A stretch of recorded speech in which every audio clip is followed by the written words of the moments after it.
Hello and welcome. It's World Building Wednesday. Hello, everybody. Hello, ProStar, Seth, Shia, Zebus, Legion, Soup. Hello, Skullthrone, Dice God. Hello, Cody. Shio, thank you very much for 5 gifted subs to the community. Incredibly kind of you, brother. If you got a gifted sub, be sure to thank them. Also, what the hell you mean early? It's 4:30.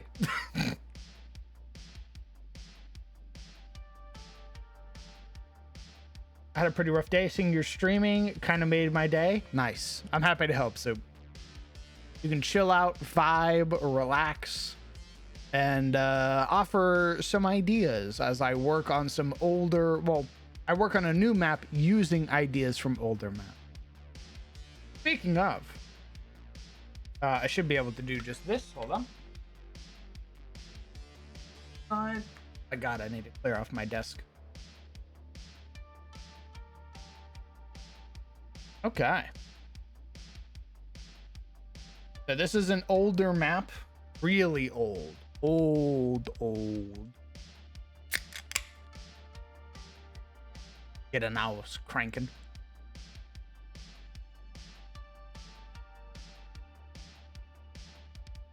This is from a campaign known as Return of the Storm, also known as Scars of Wymore.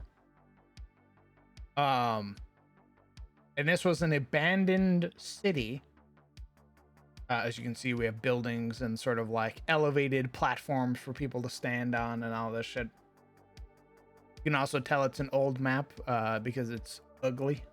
It's serviceable, right? It's passable. But it's ugly.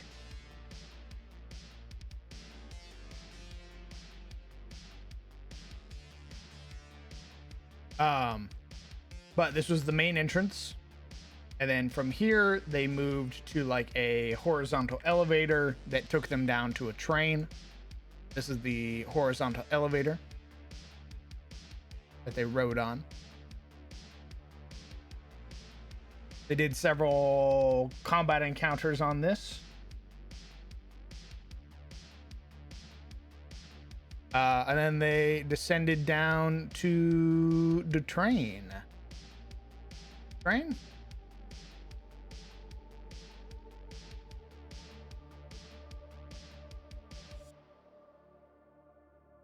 then once they got on board, it took them deeper within the facility until they found like a midway chamber. And then it all culminated into this final room.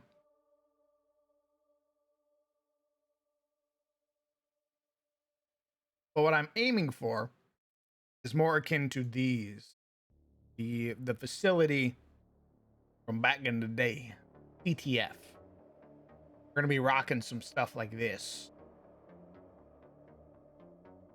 I probably am going to have to end up kit bashing a lot of my own stuff. Just because I used some assets from a different adventurer module or from a different company. And if I want to release this on Patreon and stuff like that, I can't use those.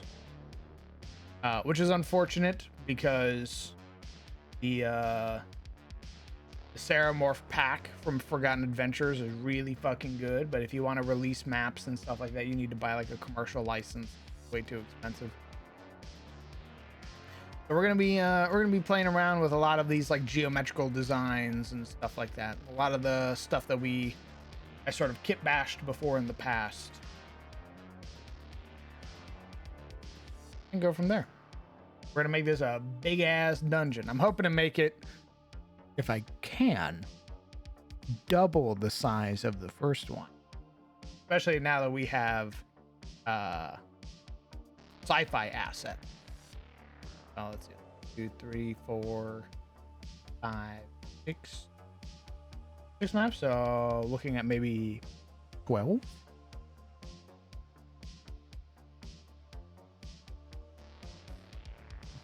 I rattle the cage. Up, gamer. What's up, gamer? Let's go with you.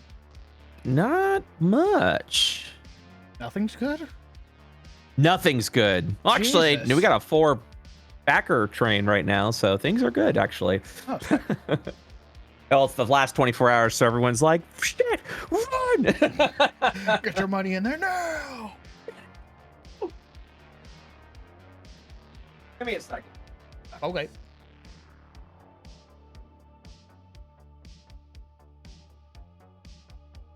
I'm also waiting for my drinks to chill. I think I want it top down. I'm gonna change this. I think I want it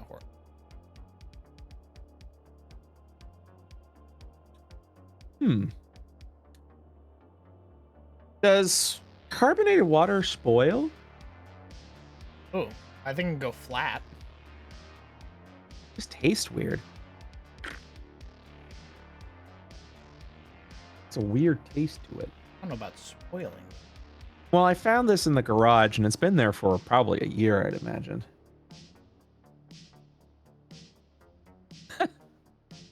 What's a LaCroix expiration date?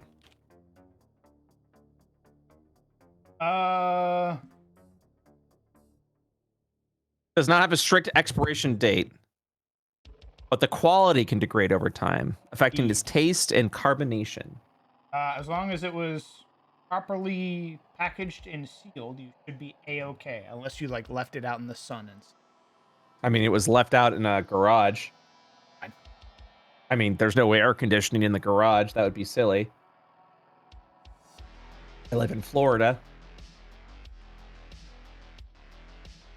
You don't want air conditioned everything? Is that? Don't even get me started about air conditioning. I'm fucking livid. What have I? I woke up, I was working. I was like, today's gonna be a great day. I look at my AC. It's like the temperature's going up. When I go, that usually means something's wrong with the AC. Ooh. So I go outside to be like, hey, what's good? And as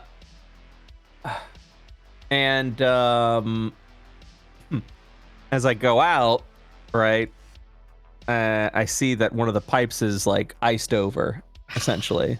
Yeah. And I'm like, yep. So apparently I had a Freon leak. I called my landlord, who is a company, and go, hey, AC broke, fix it. And they went, okay, we'll get back with you. And I went, they're not going to get back to me in a fashion that I'm going to appreciate. So I'm just going to start looking for AC repair people to fix it. And I'll just pay for it if I have to, because I can't be in a house without AC. In Florida. In Florida, specifically. So I went, okay, come on over. And they finally got back to me, my company landlord. And they went, yeah, so we'll be here tomorrow. And I was like, no, we're not doing that. Like, are you insane? Like, okay. At first I was like, well, that's the best you got. That's the best you got. So when you come in with because they said they would come over with some, like temporary air conditioners, essentially, to keep the house cool while we waited.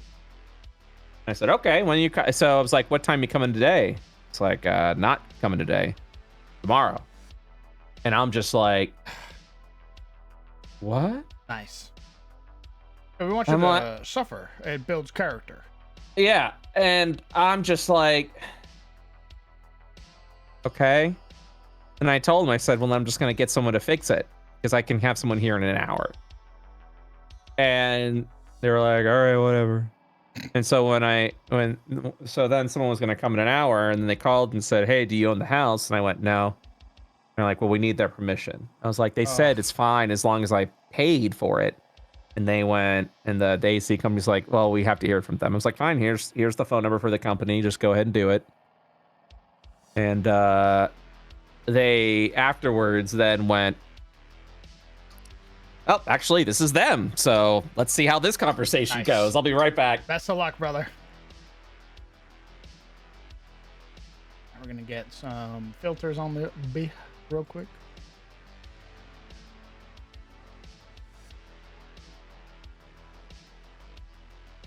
Zero 18, thank you very much for the 14 months. Incredibly kind of you.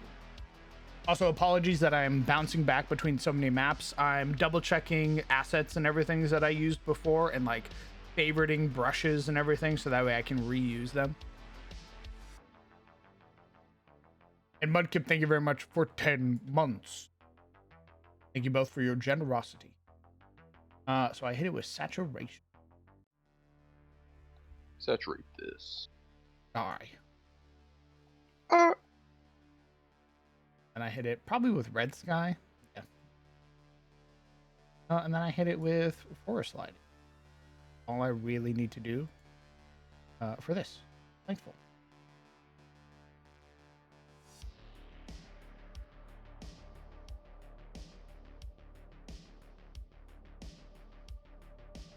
I'm vibing, brother. I'm relaxing, chilling. I've been hit by the inspiration bug, so that's what I'm working on right now.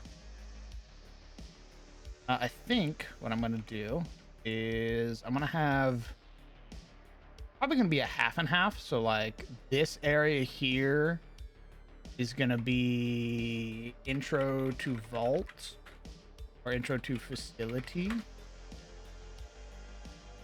And then this is gonna be wild.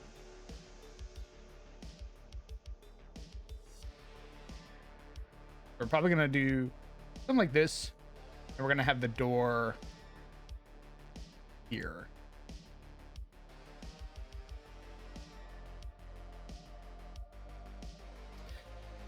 All right, so let me bounce back and forth real quick.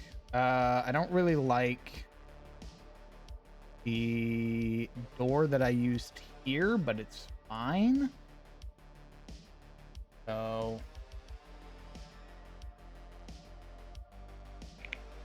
I think what I'm going to do is I'm going to work on the mountain side first, which is probably what is going to be the bulk of this, and then go from there.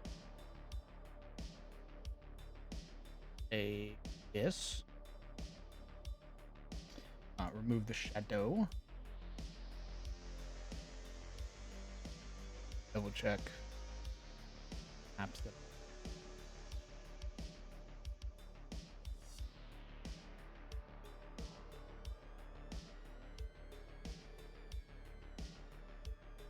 Oh, sneeze. Bless you.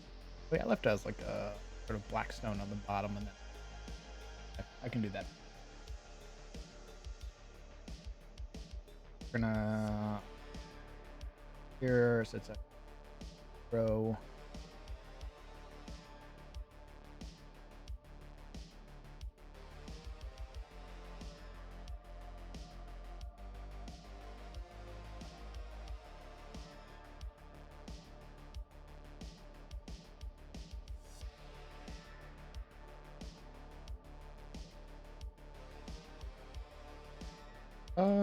Yeah, I'll probably make this a big ass door, if I'm being honest. Probably like a 25-foot wide one, maybe. Really emphasize how large this thing is.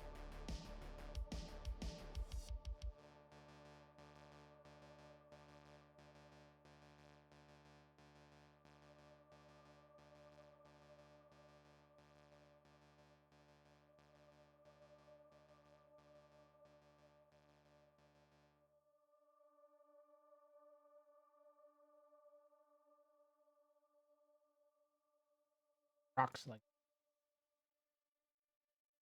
and then we flip it like so. Aye. I did like your idea, Skullthrone.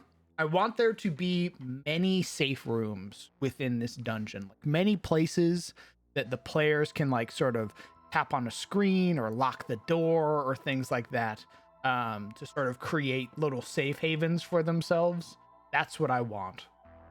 So having a room that just like produces food and everything like that, easy little one for them to hide in.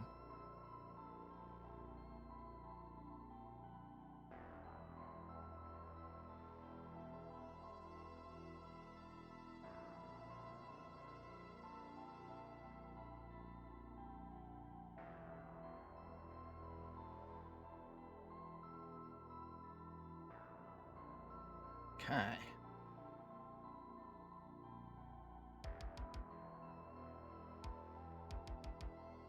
Bump up. Let's grab wall piece. I know there's like a look. Ain't this one?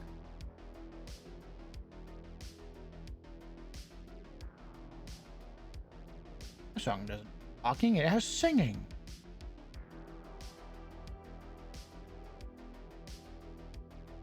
Yeah, see, we have these like bay style doors and lifts and stuff like that, so I'll probably end up using these assets.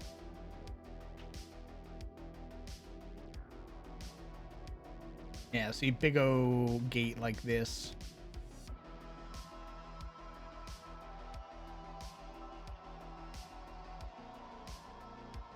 This like a Fallout vault? No. This facility in particular is going to serve many purposes. It is initially an Archotech facility that has been repurposed by the Illithid. So it has it's more of like a testing facility. This top facility is purely for communications. The actual facility is underwater. And the way you get to that is a tram-like system via like Halo 2.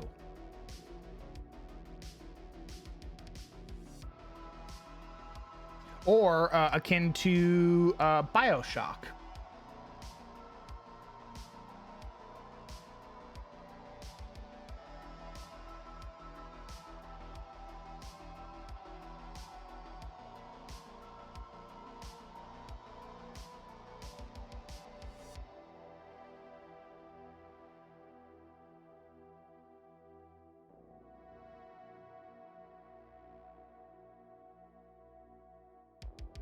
I'm gonna try and kit bash some pieces together first, see what we can yield from that.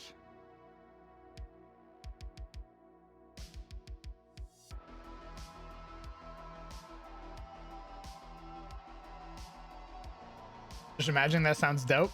Nice. Very good.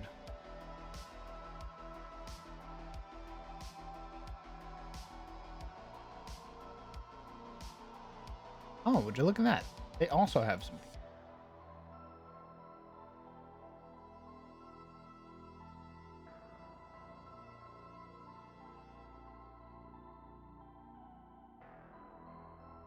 Well, I'll be damned.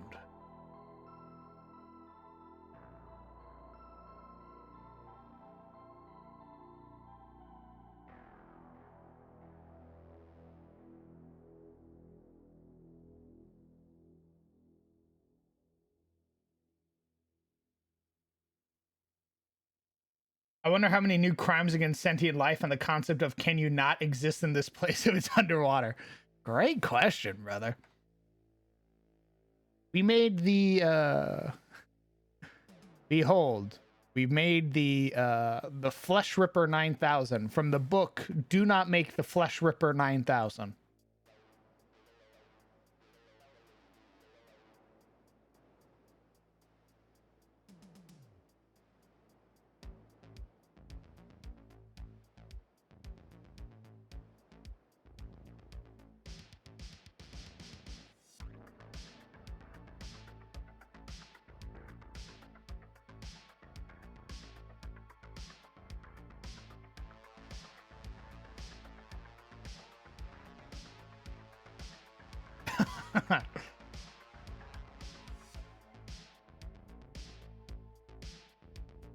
All right, I'm back.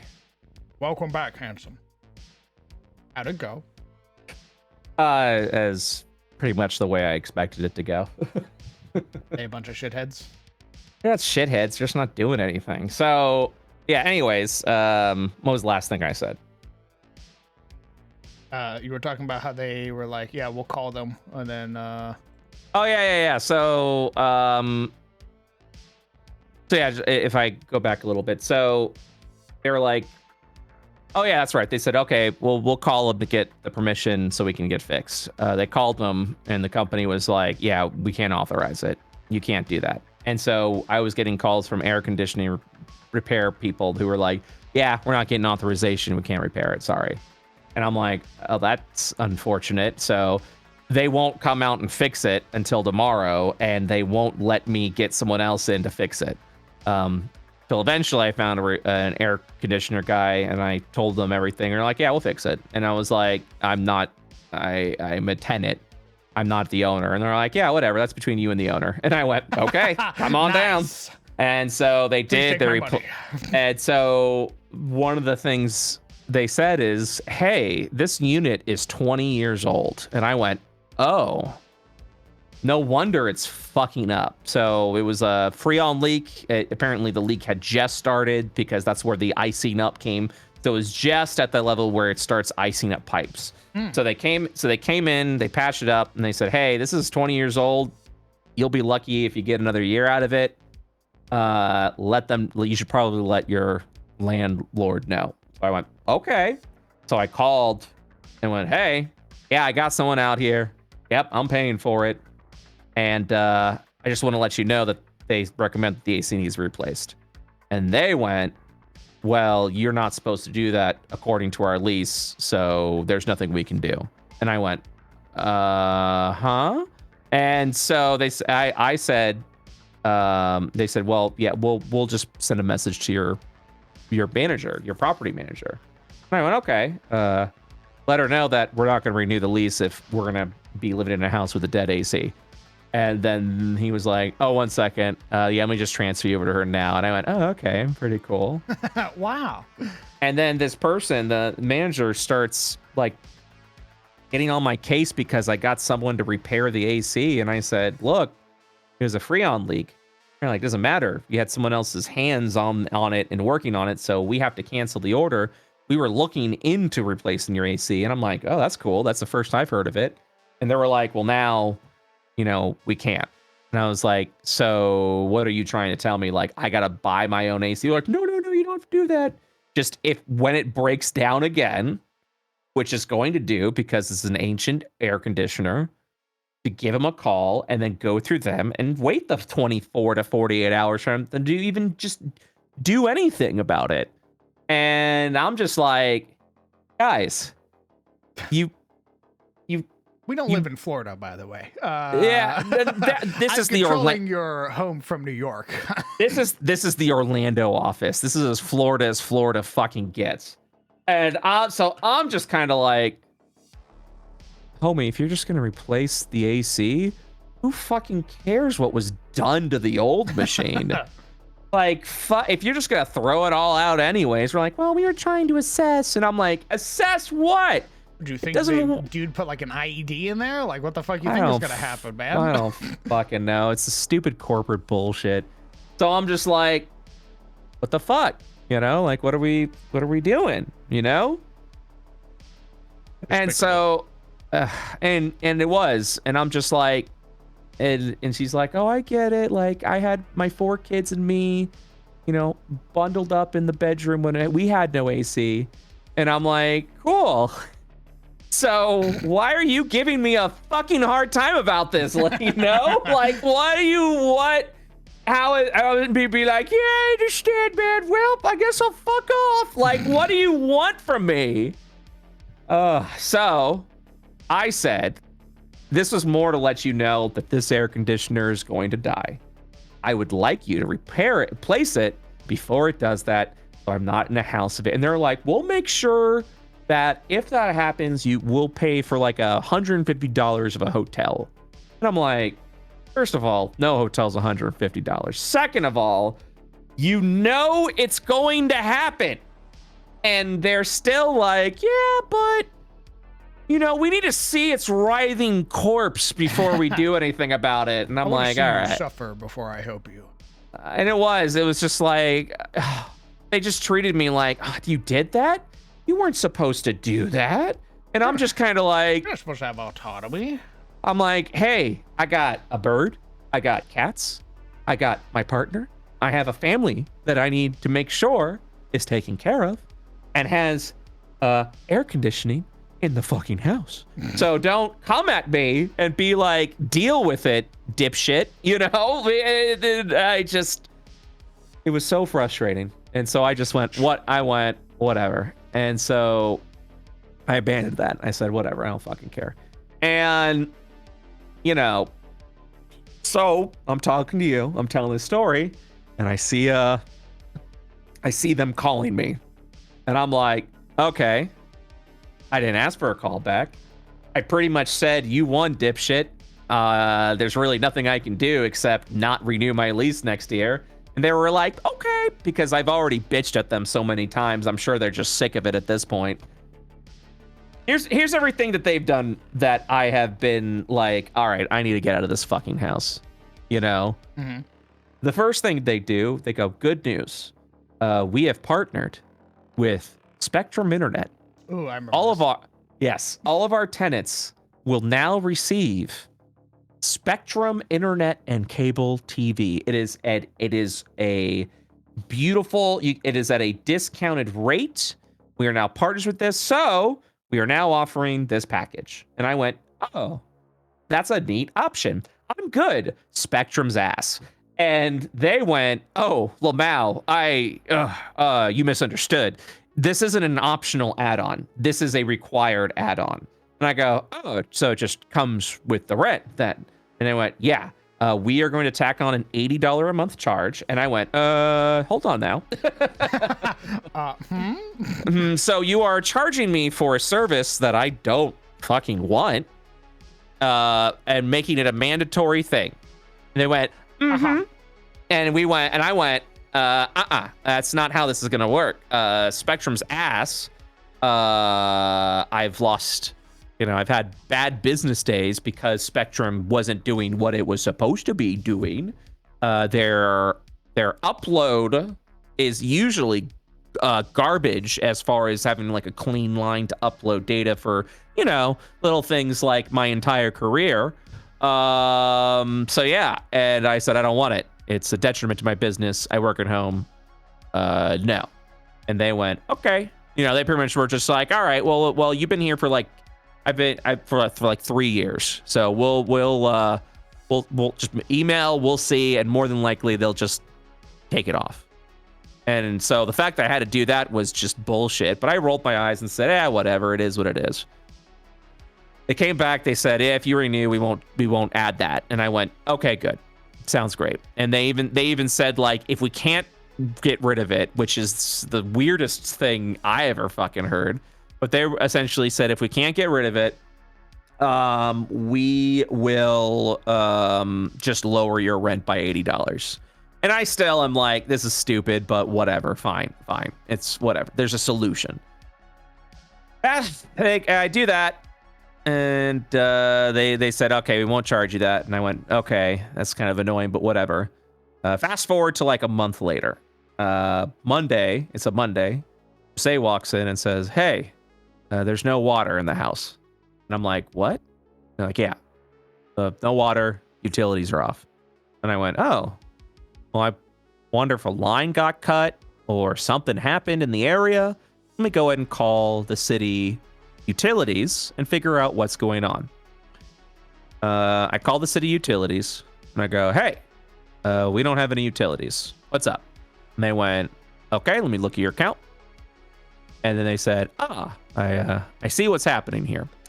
You didn't pay your utility bill last month. And I went, the fuck I didn't. And that's because the same company doesn't let me pay my utilities. I have to pay their subsidiary company that pays the utility for me. They also, and this is the scummiest thing of all of this, they charge me a $10 convenience fee to pay the utilities for me. I give them the check for the utility bill. They said, thank you. Oh, and we will also take $10 additional so that we can then take this check over to the utility department and hand it to them.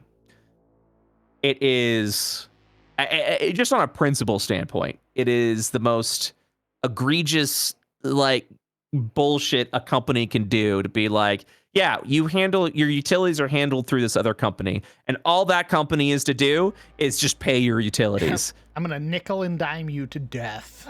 That is that's all this company fucking does. And so that was already like, whatever. I mean, this is also the same company that's like, oh, it's a smart house, so you got a smart thermostat and a smart lock, which they charge me $40 a month for, so that I have a smart utilities that you need if you're going to live in one of their houses. And I already was like, whatever, but I was desperate for a house at that point when I rented from them. So I was like, fine, whatever. The nickel and diming has begun, you know.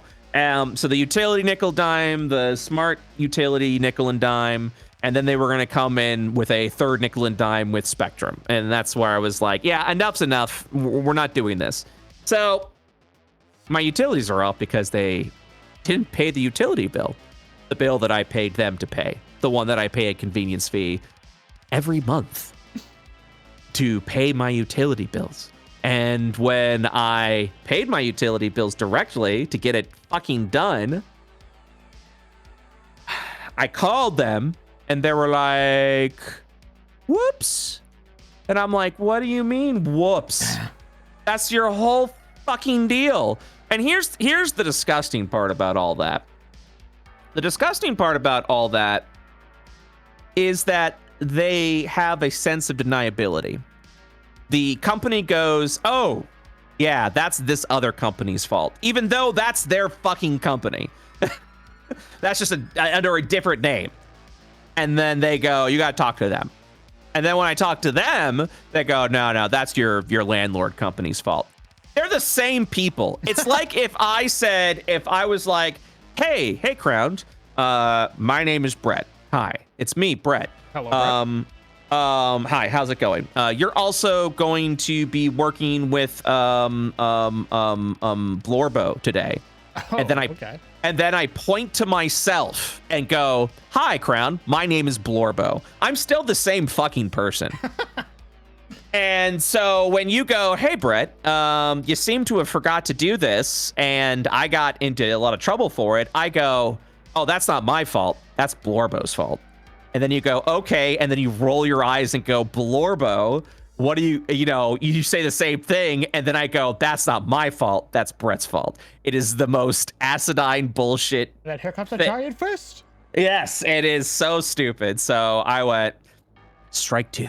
And then that happened, and I had a fit because our utilities were off, and I had to fucking take care of it myself. I even told them, I said, I don't want to pay utilities to you because now you've shown that you can't do it, and I'm paying a convenience fee for you to do it, and it literally is just me. It's you know how you pay a phone bill, right? It's like if I had a service where I paid your phone bill. You still have to give me the phone bill amount, and then I ask you for $10 on top of that, and then I just pay the phone bill for you. That's all the service is. That's it. That's it. That's it. Their service is, we'll pay the bill for you. Just give me the money. And I go, okay. And they're like, I'll also give you $10 more. And then I went, you know what? I'm lazy, but I'm not that fucking lazy, especially for $10 a month. Nah, that's okay. I've been able to pay my utilities on my own just fine, actually. We don't have to do that. So no, we're not going to do that. I'll just pay it myself. Thanks. Thank you very much. And they go, that is a requirement if you're going to live in this house. It is legal robbery what this company is fucking doing. And the audacity for the AC to go out and then be like, hey man, can you fix this? And I don't go through them. If I get anything fixed, I just do it myself, and I pay for the money because I know it's going to take them forever to fucking do it. So I just go, whatever, I'll pay for it. Yes, I know that's counterintuitive to renting, but we're kind of out of options right now. So I went, AC repairs are expensive. Let me give them a chance. I called their maintenance line. They said, press 1 to be connected. I press 1. It hangs up on me. And I go, cool. I called the company itself, and they're like, oh yeah, it was like down this morning. I'm gonna see if I can just transfer you. I'm like, don't transfer me. It's just gonna disconnect me. And then he's like, well, let me try. And then he was like, yeah, just disconnect me. All right, I'll email, blah, blah, blah. And then for them to tell me, yeah, it's gonna be tomorrow, like evening, before we can get out there. And I'm like, I'm not doing that. I'll just fix it.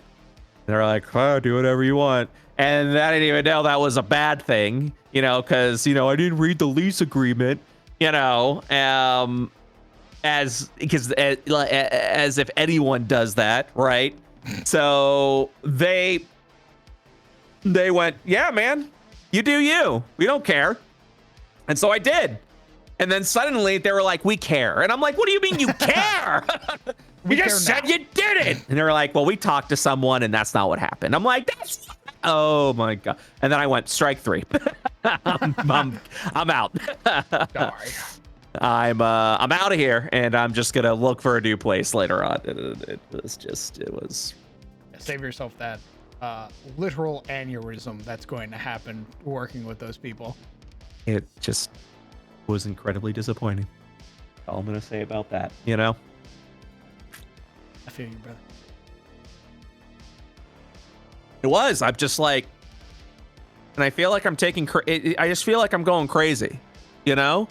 Because I go, how is this acceptable? And then people go, yeah, well, have a good. Is there anything else? Yep. Is there anything else we can help you with? And I'm like, fuck off. And it is, because I know it's someone just rolling their eyes and being like, and it is. I can just hear them being like, oh no, okay, well, yeah, I get that. Sounds frustrating. Well, yeah, you pretty much said it. Nothing we can do. Anything else we got for you today? And I'm like, no, you're useless. Oh, we're done. So I kind of accepted my defeat at that point and went, whatever. I originally did think they were going to be like, if your AC breaks, you're going to have to replace it yourself because you broke our rule, essentially, is what I thought they were going to come back at me with, right? Mm-hmm. Already, I know for a fact I'm never going to get my deposit back. They're going to have a bullshit excuse because of this. I know that's for a fact. I 100% know this for a fact that they're going to find anything in their way to keep the deposit. Deposits are jokes at this point in time. So I went, whatever, fine. They said, no, you don't have to get a new AC, but you know, we have to wait for the AC to break again before we'll consider replacing it.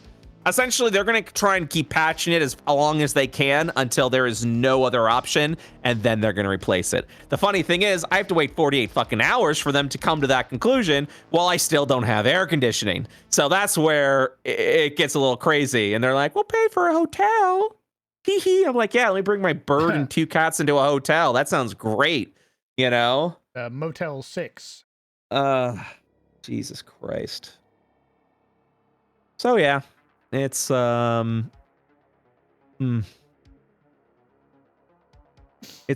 been a day. Let's just put it that way.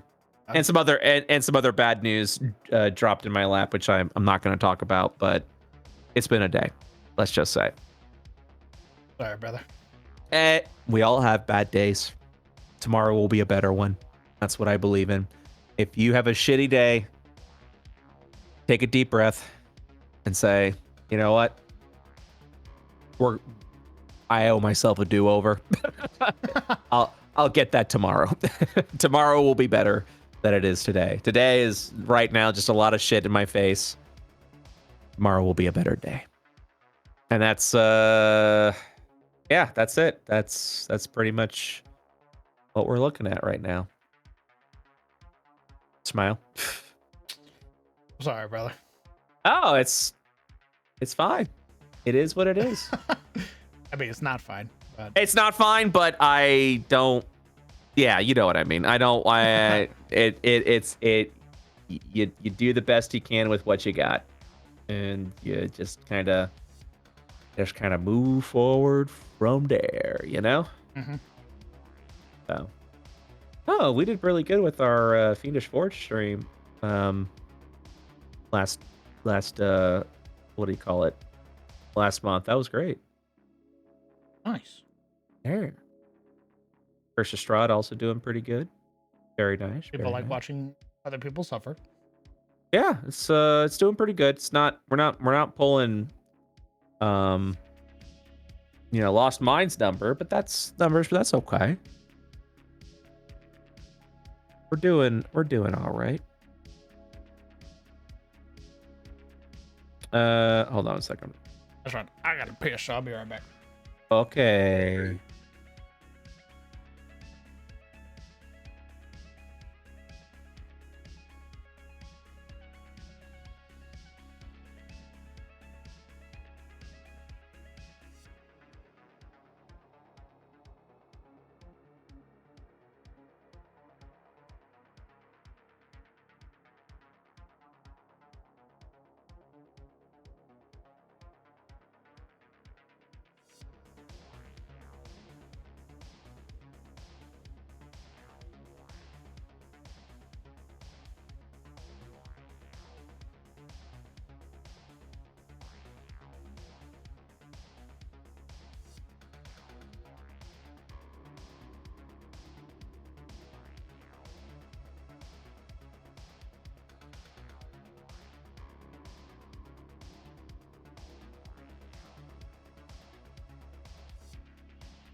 I'm back.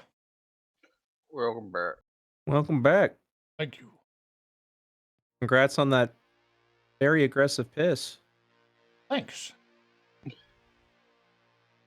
Do you just go to the bathroom and go, "Ah!" I just rip my dick off, and it all comes out, and I just put my dick back on. Yeah. Everything's good to I go. I just unscrew it and we're good to go.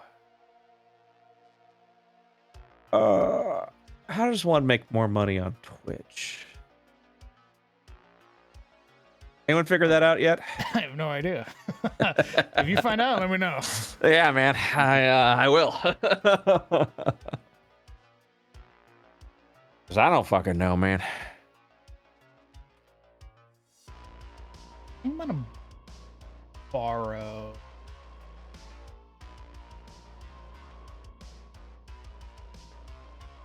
I was hoping that the sci-fi walls had a little bit more to offer, but they don't.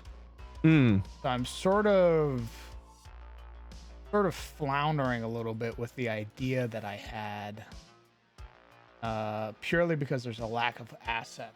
So probably gonna have to use old style walls.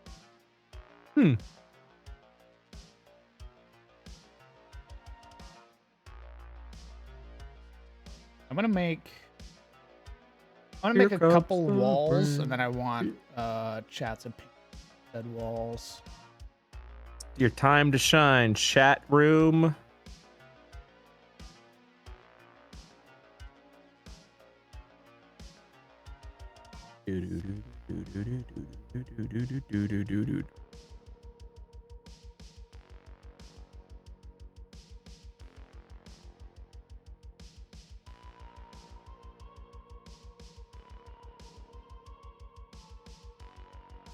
Why hide it entirely?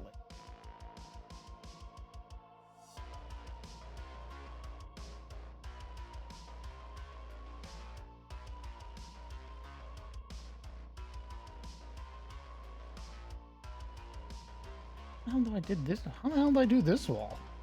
What am I doing? It's just been so long since I've hit bashed some of these walls, and I'm like, how do I do that again? And I have to go back and deconstruct the wall to figure out how I did it before.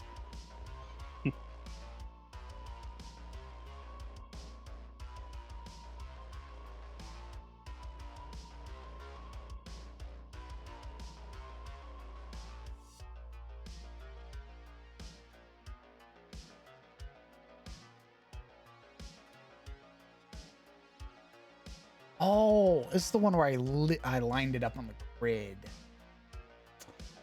That's why it looks like.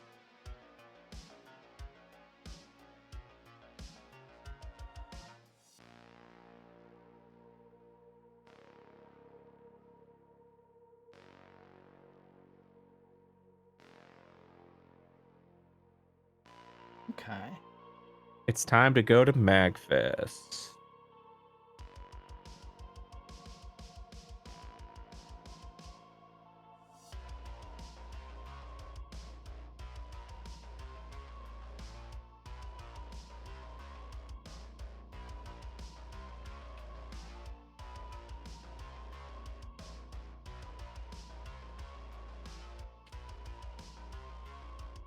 Yeah, I might just end up reusing these wall assets. They still look okay.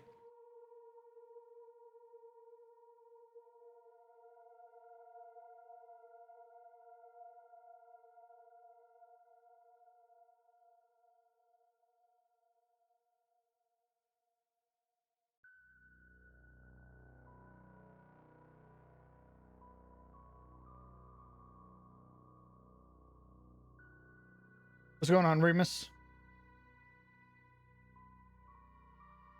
Get a new fucking mouse. Just get a new mouse, man.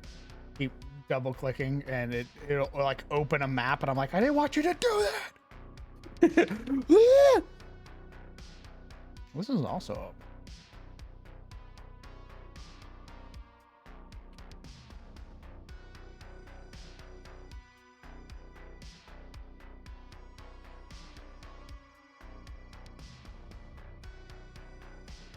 I had an idea immediately in my head upon this sort of making this gate, that the way that the party realizes that they're being watched is they're gonna have a like the character from Halo 3 ODST, the city AI that like talks to you through machines and stuff.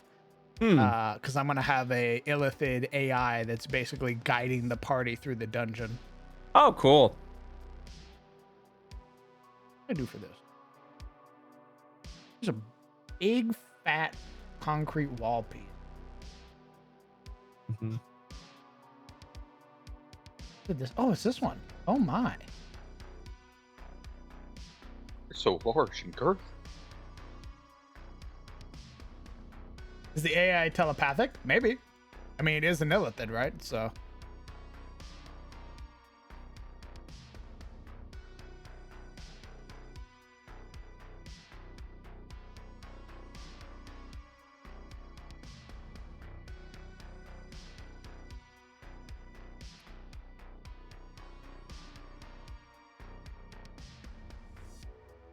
Actually.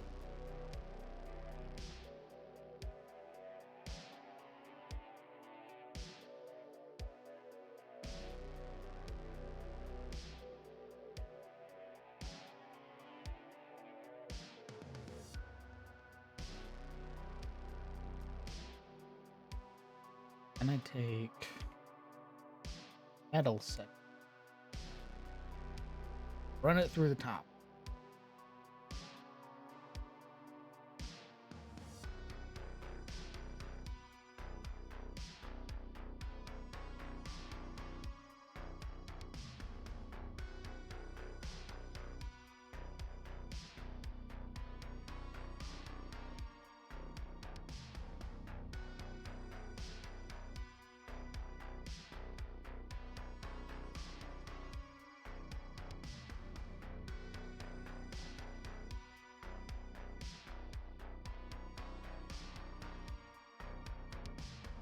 I mean, it looks okay.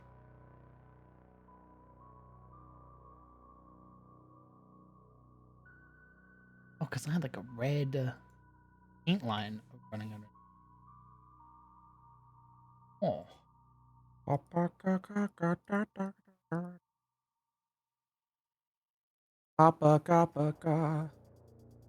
Indeed.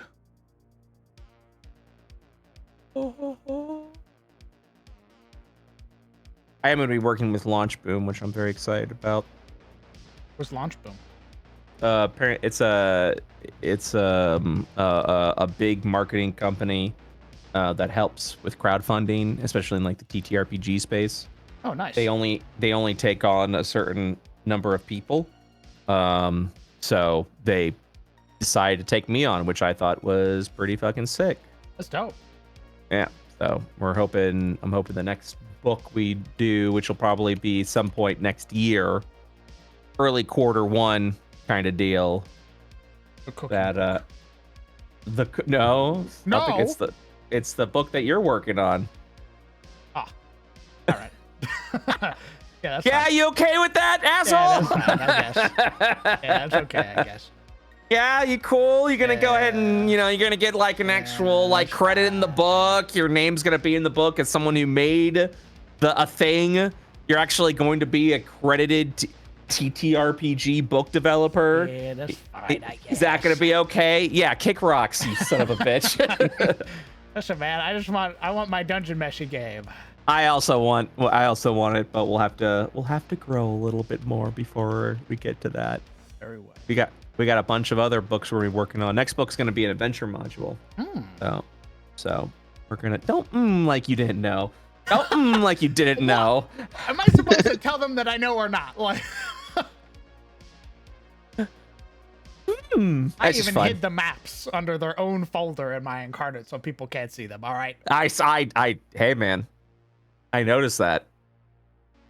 That was really awesome. What you did. I was like, damn. Look at him go. God damn. I want them to be surprised. I also said,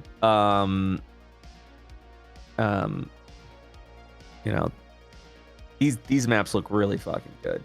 Like I'm very excited for this project. Nice. Yeah, there was a moment when I was it's always my favorite because I'll post like the whip, right? Like I'll post like all right, I've made the start of the room. Yeah. And I don't share anything else until I finish the room. And I was like looking at like how it looked at the start and then how it looks afterwards. And I brush off my shirt. I didn't really I wasn't really too sold with my first map. I thought I could if it wasn't You still can. You still can. Sick. Oh, yeah. I mean, look, if you want to go back and do a little bit more work on the map, feel free. We got time, If you want to go back to that first map you worked on because you went, there's some areas here I can improve. Yeah. Like feel free. This one though, but I fucking cooked. No, you did really good. I'm super jazzed about this one. This is gonna be a fun dungeon. I'm gonna tell you that right now. Yeah, you're free to do that. Just don't do that and then be like, I'm Brett. I put 10 more hours into map you just paid for. $400 more, please. So that's what I'm gonna be like, huh? Yeah, it was fine before, Chief. I don't know what you want from me, dude. Yeah, I was actually just about to import your map into Foundry, and then I had my marketing meeting. So you didn't want what we talked about? Oh, I'm gonna see if that's what I want. Okay. So I just need to figure it out. Shit, I used the wrong password. Because I can do that. It would stretch the map out a little bit.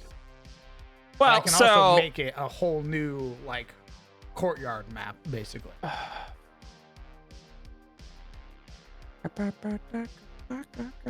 used the wrong email for this registration. Fuck.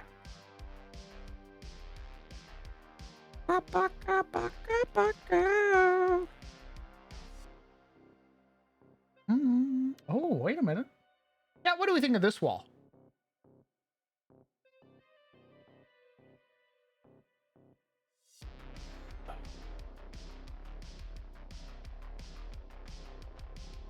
Wait, what?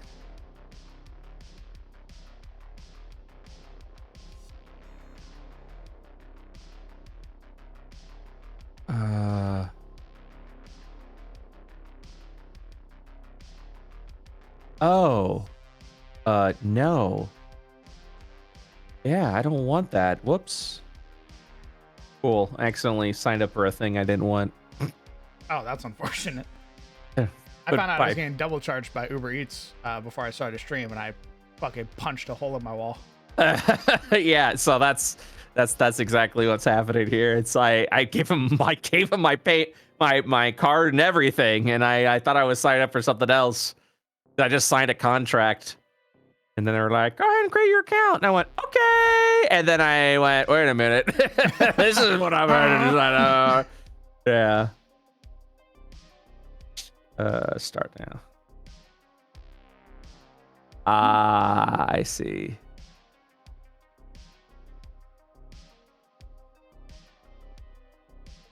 It was one of those contract sites, and they were like, "Yeah, you can." No, yeah, they were like, "Yeah, you can go ahead and do this sign up thing." I was like, "Okay." They're like, "Great, now you can go ahead and create contracts." And I was like, "Oh, I don't want to do that." They're like, "No, but you gave us $65." I was like, "I gave you what?" No. We're like, Hell, well, I did. or like, we didn't charge you yet. You got the 14-day free trial. And I went, oh, thank God for that. Cancel.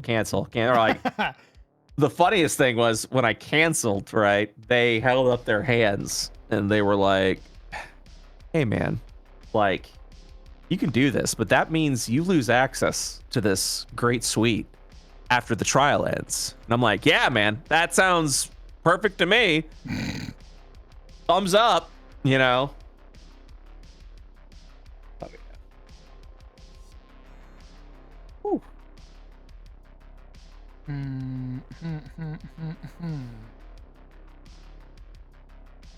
Maybe put it on. The space between the blue on one side is a neat little detail. Thanks. I can do.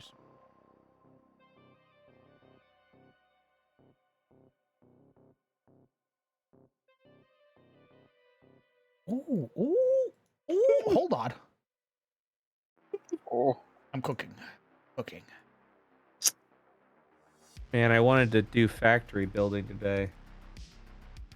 Factory building. Oh, your Satisfactory streams? Yeah. Why can't you? I'm my mental state is in the toilet today, so I don't think it would be entirely enjoyable for the viewers at home. I mean, there's something to be said where you can just play a game and not talk to chat, just vibe. I know, but I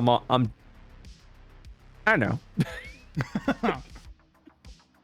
I recognize that, and I would be down, but like I said, I think I'm just, I'm more than likely I'm probably gonna head out to the couch and just lounge and just be a blob for a little bit. Hi, brother. Be like, I am just super grateful for like the community backing these books. It's something that I hope will continue to do. I hope in 2025. In 2025, I'd like to get a book crowdfunded to 200,000, and then that's when I know everything's gonna be okay. Mm-hmm. So everything's actually pretty decent now, but the little extra helps.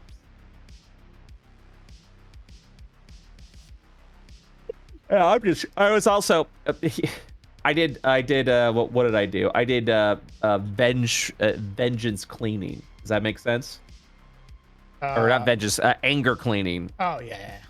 Yeah, so I because of the air conditioner, I was like, well, if I'm gonna be a sweaty mess anyways, I might as well like be productive. So I went out to my garage, which has been a mess for years, and I went, today's the day I clean this out. And then that's what I did. While I was waiting for the AC, I just cleaned out side of the garage. So I was, I'm also, that's also why I'm beat, is because I was out in the Florida sun cleaning out my garage while waiting for the AC repair person in. Yeah. Needless to say, it exhausted me. Let's see what we have here. We got 671 people who got the hardcover book. We got ooh, yeah, we got a lot of stuff.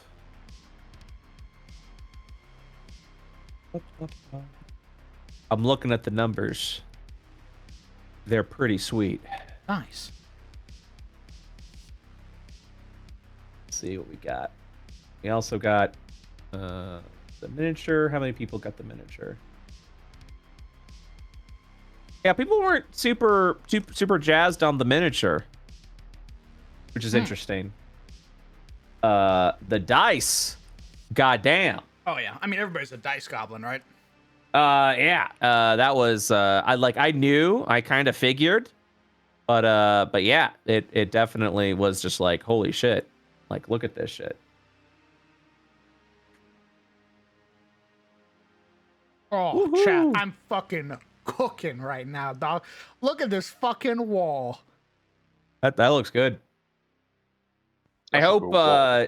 not to be cocky, but I do hope that, doing the map work for IO Publishing is gonna, make you feel more confident as a map developer. I would say so. I would say so already, in fact. Yeah.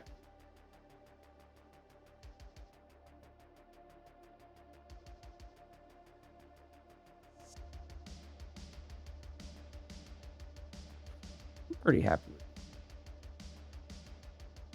with it. Also, the digital tokens and digital maps did very well too. Well, I mean, a lot of people are playing on virtual tabletops nowadays. I don't Yeah, really so know that all too many people who are playing like real life D&D much. well, gee.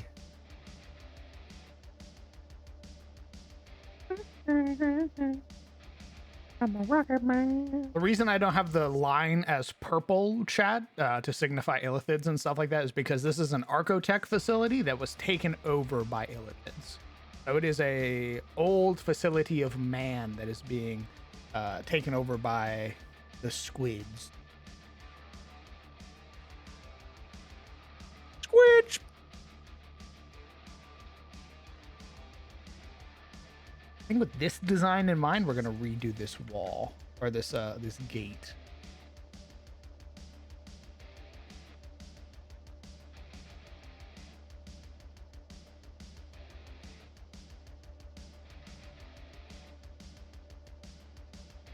It's a 1x5. Okay, so I need to move back just so. What did I have for dinner? Meat. Just meat. Meat. Carnivore You know- only. You know what? I think that is what I'm gonna do. Oh, You ready to hear some trash? trash? Mm-hmm. Go on. Tonight's a hamburger helper night. Hey, I mean, sometimes Yeah. that shit hits the spot. So You said meat, and I went, I don't want to just make hamburger. It's like I need a helper. It was. I was like, God damn, wait a minute. I might be cooking. Yeah, I think I'm gonna try and cut down on Uber Eats and all that shit a little bit, save myself some money, you know? Mhm. I just get lazy with cooking. But you know what? Hamburger helper sounds pretty good. Oh God, I'm so fucking hot. Oh my God. I have my stuff up on my own fucking wall. It's insane. I love it. I loved it. Chat, do you love to see it? Do you love to see Crown DM hype himself up with the good shit he's doing? Like, goddamn, I love to see it. I love to see it. Oh. I'm so I'm so excited. I'm actually very curious what you're gonna have me work on next. Me too. I saw the rest of the doc and I was like, oh, there's a lot of stuff in there. Oh, are you talking about with on in that section? Hmm? I think so. Out of all, so honestly, probably what we're gonna do, because the 2 maps you worked on is essentially those are the big ones, right? Oh, okay. Yeah. So I'll probably have you make a couple of just open battle maps for the area for like encounters and stuff like that. Because the way that it is narratively speaking, it's much like Curse of Strahd, where it's just a region map that you kind of go around. Oh, okay. And then there's certain like areas and locations that you go. So we're not actually building maps for every area because that would be so much work. I'd love to make some like street combat encounter maps. With, Yeah, like, yeah. ruined cars and stuff. So that's effectively what you're going to be doing is going to be doing like some of the ruined like areas and stuff like that. And yeah. So this can be exclusive to the Crown chat, and I've also kind of briefly brought this up to my community as well.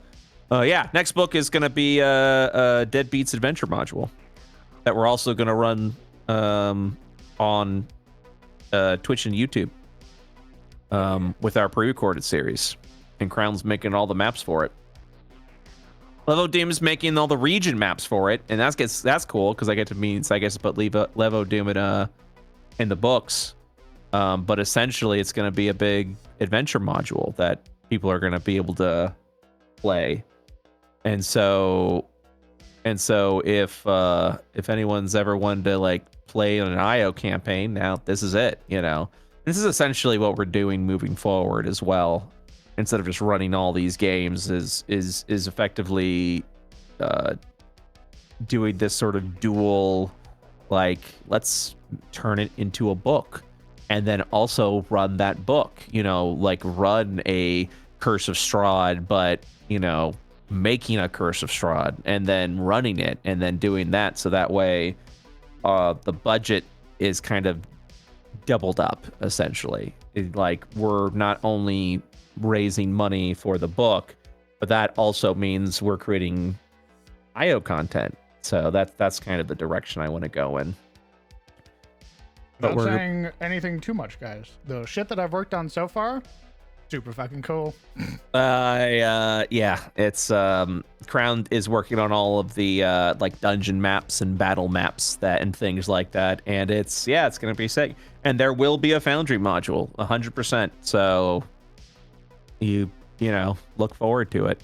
It's gonna be great.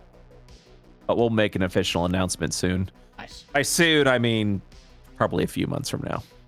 Makes sense. Yeah. We'll probably start doing some of the pre-recorded sessions.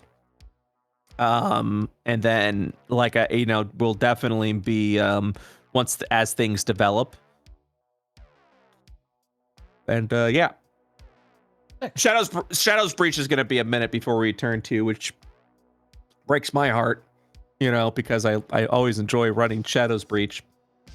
But we're going to get this done, and then we're going to do Shadows Breach. And yeah, we're already.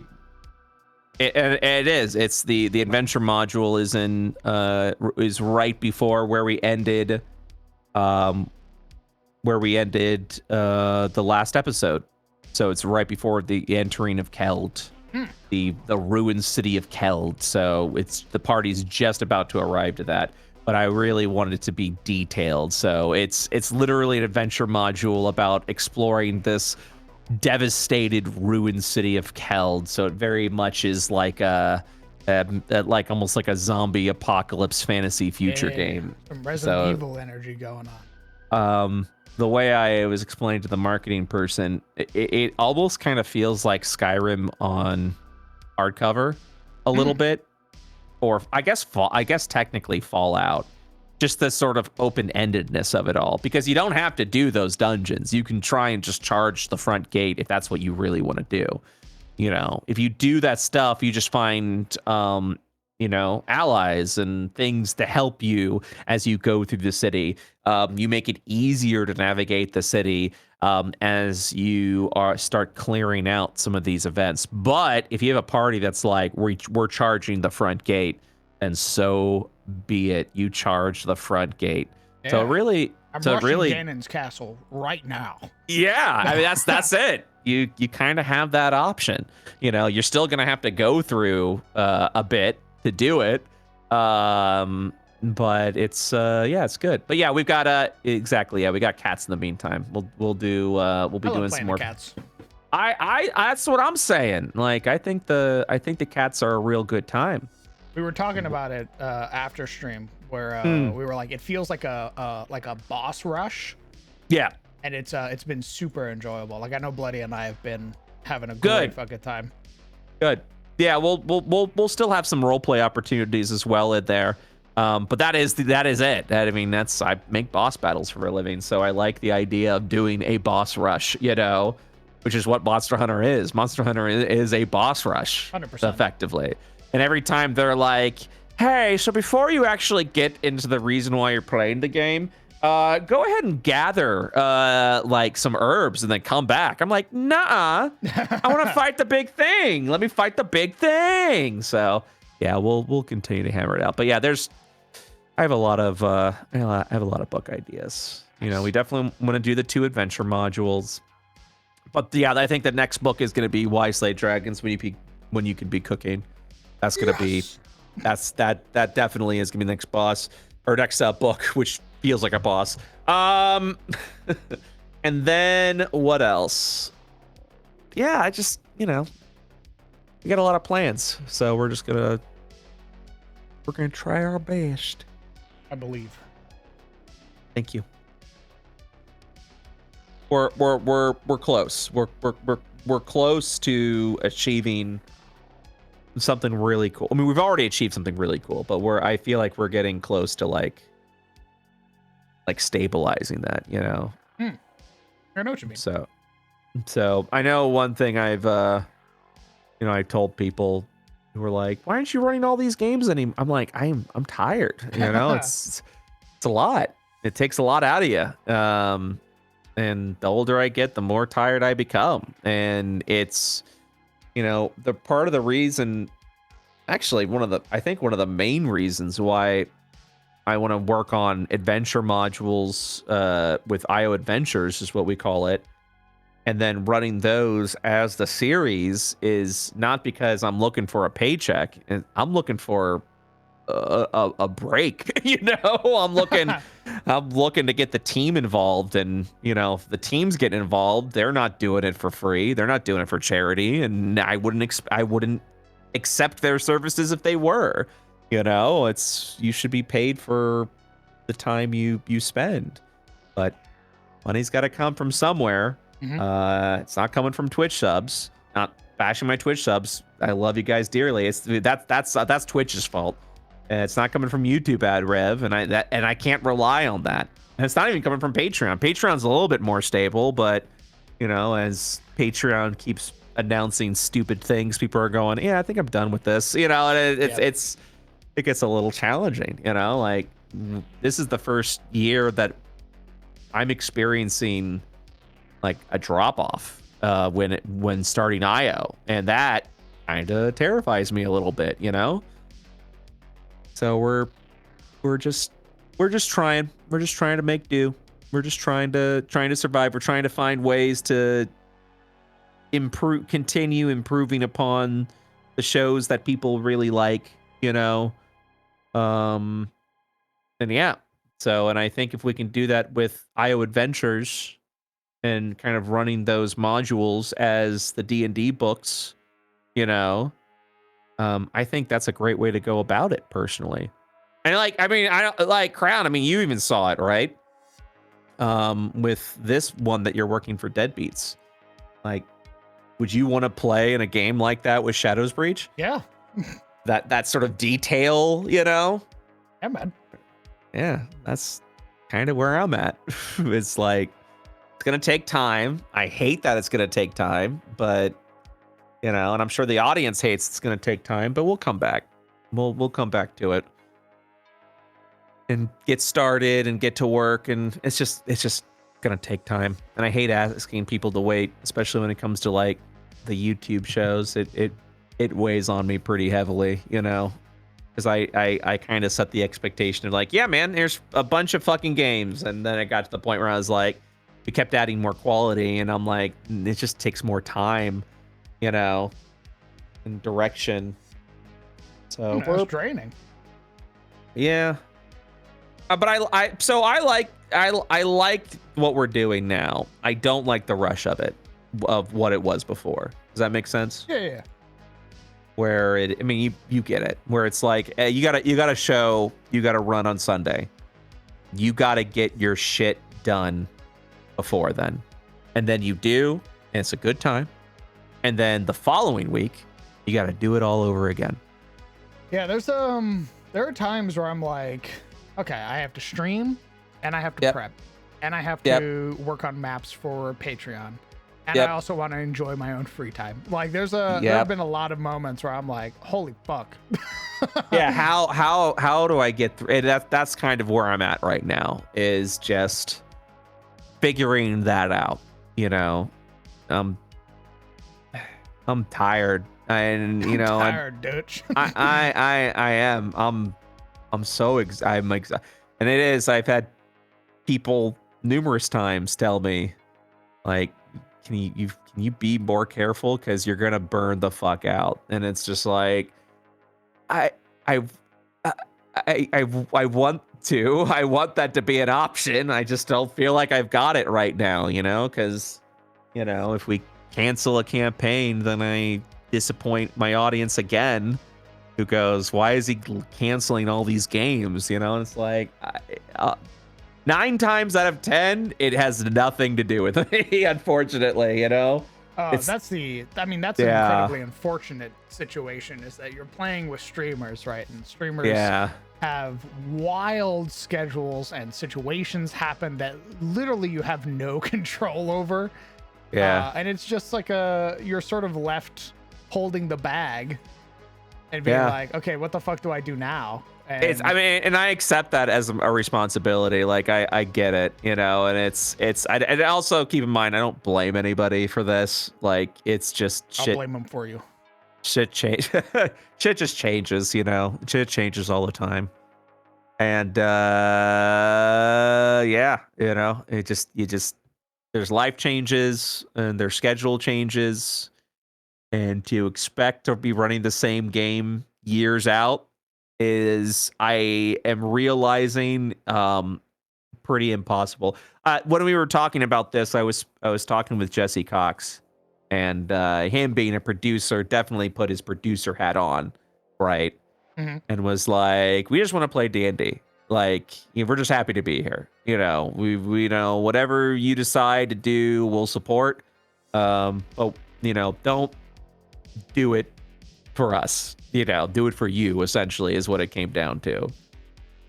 And he's like, we're having fun. Just, you know, don't burn yourself out trying to figure out how to make this shit work.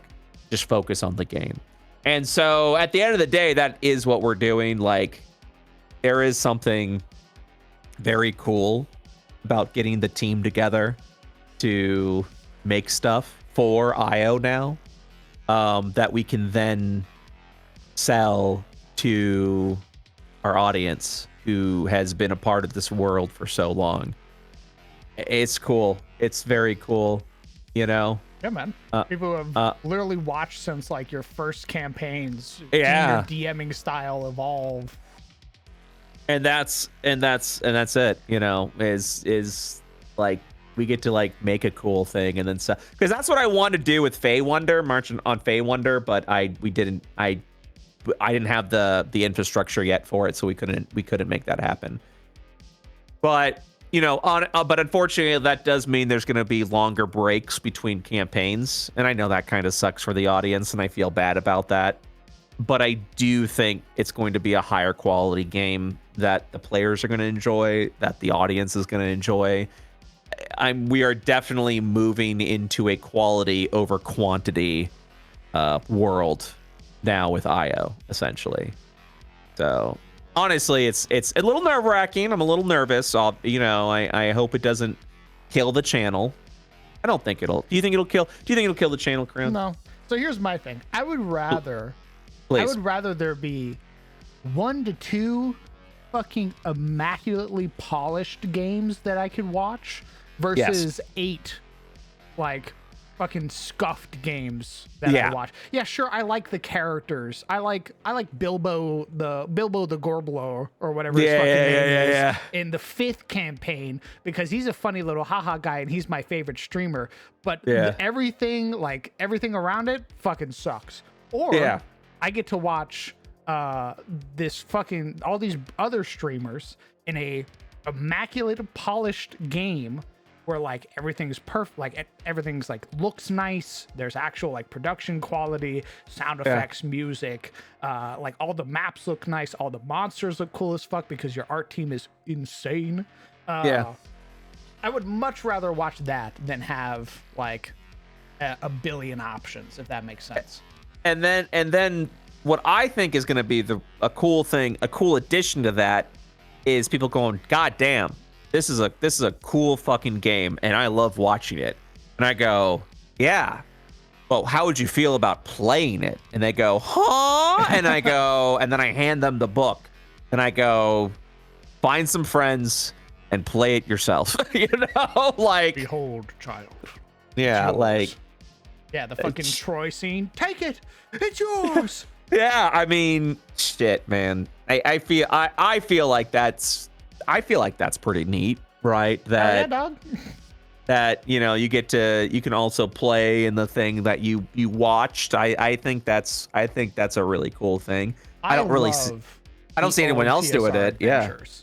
Like the old little books, and it's like a little mini campaign, or it's like something that you can run in like a couple months with your friends, and there's like a definitive actual end, and there's like actual story beats and character moments and stuff. I fucking love those adventures way more than I love the 900-page giga book that like takes 4 years to run and shit like that. Yeah. Like, dear God.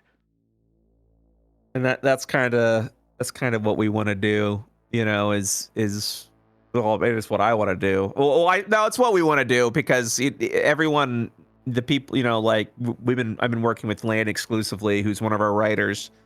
And they are just, I feel like they're in love with what's being developed, what's working.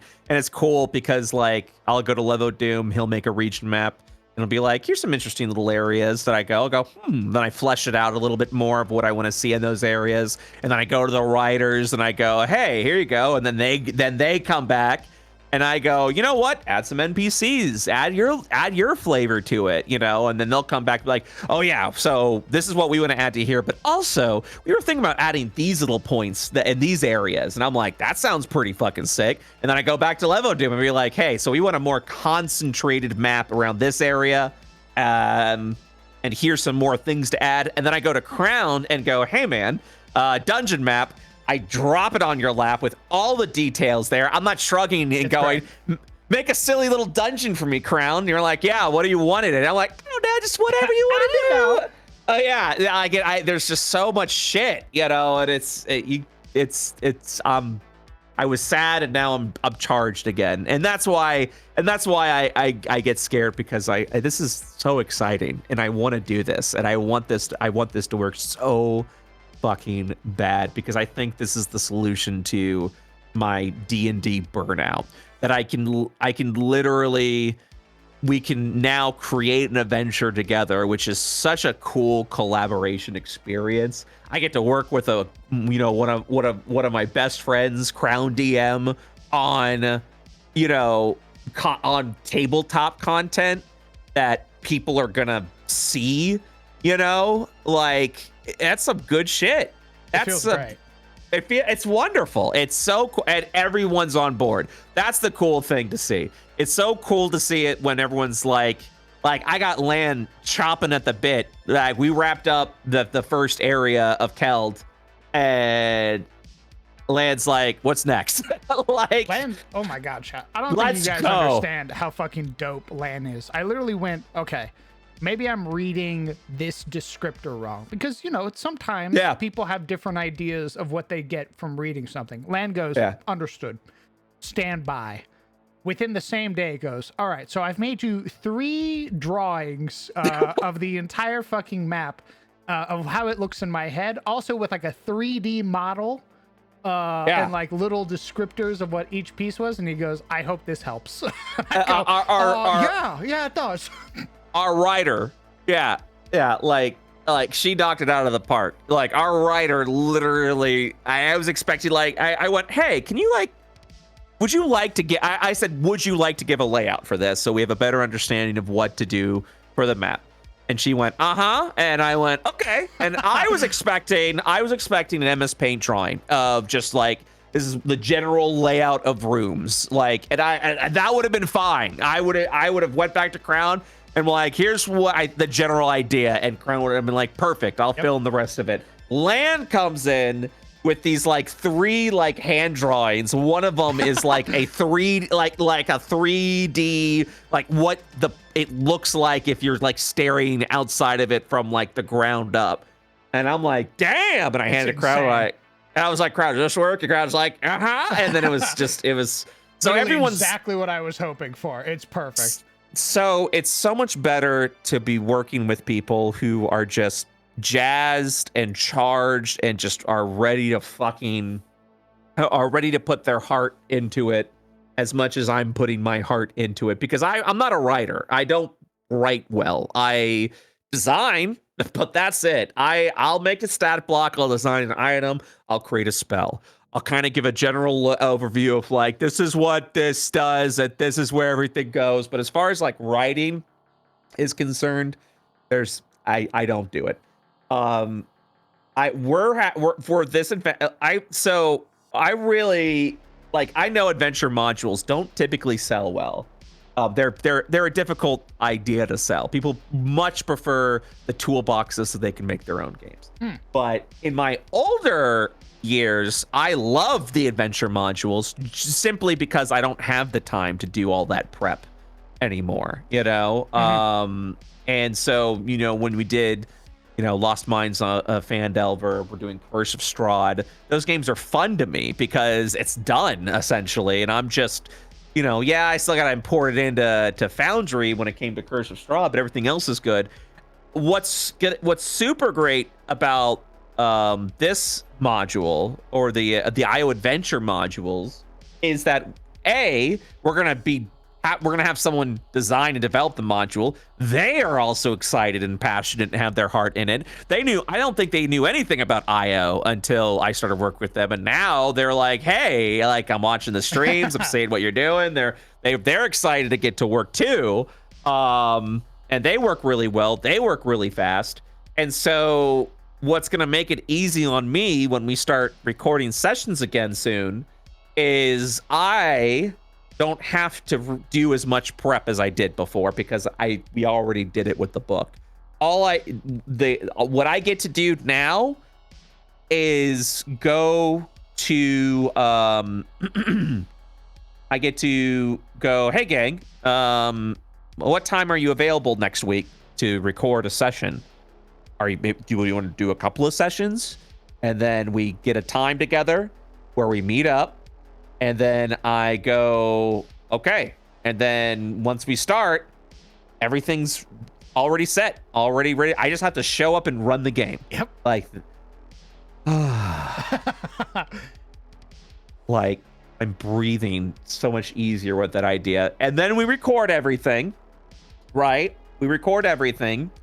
I mean, I don't know how many sessions this is. I don't know how it's actually going to work. And once everything gets recorded and edited down and everything like that, we just release the series all at once. And no breaks, weekly release. We can actually do like a time that works best for the US. I don't have to do it based off of streamer schedules. If we release a series, it's because it's done and not because we had to cancel halfway through because of life changes and scheduling. We get to release the series on, we'll do it the same as we always do. We release it on Twitch. And then we get to do like a second EU friendly release now, like Critical Role does, which is kind of fucking amazing. Yeah, we get to do like, hey, US, you get to watch this 7 p.m. EST. And then we go, hey, EU, you get to watch this at 8 a.m. EST. You know, you get to watch it 12 hours later so that it's more friendly for you. And so it's cool. It's cool. You know, there's a lot of opportunities there.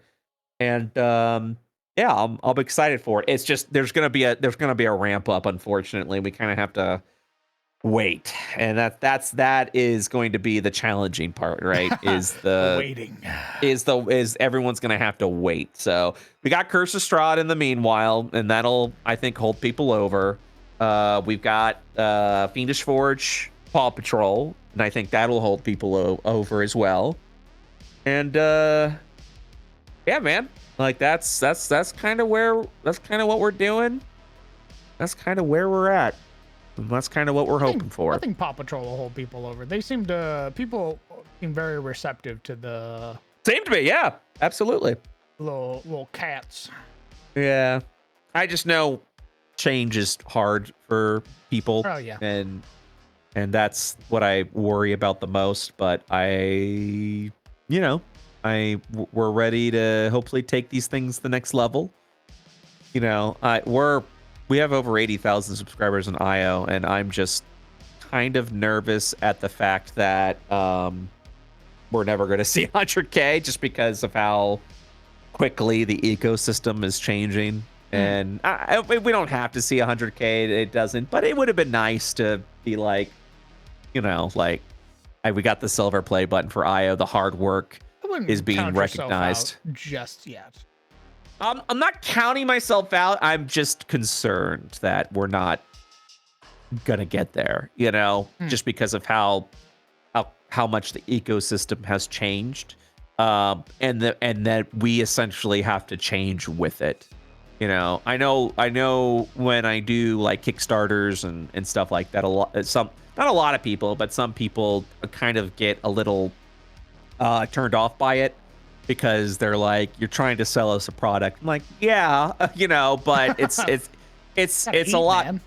Yeah, but it's a lot more than that, you know. Like, I don't want to be streaming forever, you know. I would this genuinely makes me happy, you know, designing the books and getting it done. Like we got WSD Fishing, like I got the hardcover books and went, that's pretty cool. And then I put it on my bookshelf and I went back to work. Like it wasn't like it wasn't a big emotional celebration. And not saying like I didn't appreciate it, I did. I just was like, for me, it's the making of it. Now that it's done, I go, cool, I did it. And now I'm gonna do it again. You know, let's go, baby. So that's it. And like the fact that we're already working on our third book, which is gonna be an adventure module, and figuring out how all that works, and yeah, so I'm hoping for it. But yeah, I've got everyone's interest at heart, and I definitely am not dismissing concerns, and we're trying to figure it out. Essentially, I've got some ideas that I think are really good. Like I said before, I think the pre-recorded campaigns are gonna do a lot better. And I think people are gonna be able to, because right now the biggest issue is we have to take a lot of breaks just because there's a lot being developed, a lot being worked on. Mm-hmm. And yeah, it was tough. It was, you know, it's. And then the quality kind of begins to suffer and lack, and shit just gets a little weaker. And I didn't want to do that anymore. You know, the more tired I get, the more that I feel myself slipping away in what could be a really good thing, and then having quality sacrifice because I have to push a deadline. It's rough, you know. So if I can find a way, and I'm hoping this is it. I'm hoping this is the solution. We will see. You know, Oh, yeah, brother. At the end of the day, we'll see. Meanwhile, every time I see a TTRPG show go, we're done. Yeah, we're not doing this anymore. I go, oh my god. Like I feel like I'm part of a dying breed, because like TTRPG shows are fun, but god, they are such a commitment. They are. Well, so that's also another reason why I kind of want to move this mini series approach with these adventure modules specifically, is so that we're not doing like I think Dimension 20's got it right. These sort of short, isolated is that what Dimension 20 does? I've never really watched their campaigns, They do but it's smaller games, like something like 20-25 sessions at max type stuff. Yeah. So that way you're not having to, because right now IO's weird because IO's got so much content and people look at that and go, ooh, that's a lot. I don't think I'm going to be able to get into this, but at the same time, people who do catch up are like, more please. And I'm like, I'm tapped right now, bro. Oh, what more do you want from me? Yeah. More games, please. Hee hee. One more. Give more. So. Yeah. That's what's going on with me. But look at Faerun? What does that mean? What's going on Faerun? What happened to Faerun? Oh, there's so much there, yeah. All right. It's time. It's time. It's time. Hamburger helper. Oh. Let's see what inflation has done to Hamburger Helper. Oh no. Oh no. $900. Well, I used to get this for like a couple of bucks, right? Hmm? Just the box and shit. Because all it is just pasta and powder, right? So let's see where we're at now. Hamburger helper. Okay. You know what? Rock on, baby. $2.75. I'll take it. I was waiting for this to be like $5 or some shit like that. That's what I was expecting. Yeah. It's just pasta and like a powder. Like, that's all it is. Like, don't give me that shit. So, yeah, no, it's good.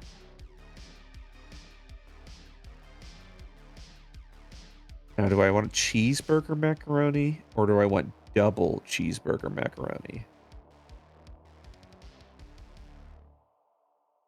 Ooh.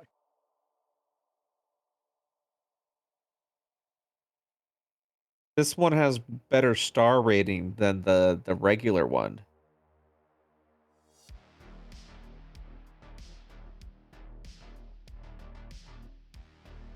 I need my fucking Uria token for Spies reference.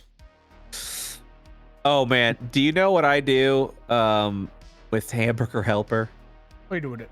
That makes me some fucking white trash. Huh? With Hamburger Helper, I'll take bread. I will spread butter on that bread. I will then scoop Hamburger Helper on that buttered bread. Brother, that's not. What are you talking about? That's good eating. Roll that up and eat. It's carbs on carbs on carbs. I'm sorry. I thought this was America. It is good. It is some good fucking shit, man. God damn, dude. That's called college food? I don't fucking care what you call it, man. That's good eating. I used to when I would eat ramen, I would make it a fancy ramen by opening up like a can of peas and then cook that with the ramen. Just dump that or can of mixed vegetables. Just dump that in with like a 15-cent chicken ramen. Nice. with like the powder and things like that, and add a bunch of vegetables, like a bunch of canned vegetables to it. I'm like, God damn, I'm being pretty fancy right now. This is some real gourmet shit. This is some real shoot. You want gourmet shit? I'm gonna give you some gourmet shit. All right. You've activated my trap card. Yeah, what do we think of Uh-oh. this so far? This is what you do. You get yourself some Shin Ramen Gourmet Spicy Noodle Soup. It's the red sushi. It says Shin Noodle Soup. It's spicy. It's a spicy noodle. You make that. After you make that, you put in a scoop of peanut butter, maybe 2 if you're feeling a little frisky. It turns it into this spicy like peanut butter noodle. It's very good. You want to get fancy with it? Get yourself a chili sauce, like with the flakes in it. You know what I'm talking about? Yeah. Or chili oil. Excuse me. Scoop that on top. You want to get more fancy with it? Dice some chives. Put it on there. You want to get more fancy with it? Yep. Wolfmaster got it. Fry an egg, and then put that shit on top. You can ship. I guarantee you right now, a restaurant would charge you $20 for a bowl like that. God damn. Cheesy hash brown hamburger helper. Oh god, hash brown? Ooh. The fuck? What I'm happened? to my mouse right now. You need a new mouse. Yeah, yes I do. Hey man, after you finish this map, buy yourself a new mouse, going to. please. I love that every time you finish a map for me now, and then I go, thanks, crowd, and I then pay you money, you go, awesome. And then you just get something that you've been needing for quite some time. Literally, it's just like I go, okay, if I when I finish this map, I'm gonna be able to buy myself a new mouse, which means I'll be able to do maps better because Yep. when I'm working on maps and my left click is like double clicking a piece, or it's like skip clicking. So when I'm dragging like a shadow, it'll leave behind like little dots, which means I have to go back through, get rid of all of them, and then do it again. Seriously, if you already have a general idea what you're going to charge me for this map, just charge me now. I'll pay it out now so you can get that map, that you can get that mouse, and then make your life easier on this map you're working on. I appreciate that. Just do. I mean, it's better than, I don't know how much extra time you're adding. I don't know how much extra time you're adding with this map if you've got a busted ass mouse. How much time? How much more time are you wasting because of this? Give me a percentage. I wouldn't say I wouldn't say it's much. It's just it's cumulative is the only thing. Like when I have when I go through a shadow, like, or when I'm placing pieces and then the piece doesn't align and I have to go back through and then I'll place it again, and because of my double click it won't place, or it'll place like 4 pieces instead of 1. I'm like, god fucking damn it. And I have to like go through and do that. So it's like a couple seconds at a time, but it adds up. It adds up. Yeah. Well, so yeah, man, just you want to write that invoice early, and or if you want, I can just pay half of it now. That should be enough for a mouse, right? I think so, yeah. Yeah, just invoice me now. If you, I think you'll have a general idea of how much this map's gonna cost you. So just invoice me. I'll pay for half, and then you can get yourself a mouse, and then you can breathe a little easier as you continue to work. Nice. And then you'll save yourself some time and frustration. You'll be like, "Ooh, baby," and it'll be good. It'll be good for everyone. All right, I'm going to be venturing to the grocery store. All right, good sir. Have a good one. Thank you so much. You guys take care of yourself. Take care, homie. Later. Bye-bye. My left click has gotten me killed a lot in Tarkov. You are correct, Sizzle. I'll like when I'm trying to like tap fire or like single fire on like full auto instead of swapping to single, my gun will just like fucking like it turns into like a burst fire sometimes. And this website work, my god. I'm trying to order food. I'm hungry.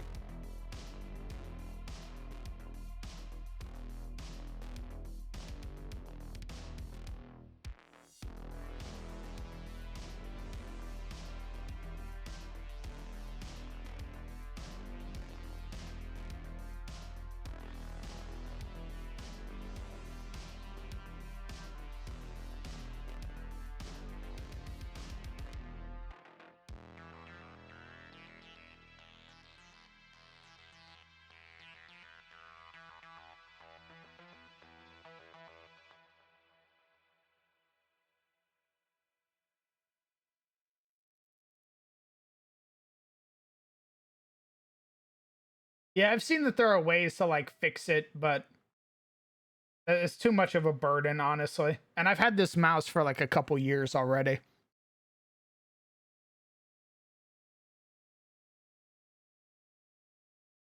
This is the map. This is what I've worked on so far. I've spent a lot of time making my own custom walls and stuff.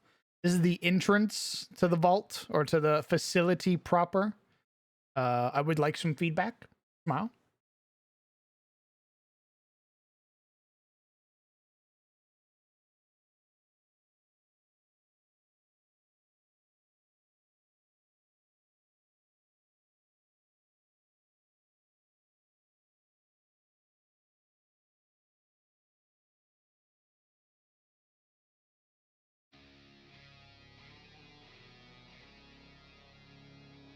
Oh, librarian. Looks good. Nice. Looks very industrial. Very good. Yeah, I want it to be an Archotech facility that was taken over by Illithids. So on the surface, the communication like sort of relay is going to be very Archotech. But once they go to the facility proper that's under the water, the actual mega dungeon, that's where the Illithid tech starts popping up.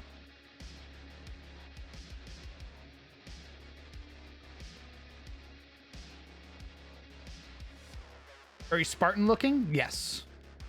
I haven't really designed if I want it to. I haven't really decided if I want it to have much more. Progressively more alien, yes.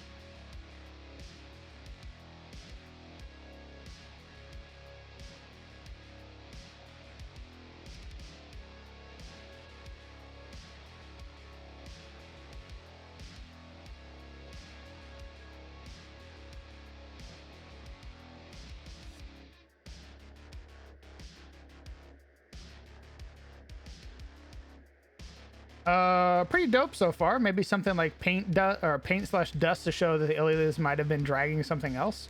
Oh, like, ooh, yeah, I could do that. Leave behind some like gunk on the floor. 100%.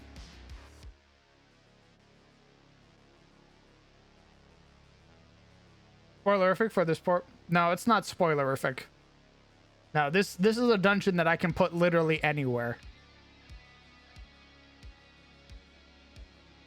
How far you're the rabbit hole are you going to go down with this alien idea? I think I'm going to go pretty far. I think I'm actually going to take bits and pieces from actual alien, like face huggers and xenomorphs and stuff like that. What's the original purpose of this facility? The original purpose of this facility is subnautic, like deep sea research.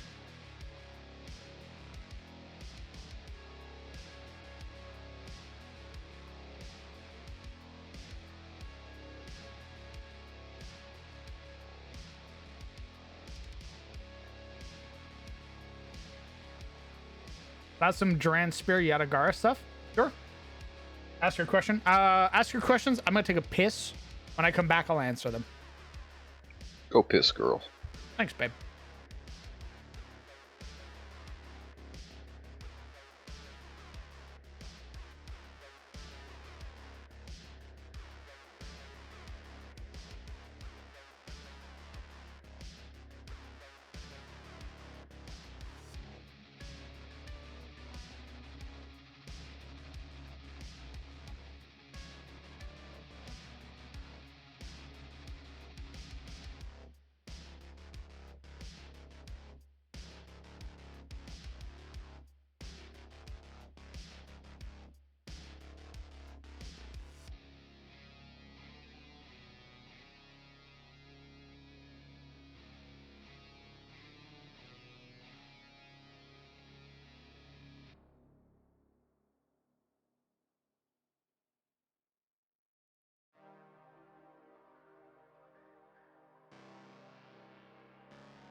I'm back, and my food is being ordered, so eventually I'll be taking a break to eat food. Ooh. What's on the menu? A McChicken sandwich. Very good. What are the requirements? What requirements are needed for Yatagari ancestral spirits to apparate and become corporeal? My God, you're really like hooked on the spirits, brother. That you were asking a bunch of questions when we were playing too. Why are you so interested in the spirits? What has you so infatuated? Me, Squint's eyes. Are you trying some spirits?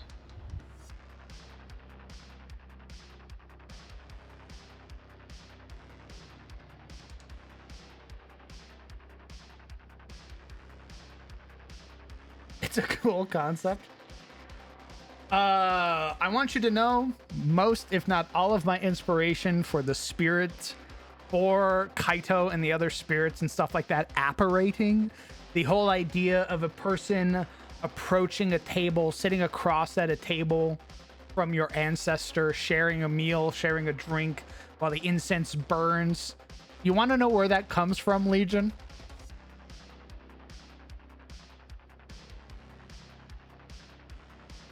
Mulan.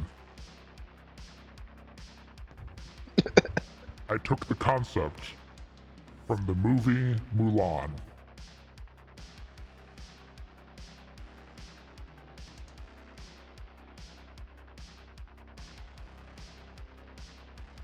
I can't believe Eddie Murphy's going to guest star in your game. Love the idea behind this dungeon. Actually had a very similar idea recently. The world versions of Tiamat essentially being a living virus that infects people. Ooh, they decide to research it. Needless to say, things get bad real quick, and they realize she isn't limited to organic material. Oh God. Terrifying. I wonder if it can be expanded. Expanded how? Question mark. What do you mean, huh? What do you mean by that?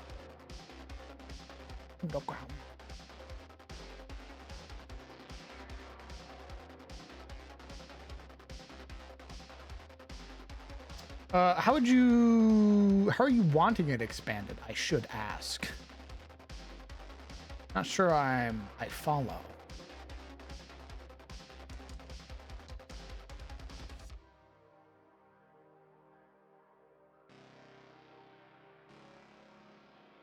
I think we're gonna have some sub rooms, side rooms rather. Like boy, then boy, and then the actual like tram room proper. I think this is the layout with like the sub.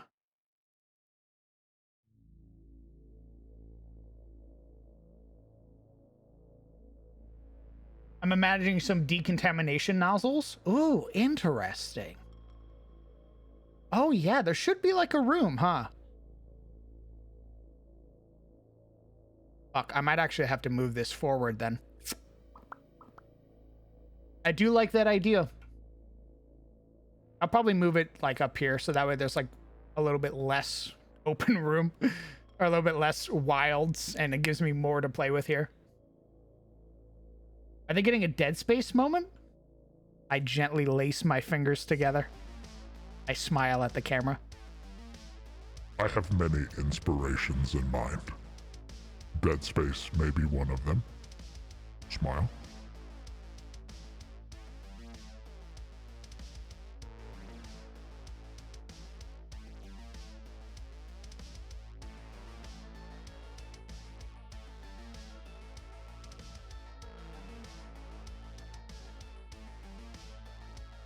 You delete. Thank you. My God. It's not that serious.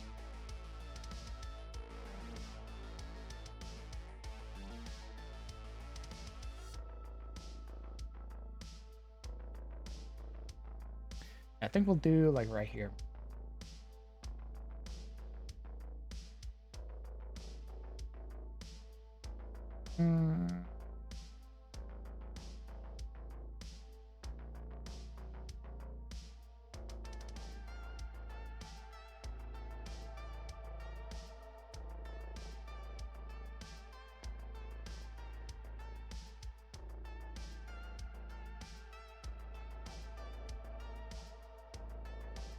300,000 resolution. Yeah, okay. Watch my patrons literally fucking explode trying to download this map.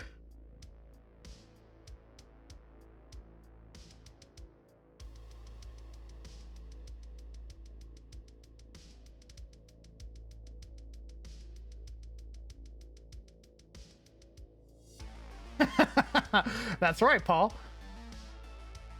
Something's in here with us. And we found out about some new monsters from Phandelver and below.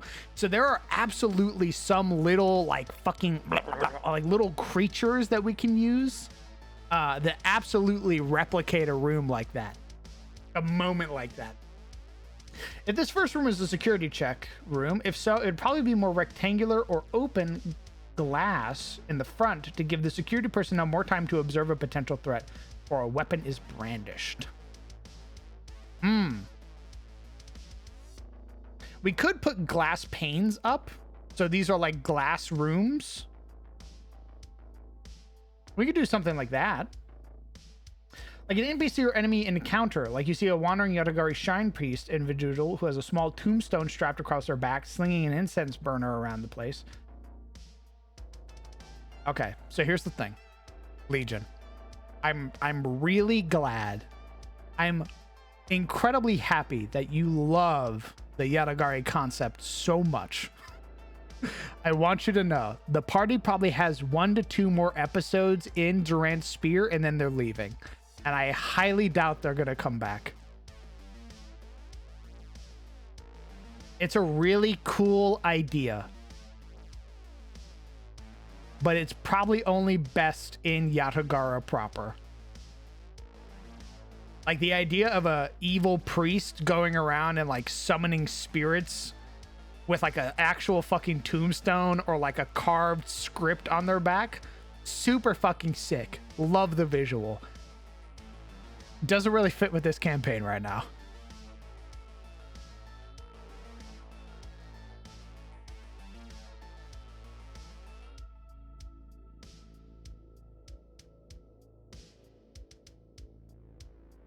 Oh, Skullthrone, brother. Skullthrone, you say that already. I have an idea in mind of like a Halo Flood moment where the party's gonna be able to come in and see like Rendavi corpses or see like bandit corpses and get like a Master Chief moment where the party comes across like a fucking billion corpses or like a room full of corpses and they can sort of check security cams and see what happened to them.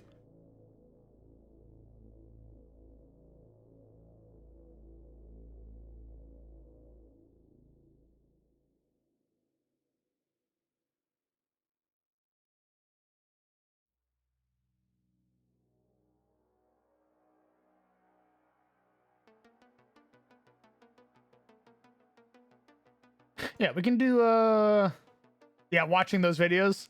The adventurer watches the most unsettling video. +3 stress. It's a live leak video.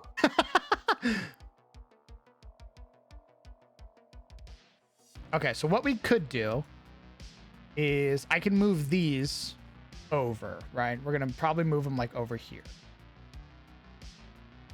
And then we can make these actual security areas.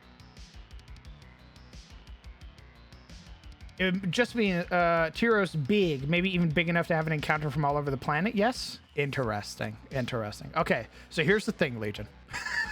I love your idea. Again, it is a fucking sick visual in my head of this like evil, twisted spirit priest walking around summoning like fell shadows from ages past. However, I am currently working on a facility dungeon right now with Illithids. If you want to post that idea in DM Showcase so that way I have it for later, totally fucking sick. Totally down for that. 100%.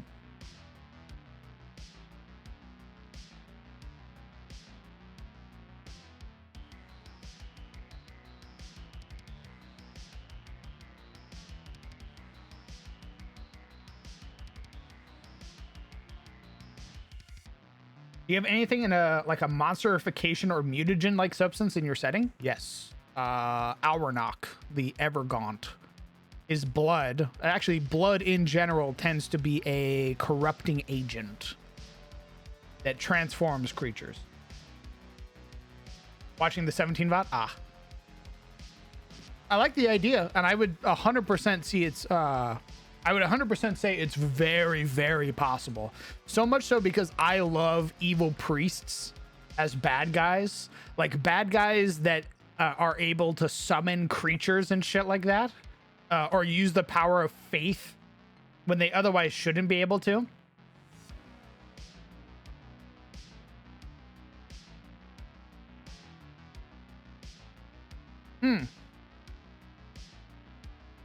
Facility lockdown initiated. Evacuation is done. Entrance is not recommended. Repeat. Facility lockdown initiated. I've also wanted to use that voice for a while again after CTF, so another opportunity to use it again. I will take it.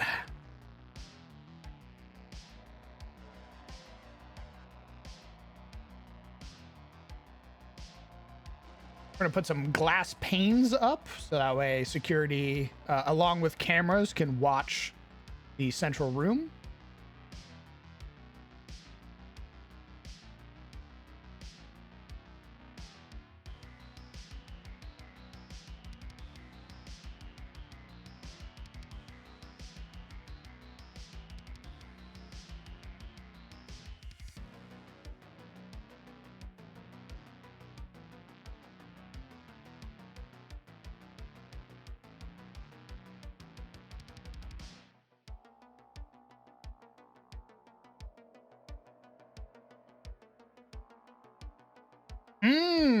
I like that idea, Mario.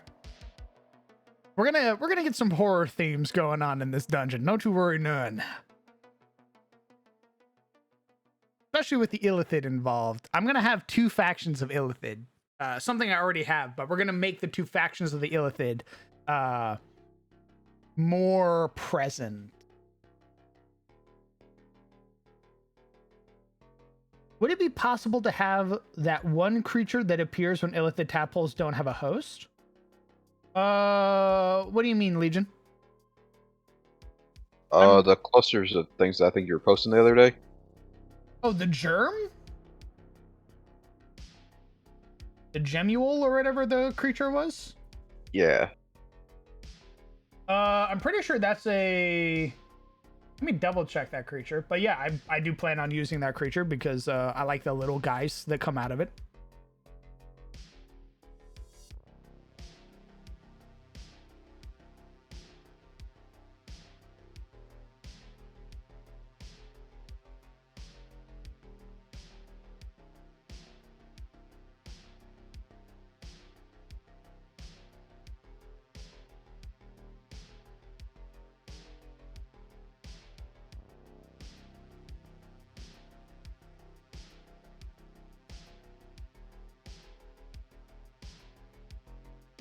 Encephalon gemule is what it's called.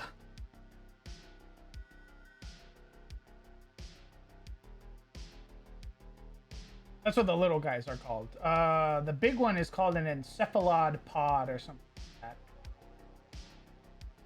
that. Encephalon cluster.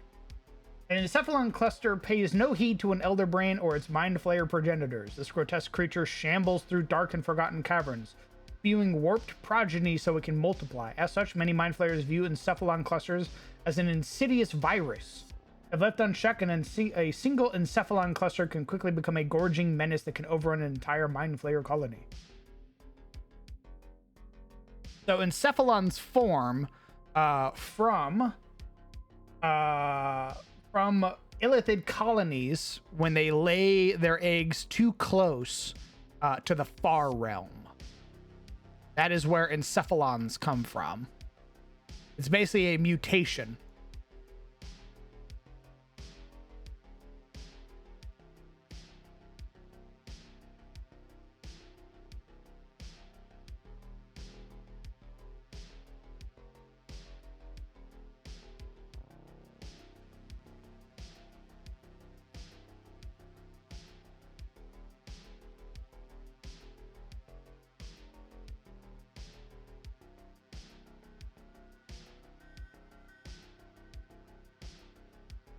But if he asks Brett for permission to use the massive station security bots, I could see that.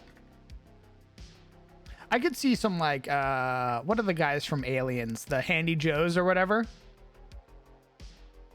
Please stop resisting as they break your neck.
What's the chance of multiple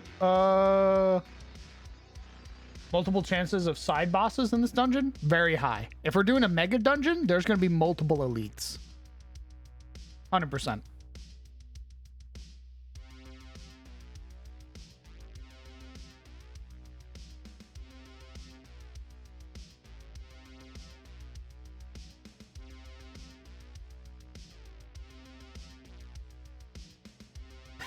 You know what we could have, Mario? As a real callback? As a real true callback? Hold on.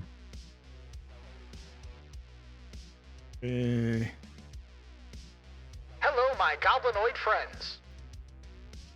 Oh shit. We could have a real callback. In the form of Culinarian Prime.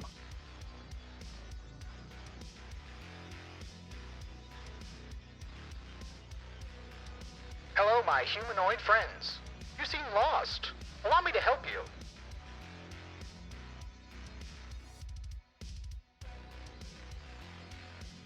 you. Ooh, the overly friendly greeter robot.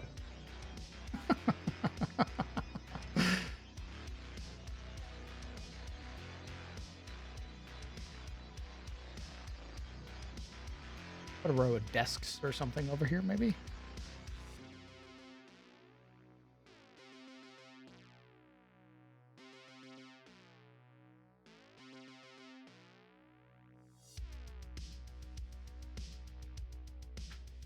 I don't believe Sizzle. I don't remember Sizzle. No, Sizzle wasn't in that game. No, he was not. That was the old SOE crew that played. I think Sizzle only really heard it in passing.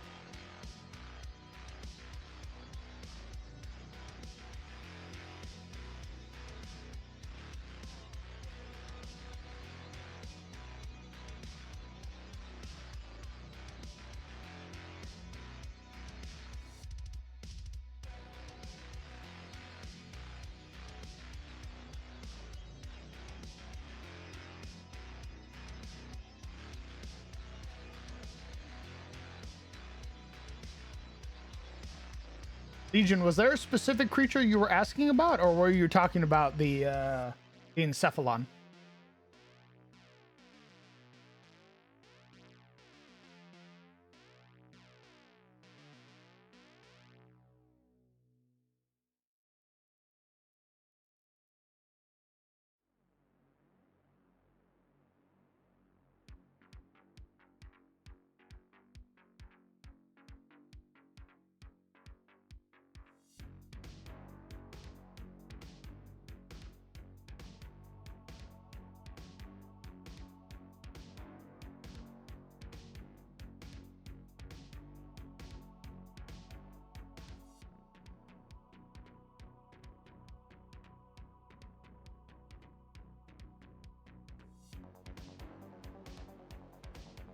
Oh, they did keep. Yeah, Oliver kept the overseer card from the first facility. So that'll probably allow, like, they'll probably be able to swap out that key card for a different one because they kept it instead of having to find a new one.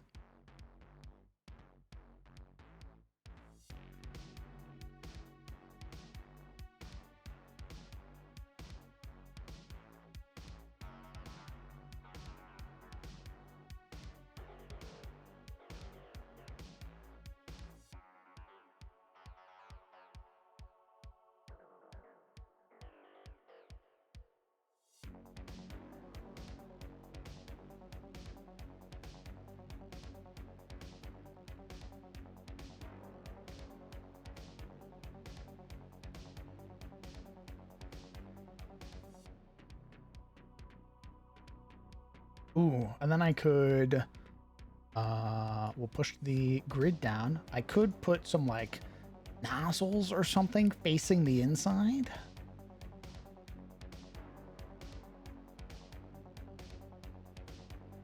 I want that. There's like a little scanner piece on this. I want that light sort of like protruding out. Like, see how it's like that? I want that.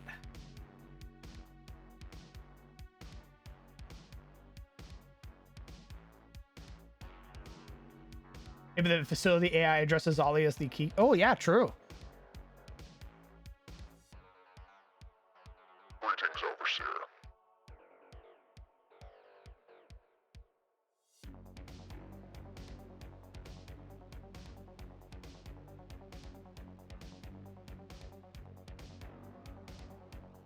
This is good.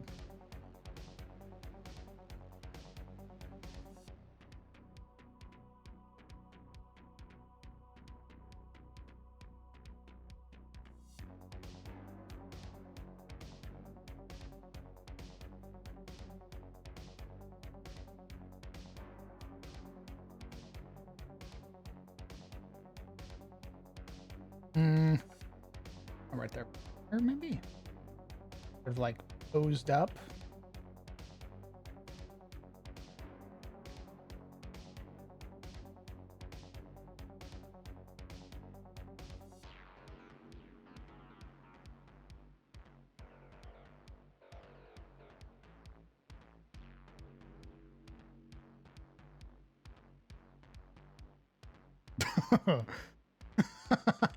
Beep boop. Some big fucking turret. I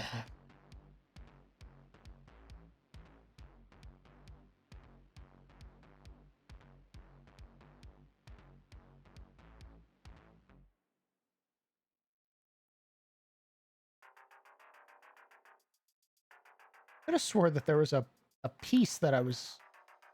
Maybe it's up here. I swore there was like a little like security camera scanner thing.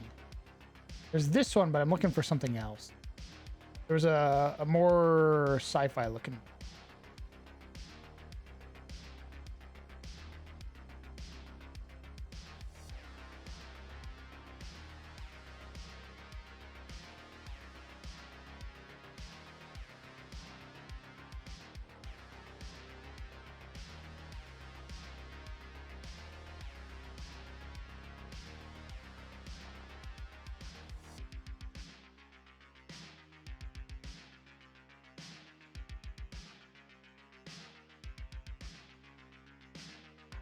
Oh, yeah, that'd be fun.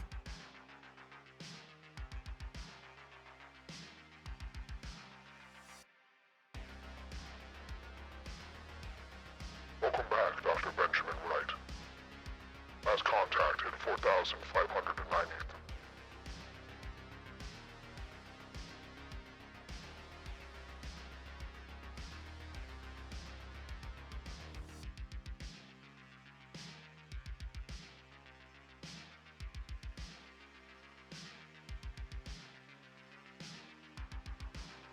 Where is it?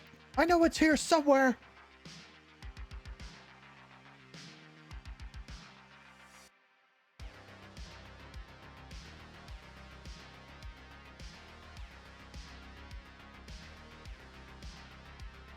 Where are you?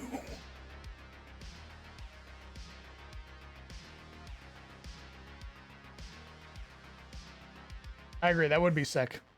Them getting an actual like lore explanation for the key card and stuff like that.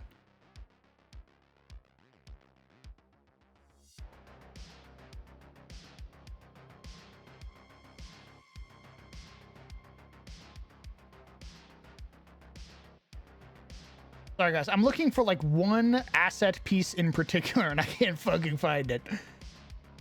Why stuff's not moving right now.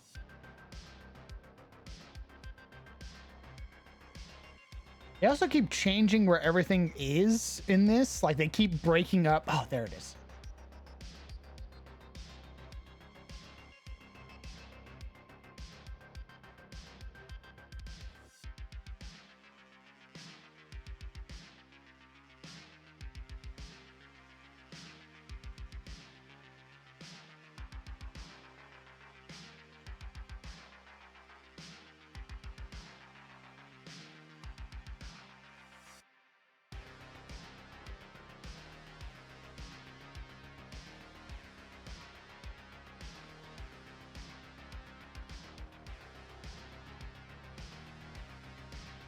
I'm not liking these wall pieces is the issue. I need to find a different wall piece. I don't like these ones.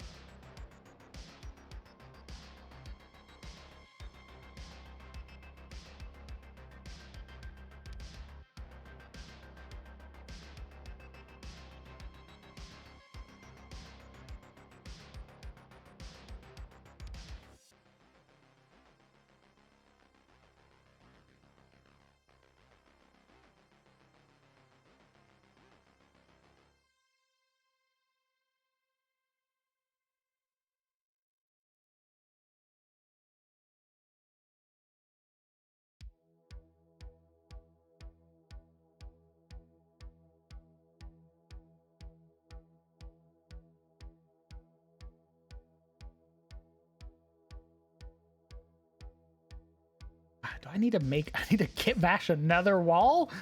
So be it.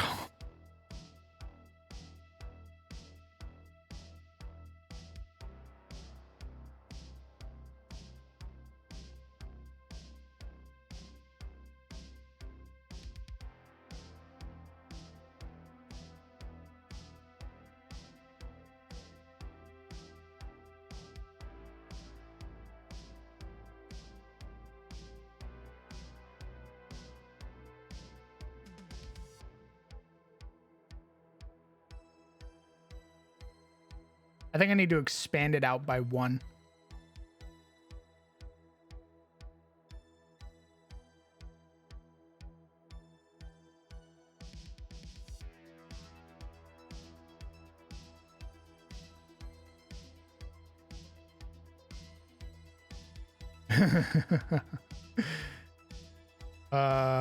You're gonna find out, Smile.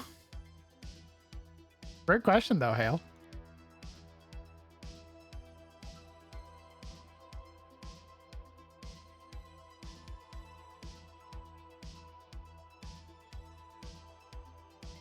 All right, I need to expand these pieces to make it fit better. My God! Pathfinder 2 lore, thank you very much for 11 months. My God. Incredibly kind of you, brother. Thanks for sticking around for so goddamn long. Soon it shall be a year that we have known one another. And what a year it has been.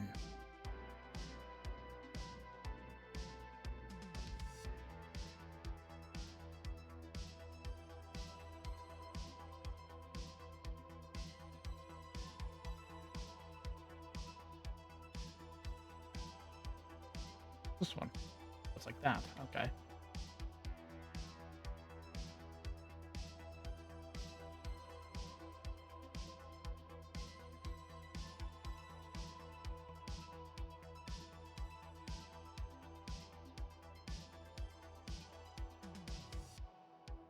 Okay, so it needs to look like that. And then I need to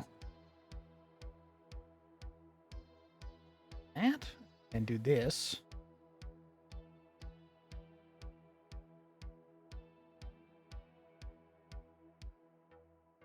Oh, it again.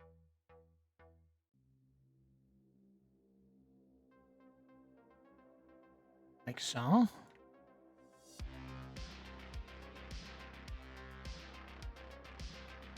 Hmm.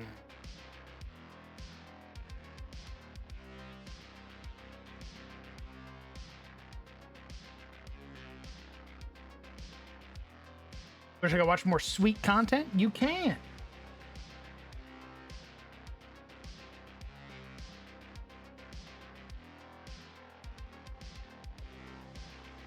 We've expanded that out. I need to expand out this top wall.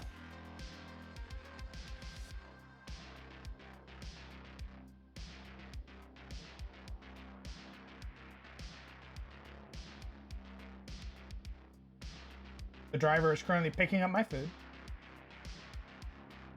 We love that. Indeed, we do. Makes me feel all good inside.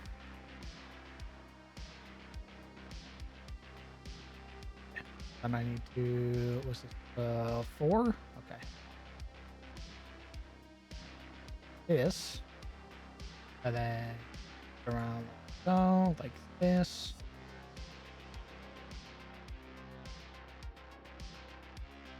Okay, and then I need to take the big old piece on the bottom. Oh, oh.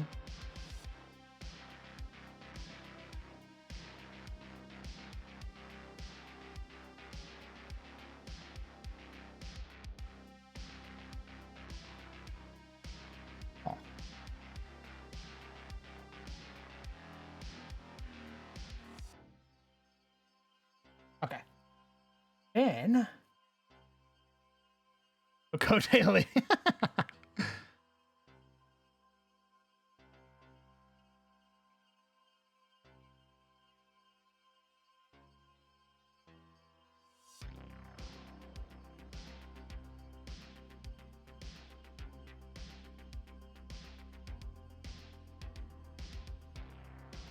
Okay, take that, this. Drag this across like so. Yes, sir. And then I take the paint.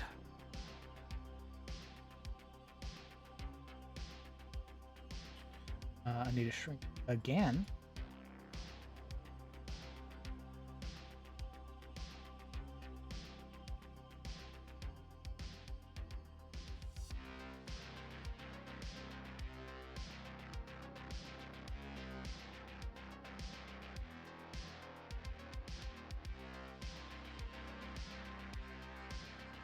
Heck.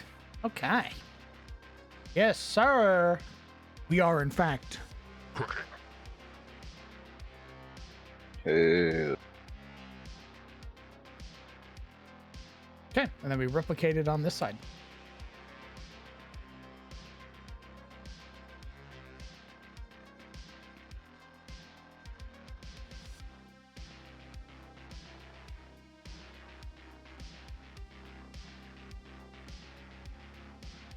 I have another suggestion. Perhaps further down the facility, a small tiny hole has managed to break out or in and is now causing a growing havoc in the Underdark that is now causing creatures or people that once lived in the Underdark to now surface.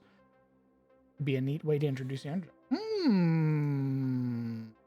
I did want some Underdark intro, some way, shape, or form. Like the way you think.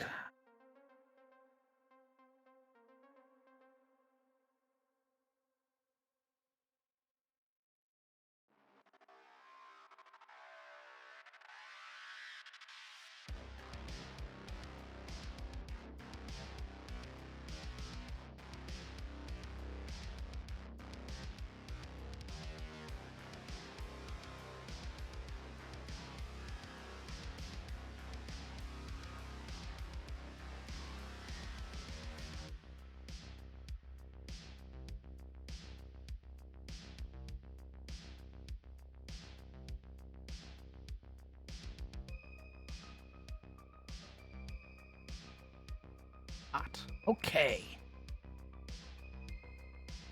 Ooh, what I could do.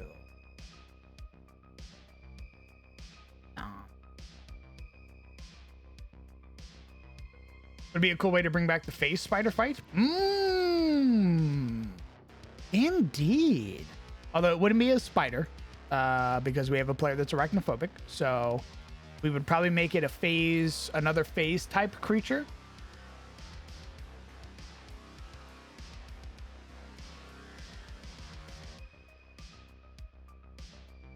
Have you ever made zombies with a high genetic memory that mindlessly operate consoles and machines? Yes, yes, I have.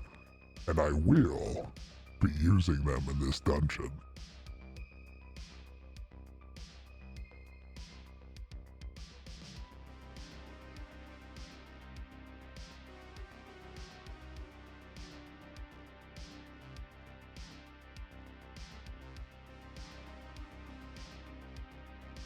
The adder caps? Yeah, we can use adder caps. Adder caps are fine.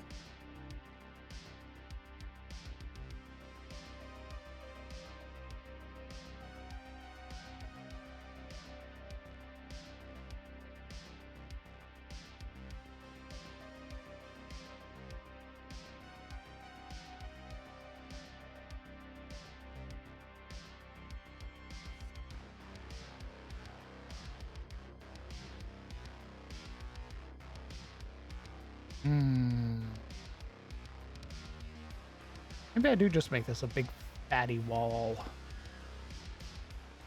Be fine, right?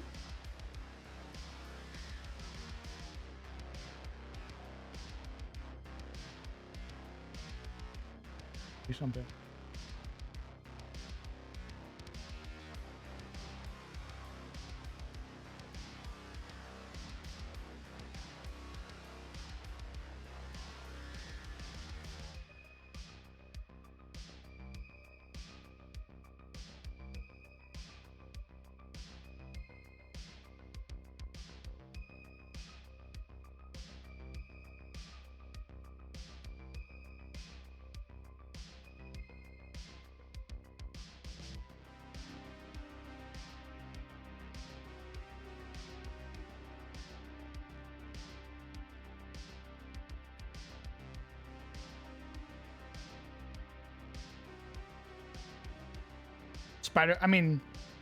Element, if we want the game to have any sort of like immersion, we're not going to do that.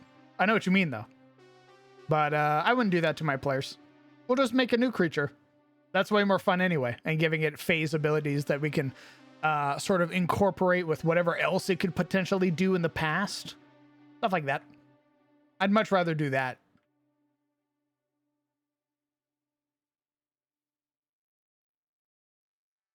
Ooh, this could be like a bottom layer wall? Question mark?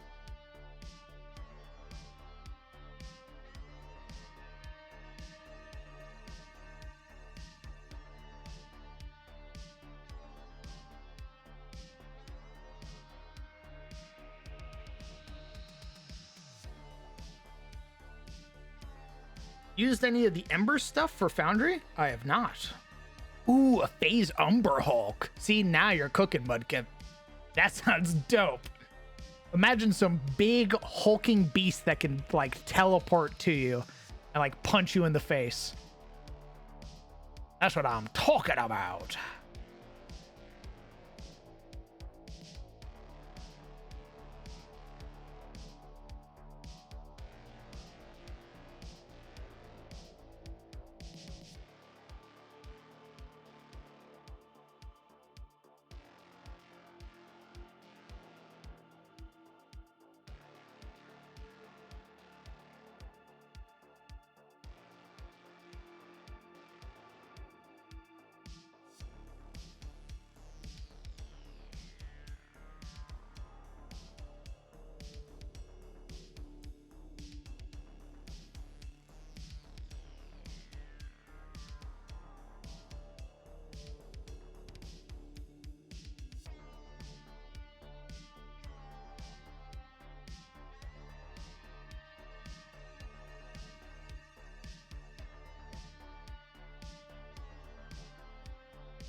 Some of them Rendavi having their biomass repurposed. Yeah.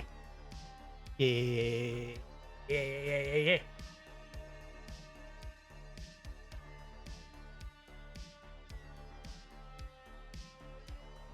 Then we do a bigger wall.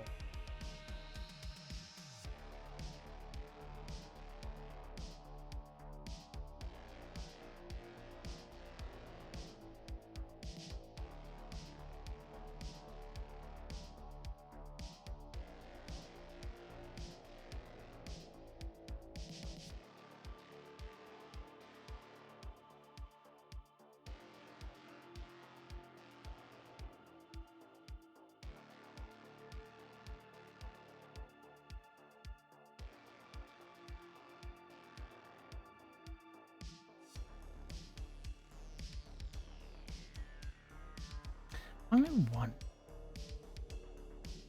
Anna.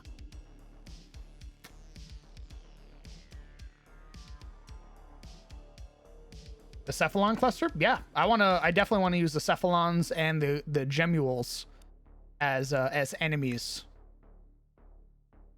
So expect to see them. Okay, now here's how we cook this. Yeah.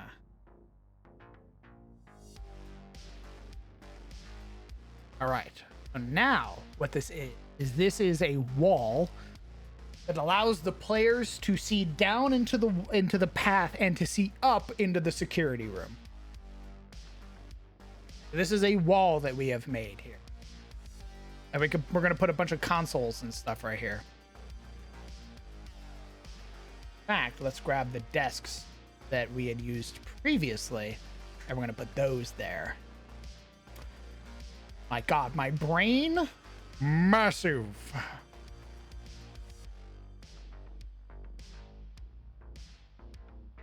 I'm losing consciousness. Dear God, help me. Too much blood rushing to the brain. I'm dying. Up.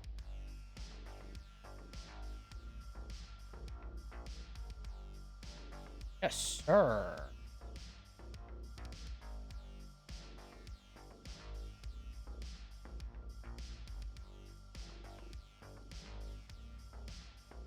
Grab both and I channel ball and I then push them back just a smidge like so.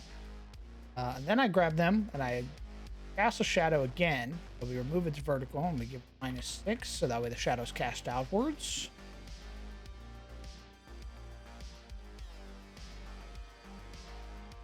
And we put some chairs.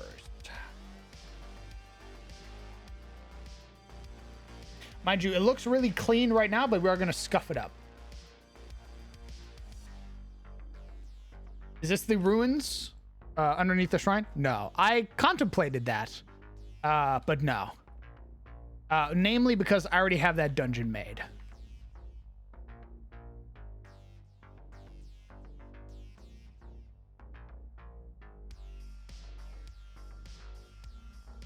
Yeah, it's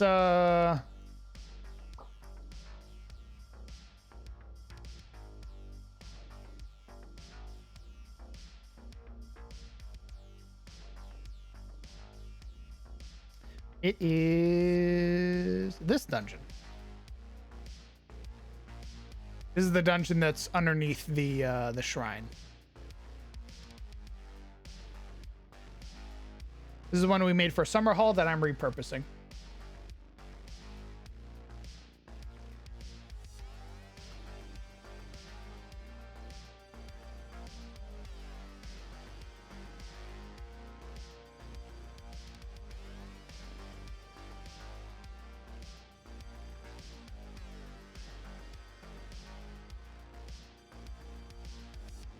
You're gonna be getting this on Patreon? Yes, you will be. This is gonna be a long map, a bigger map, but I would like to put this on the Patreon. Yes.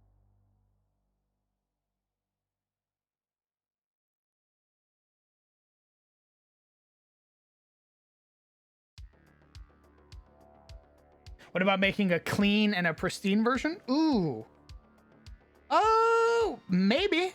So here's the thing. I would like to. That's just.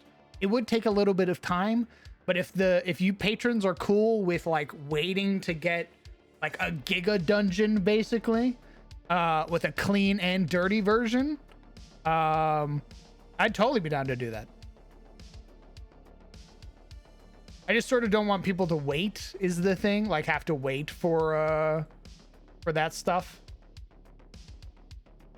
Because this dungeon's already going to take a lot of time. Like making this whole thing and getting this whole thing ready going to take a big time.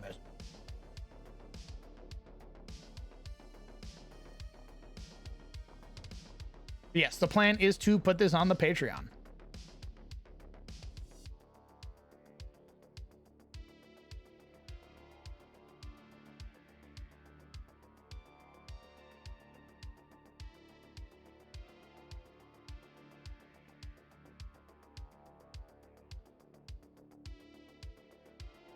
As a patron, I humbly vote yes.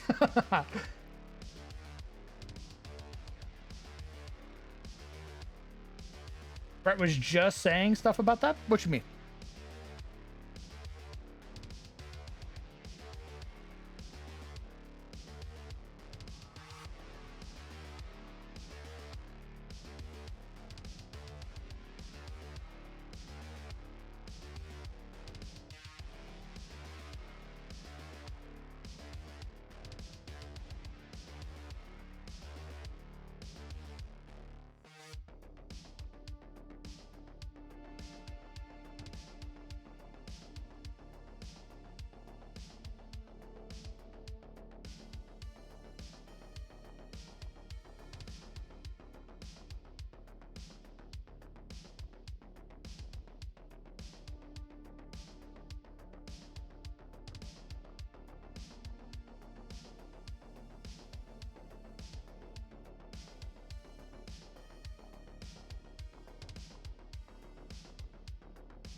All about that quality. Well, I appreciate that. Yes, I would like to make a clean and dirty version of this dungeon, especially because I know patrons would enjoy that. Also because I think it'd be a fun little challenge.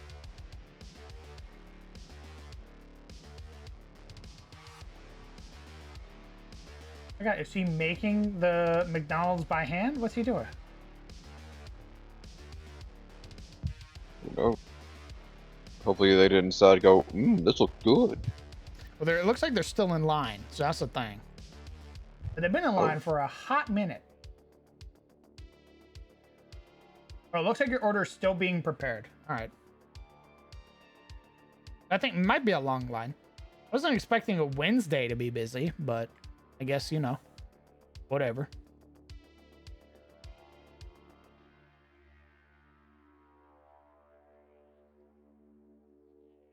All right, what do we think of this look so far?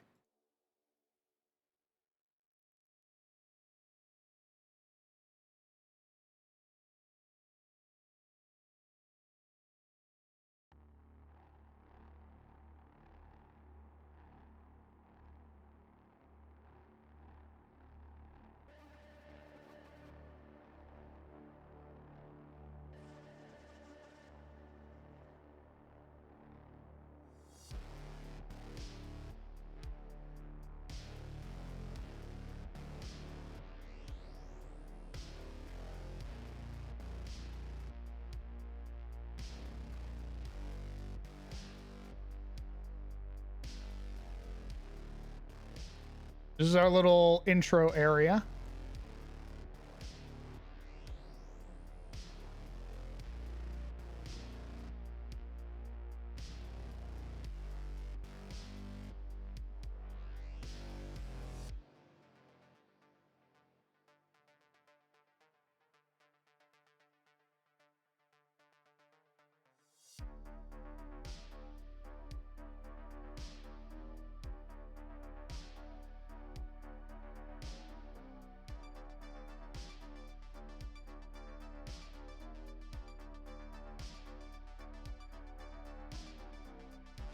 Oh yeah, when it's like blacked out and there's like flickering lights and stuff like that. I agree.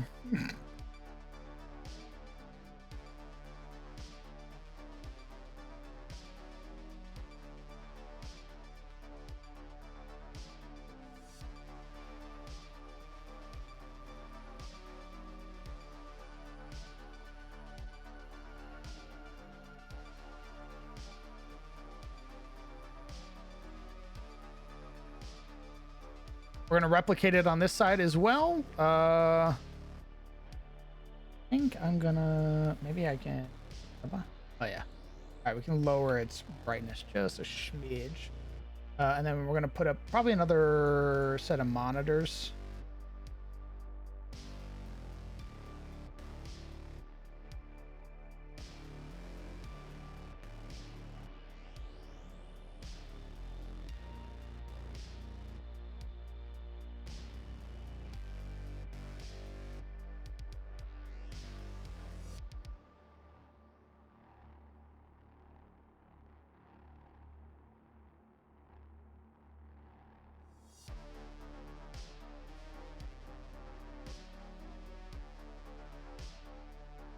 Yeah, okay, so this is how I think I'm gonna run it.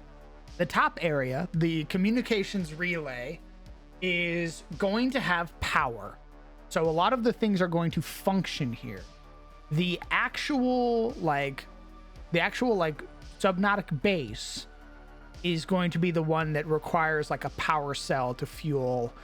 It's running low on power, everything like that. Like this place, the relay probably has like solar panels and shit like that are still functioning. So there's probably a considerable amount of power that's still here. Yeah. But once you get under the ocean, that's when like probably thermal power is probably how that works, but a lot of those machines have probably been turned off. So that's when you get more into the horror element. Like up here, there's probably going to be the prelude. There's probably going to be like little bits and pieces that tell you like, hey, shit's gonna get a little quirky once you get into this vessel that takes you deeper underwater.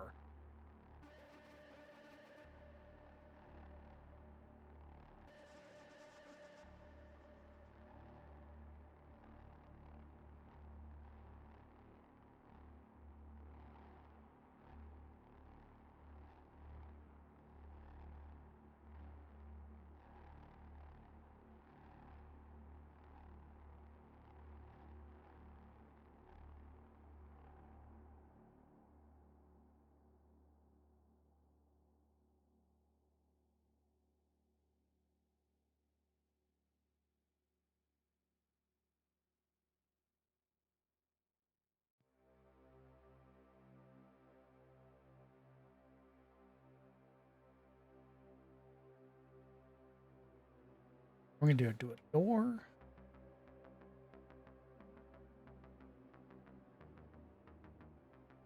Yeah, I'm also a big fan of doing write-ups and stuff like that, Lore. I'm a big fan of stuff like that. Sort of set the tone, as it were. Let the party know what they're in for.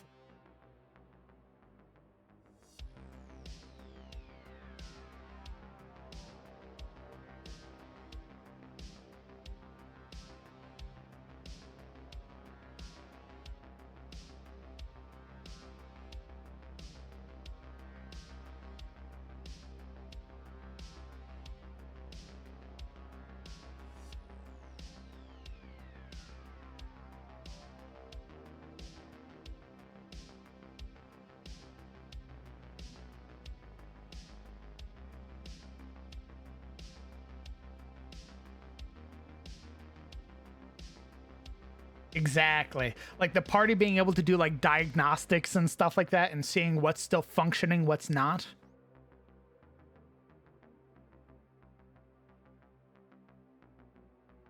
Maybe as the energy was taken from a geothermal vent, it cooled the temperature and made the entrance to the Underdark now passable. Oh, interesting.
Ooh, drain and relocate water into a different room. That'd be interesting. That'd be a fun little one to play with.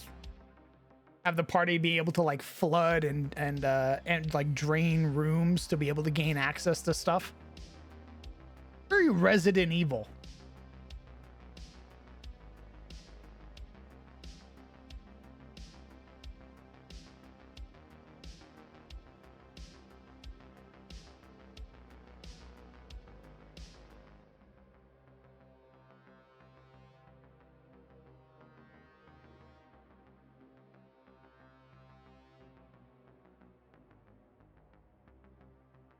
You still gotta traverse the Sea of Stars? More like the Sea of Stars acts as like a very thin membrane. You don't really have to traverse it, quote unquote. You pass through it momentarily. Like it is a bodily feeling when you pass through that thin membrane into the world below.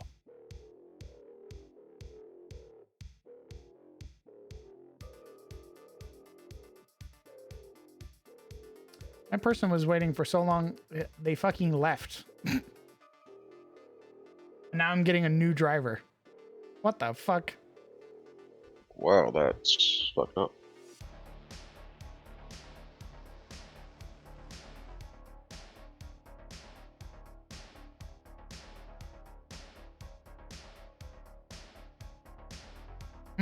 Get like a Renkir boss again through like draining the water.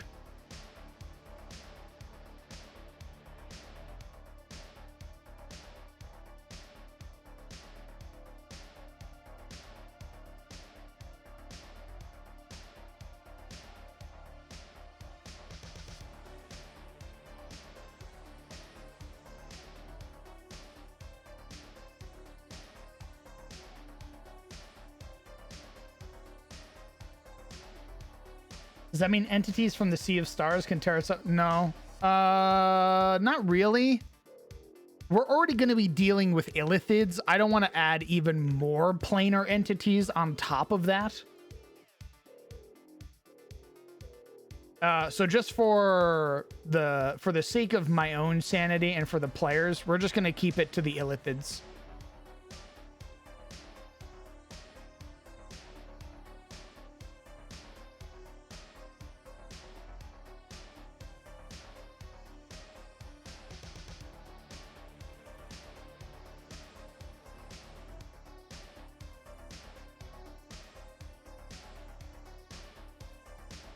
Yeah, just because I'm afraid if we add too much more, it's going to overwhelm the players. They're already going to be dealing with like illithid monsters and stuff like that. Cephalopods and shit. I don't want to add like, oh, and an astral dreadnought punched its way in. Whoa.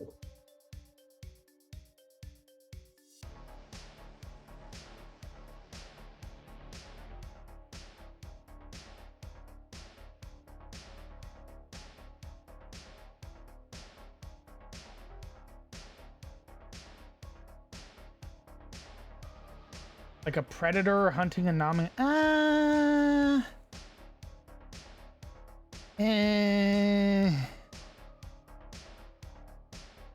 I'll see how I feel once I get the initial designs done, because we already have to make the illithids.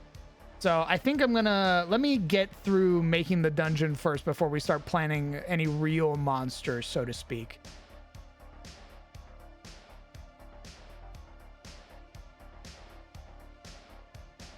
Fishing room.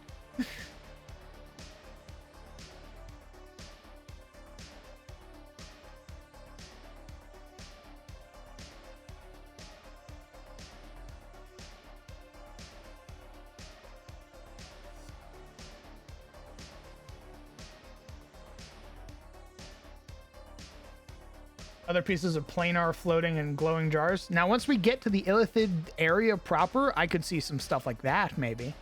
Like specimens.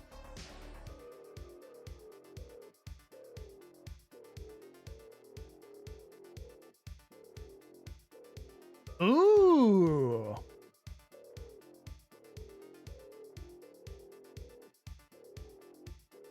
That's a fun idea, Hale, because that does play into what the Allfather's people already did in the past, chaining up elder brains.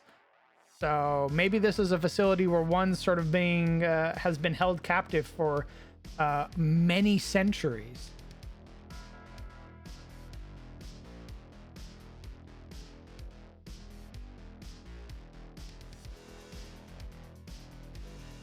It's the underwater like investigation, like the underwater research and stuff like that's just a front.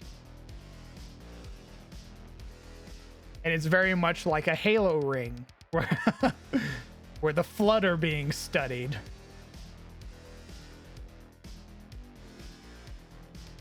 When they say underwater research of like underwater creatures, what they mean is the brain that they have underwater currently. Smile.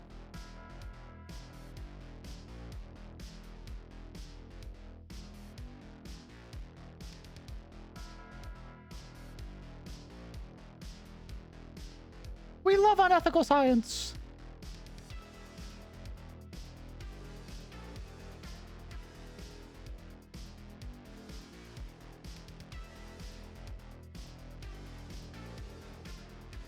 Can Elderbrain blood infect and transmute like... Well, it's not the blood that's infectious for the Elderbrains.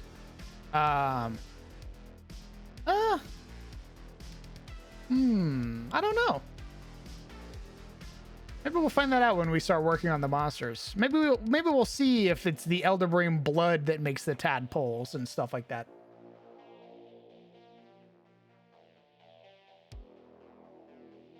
An Elderbrain dragon. Oh my god. Yeah, something that's definitely contained instead of out. Oh, that'd be a great way to introduce some evil shit.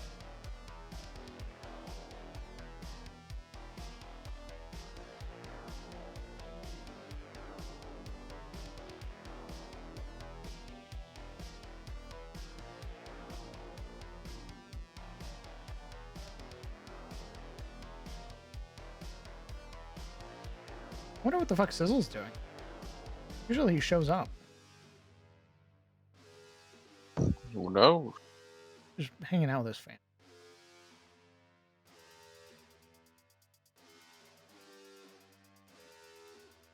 Why would you Densive hang out with us?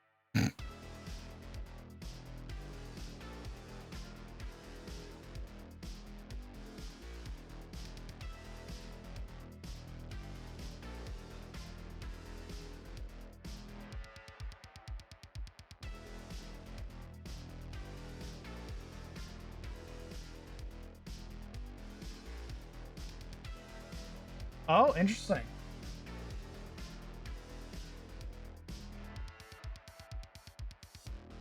Like they were purposefully trying to use Elderbrain blood to see what else they could work with.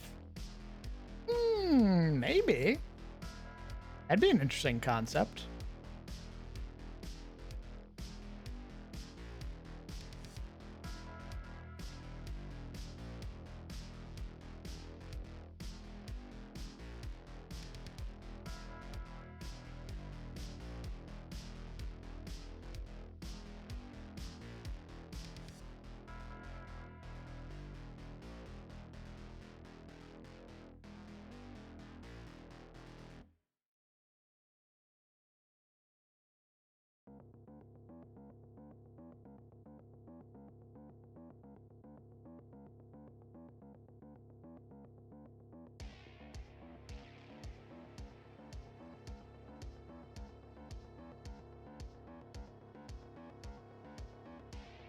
Be a dissected one?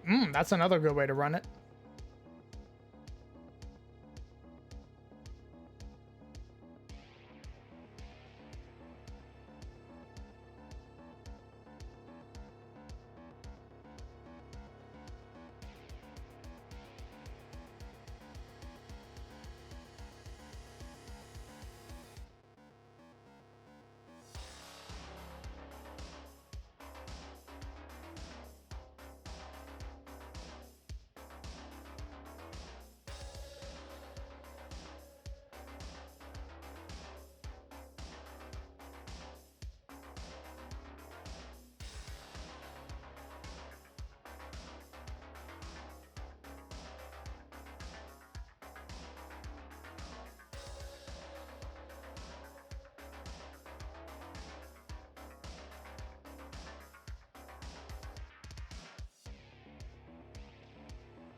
What if the facility has glass panes on them? Or you move in the facility, you just see the text. You just see these textures through them. I'm not sure I follow.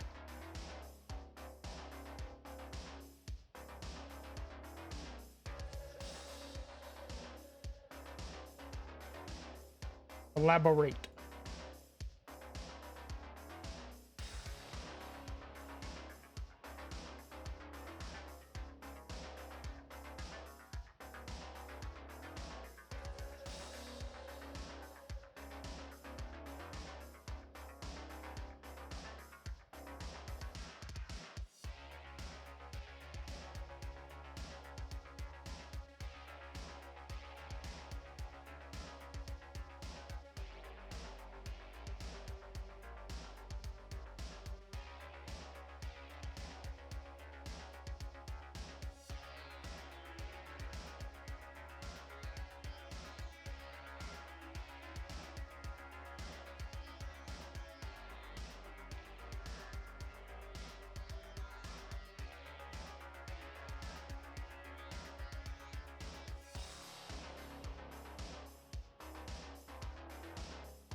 Nice. Okay, that looks sick.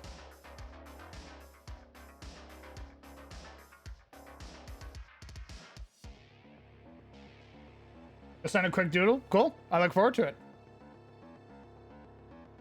I'm curious what you're trying to show.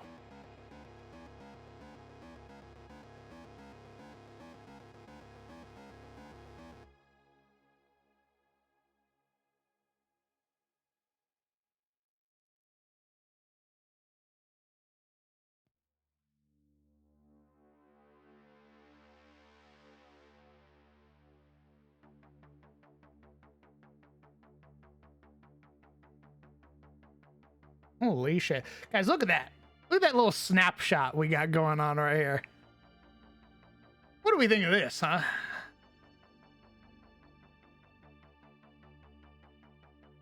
Ooh, yeah, this is a nice little room.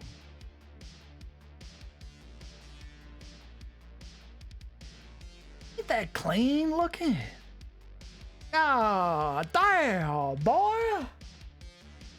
Holy shit, and my food's on the way? Fucking peak, dog. Oh. Everything's coming up Millhouse. Oh.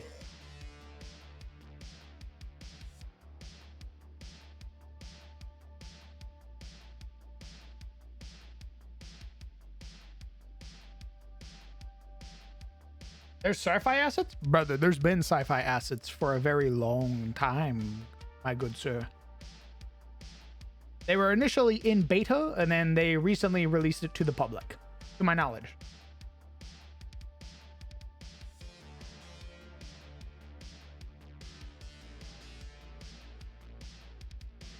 So now we are currently working with an Arcotech facility, a communications relay. It communicates not only with other facilities, but with a facility very specifically deep within the morning sea. A testing facility, as it were.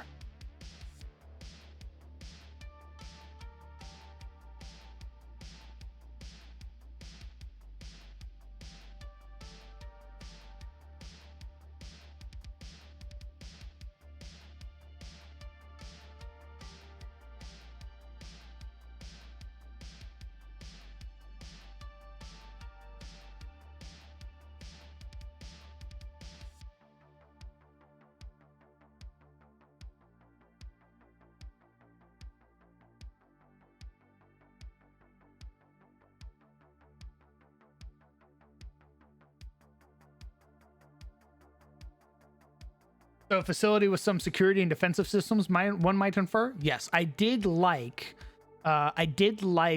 Hale's idea of there being security that is quelled with the presence of key cards or certain ID identification markers.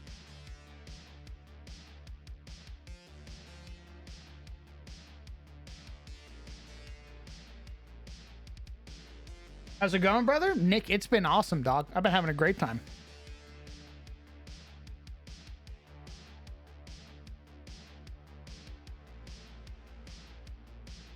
Oh, you know what this needs? There needs to be like floor lights. Like sort of like thin light panels on the floor.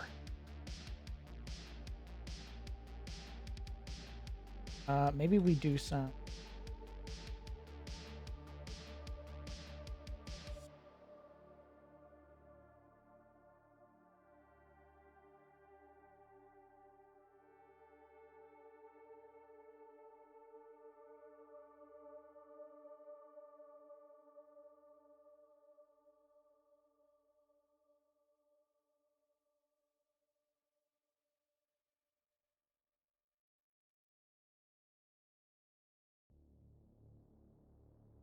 You missed it, Ronish. We made that already. Yeah, man, we made that like a year ago. You weren't here for that. That's crazy. That's crazy, man. I specifically made it for you, and you weren't even here? For shame. For shame. I put all that effort in.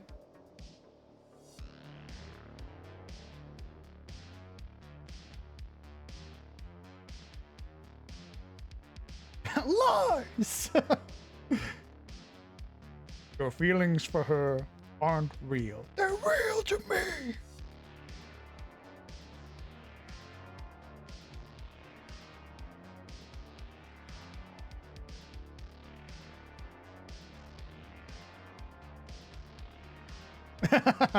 Your lack of credentials has been noted. Security has been notified. Please do not resist.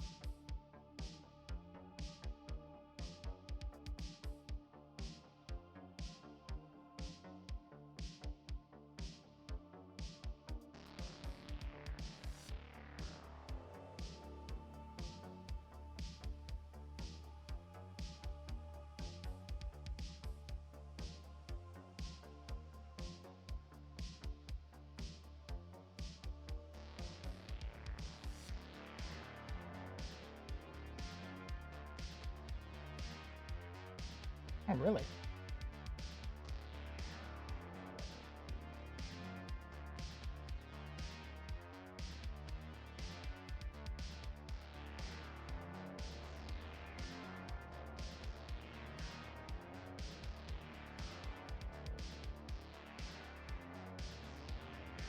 You are being rescued.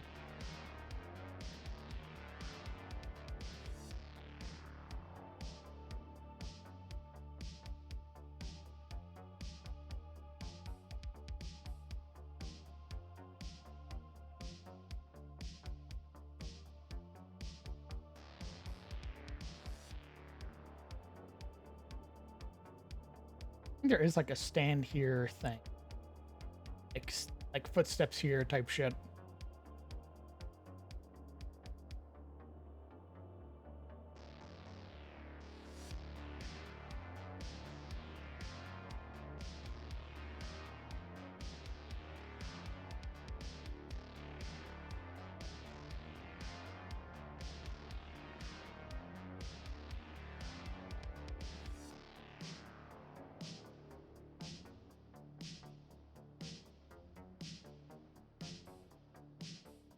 Also a good idea. I like that idea as well, Hale.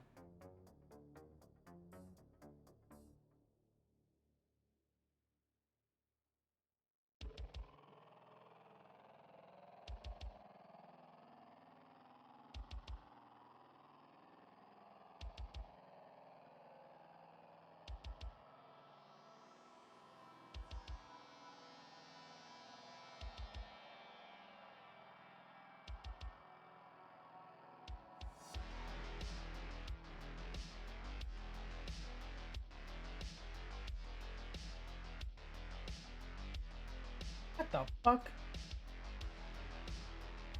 Whoa. Where the fuck is my driver going?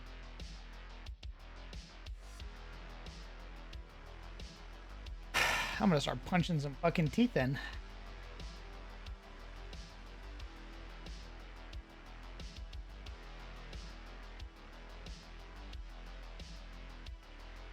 Everything was coming up, Millhouse.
Okay, chat.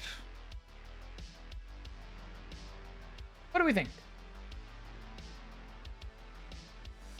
We've added the other door to show where these like decon area is, right? We've had where you stop so you get scanned.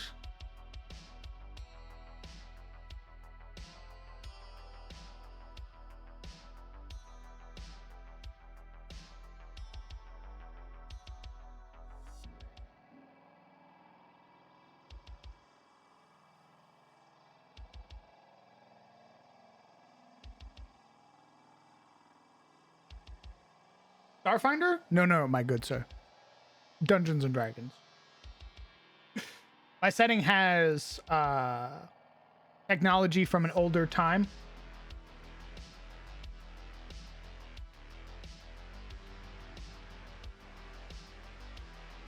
Yeah, once you get your hands on it, guys, you can use it for whatever you want. My setting just has Archotech, so it's older, like, technology from a way greater time, from like first civilization type shit, and the stuff is still intact, still runs.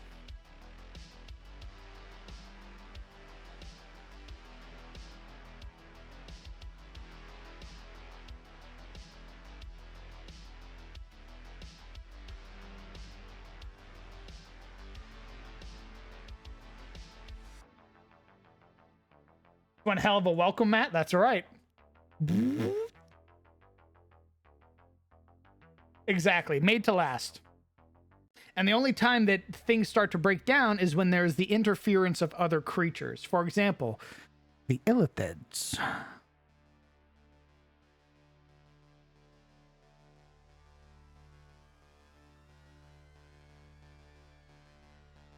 Honestly, this little room alone, I'm fucking super stoked.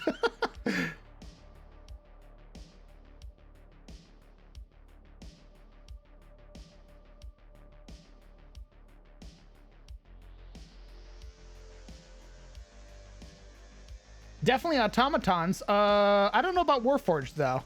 Maybe a Warforged? Maybe. Very tentative. Very tentative. Automatons, yes. Automatons, yes. A Warforged, maybe. Maybe. It's a very nice room. Thank you, Soup. That's very kind of you.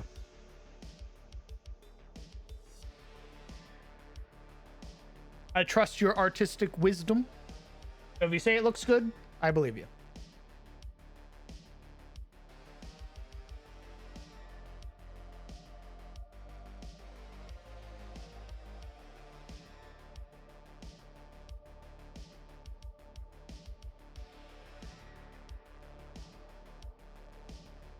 God, it looks so clean, so sterile. Like it. I think we'll make the clean version first, and then I'm gonna muck it up.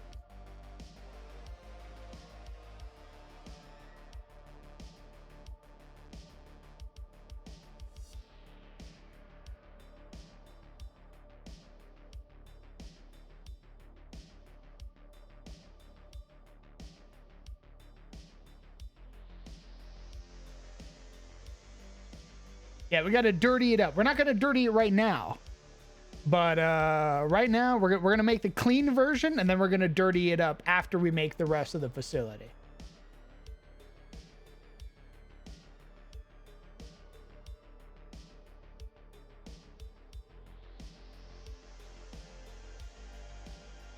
There's just a free-floating orb of annihilation where you cast your objects into that they want you to dispose of.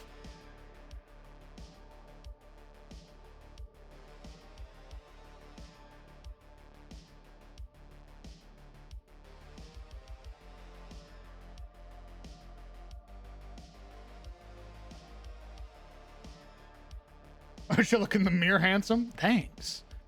Nice. Very kind of you.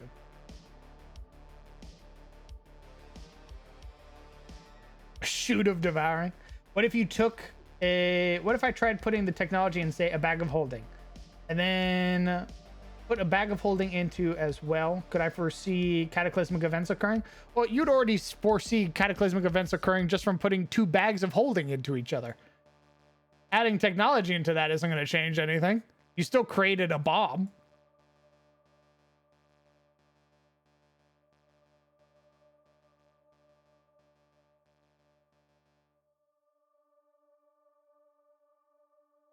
And I can assure you, Ronish, you don't need to try and make nuclear bombs. Nuclear weapons already exist in my setting. It's how the Allfather destroyed the planet during the Age of Woe. He literally dropped a nuclear bomb on the invading armies, and they mistook it for his wrath.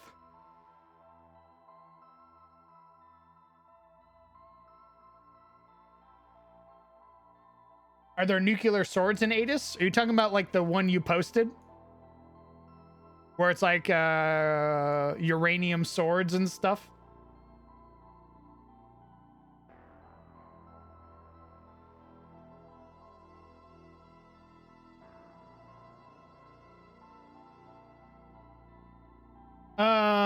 Maybe. I thought it was really neat, so who knows? Smile.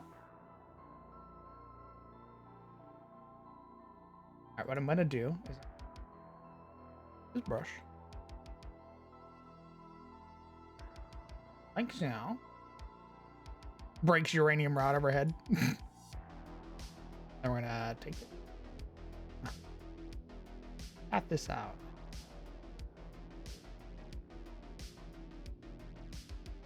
Then I want some sub rooms side. Actually, probably gonna be more like.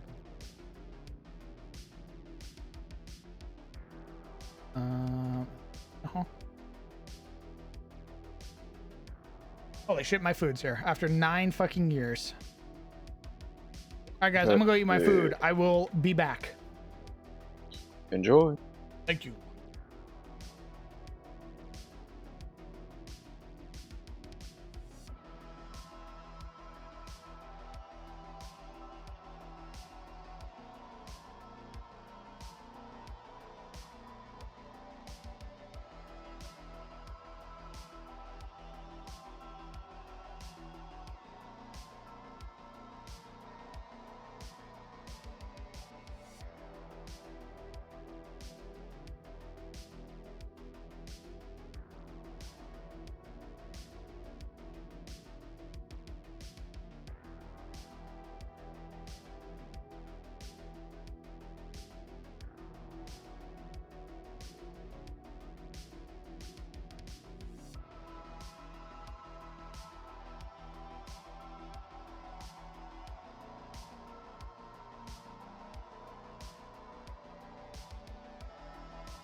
God, how long has this asshole been eating?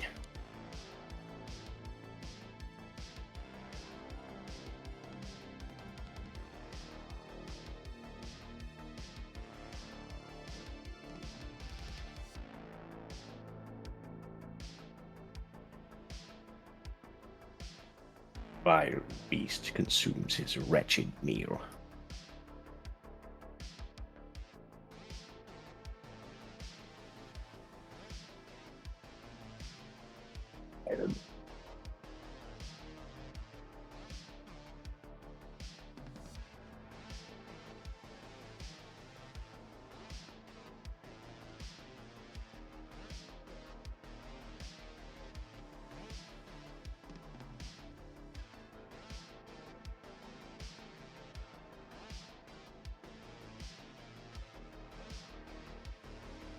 He's carbo loading. He's been doing that for years.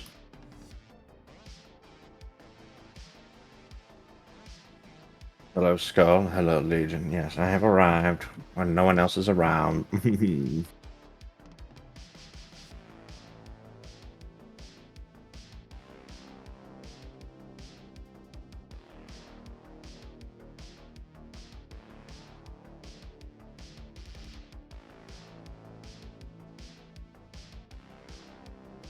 Jesus, fucking finally show up. Where the hell you been?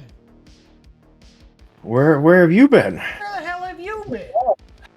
Why have you been on break for so long? Fucking so long. It's been like 10 minutes.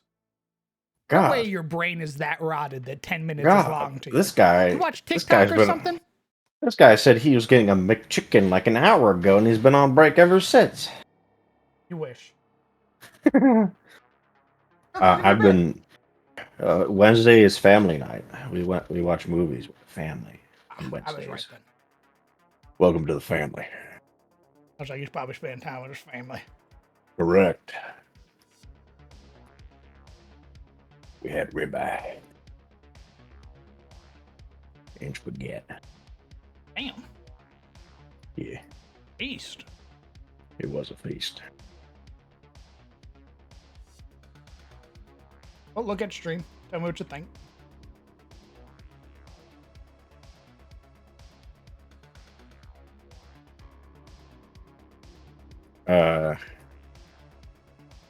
I don't want to hear a single comment about Yuria. I want to know what you think of the dungeon. I already did that. All right. God, do you think? What do you think I am? A fucking record and just say the same shit over and over again? Don't answer that. Tape recorder. Huh? It looks like a really cool. It looks good. I'm physically trying to stop myself from saying something snarky. It hurts. My body. It's in pain. It it goes against my nature. You understand? I'm dying. For you, I will restrain from calling it a fridge. Fridge? In what world? What does your fridge look like? Yeah, man. Actually, You ever I'm coming to seen? vision You so I can ever? see what your You fucking ever your bougie ass fridge looks like. not my fridge, but like, have you ever been to like a social hall and they've had like a big walk-in fridge? I think the only Or, time I've I ever don't seen know. like a walk-in fridge when I worked at a restaurant. Oh. Oh, it's good. I'm assuming it's a like Decatam. Correct. Okay. That's decon coming in, so that way basically pass through these doors. Now you're in like a hermetically sealed area. Make sure you're not bringing any pathogens or anything like that. When you start heading below,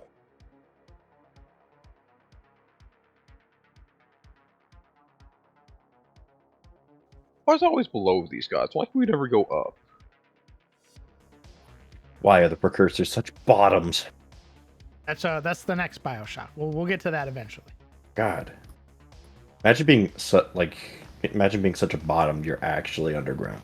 Like Jesus. We're not going underground, my good sir. Isn't We're there going like under a the tube? ocean. That's worse. We're going deep into the morning. My sea. man, such a sub. He's subnautical. Just you wait. For horrors beyond your imagination. All right, guys, get in the can. We're gonna go see the Titanic. What's being used to steer this thing? Pull up my Xbox controller, an ancient artifact from a bygone era. The Oh, time was fuck. simpler. More peaceful time.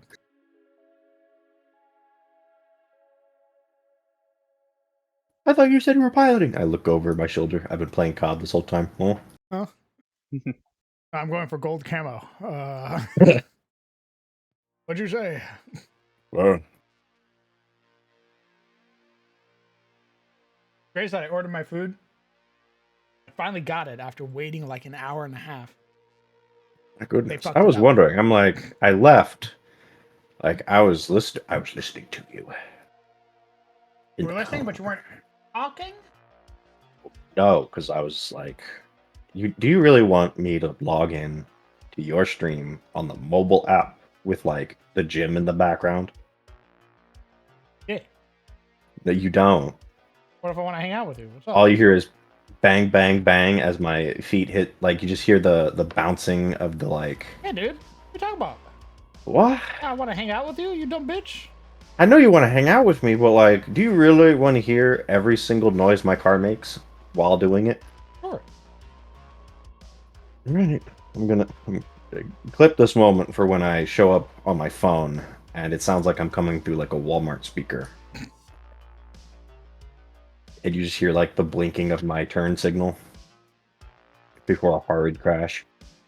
I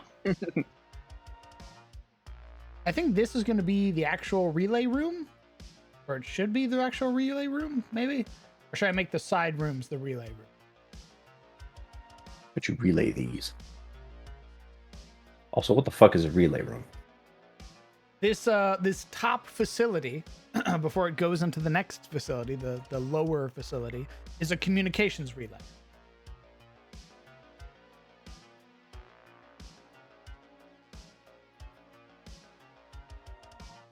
Guys, you want to see something as I prank call Ancient Architect with my cool new relay station I just found? I say, hello, this is Station Ligma reporting in. They activate security. I don't know what a missile is, guys.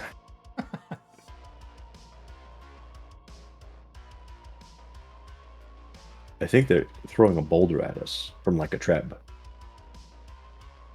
Beep, beep, beep, beep, beep, beep, beep, beep, beep, beep, beep, beep, beep. Oliver, what is that? I don't know. I went at my 7 roll to interact. A noisy.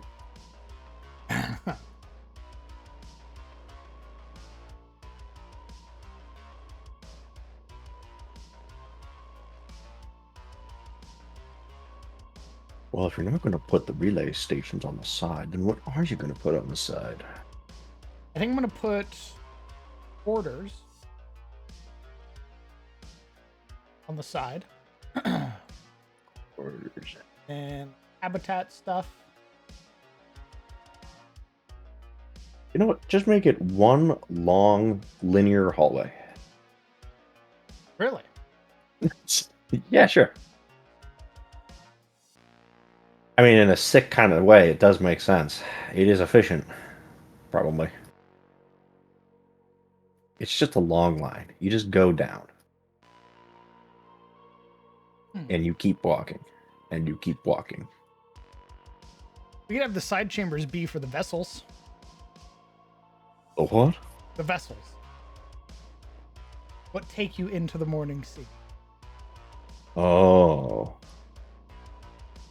Me skipping this entire dungeon because the vessels are right here, and I accidentally go to the next level.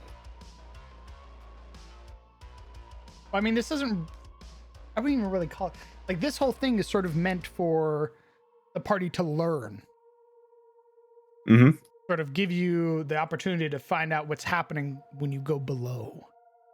Yeah, You but have could you ever skip been... this whole thing if you want. Have you ever been in like an intro or like cinematic part of a level, right? You know, the part where you're always like walking through or they're telling you how to game and you accidentally like, hey, what's down this way? And it's actually like the main part of the game, and they're like, "Oh, you must be done with the tutorial," and then they just lock you out of whatever you were learning, and you're like, "Wait!" And they're like, "Here's the enemies," and they shove them at you. And you're like, "Oh, Are you I saying didn't read that's what you want, anything." or you're saying you're gonna do that, or you're saying you're gonna go ignore the dungeon? I'm just look. I'm saying that the chance of me hitting a low interact and hitting the on switch after I climb in to see what's inside, because I think it's a big chest, there isn't a 0% chance I would do that. I look back, tell my friends, "Don't worry, guys. I know what I'm doing." It launches me and only me down the tube. Oliver's gone. Yeah, I think I'm gonna have these side chambers be the docking like bays or ports. Okay.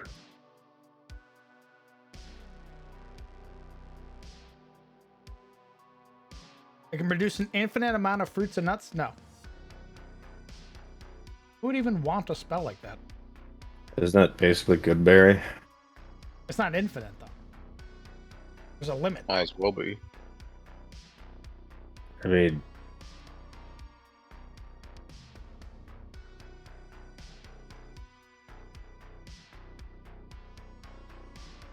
they call me the Goodberry farmer.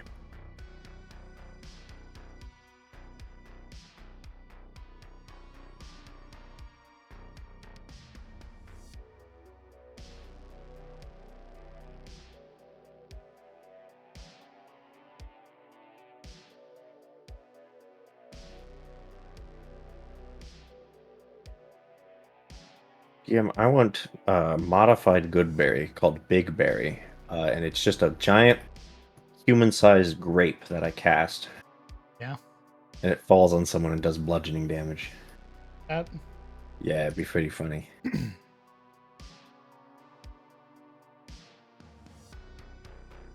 Yeah.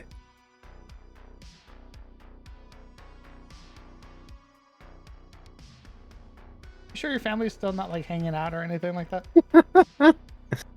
What do you mean? No, man, they went to bed. Oh, that's crazy. Your brothers don't want to Yeah. hang out and play Magic or nothing? Nah, they're probably gonna go to bed soon too, in like 30 minutes.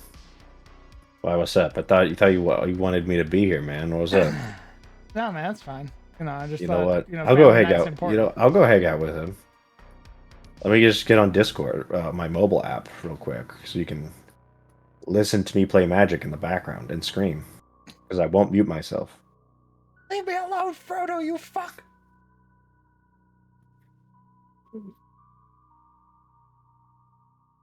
We've conjured worse things than Frodo at this point. I've seen what magic can do. The cruelties you can unleash on your friends. You need a pretty penny to do it, but there's some vicious things you can do. And by that I mean I know the same 5 cards people use because they're good in any deck. I look at Dockside Extortionist.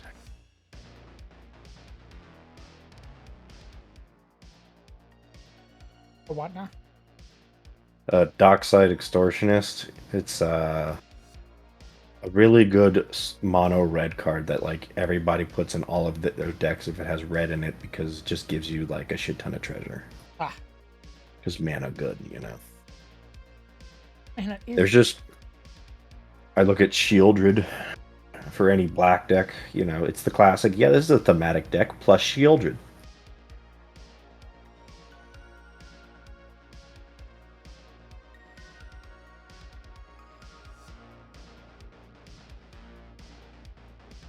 Might actually have to shift it over one.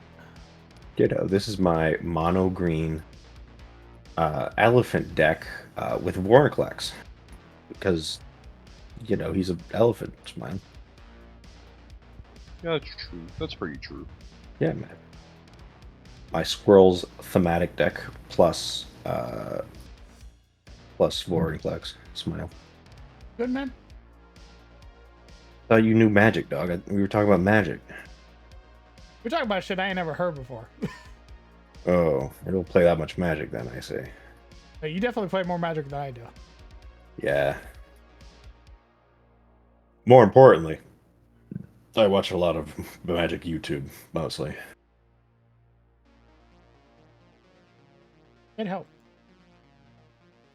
No.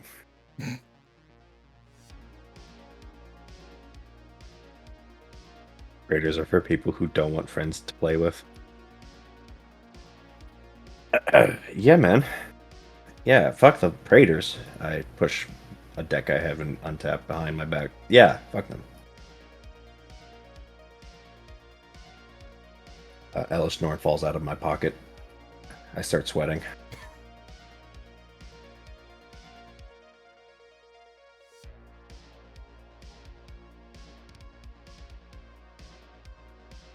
Oh, we can use one of these.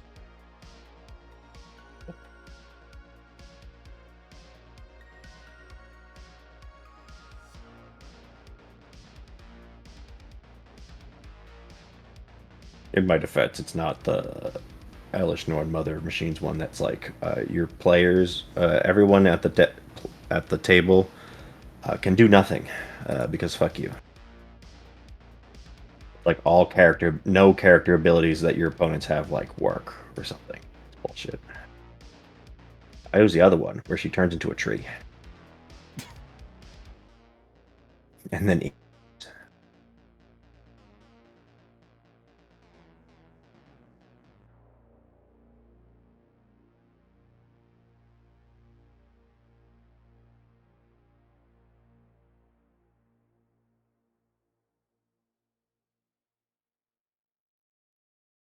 Not much room.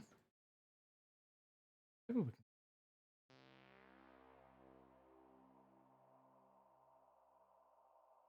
Doesn't need to look in.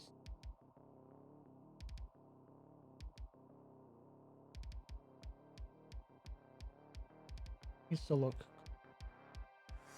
stupid.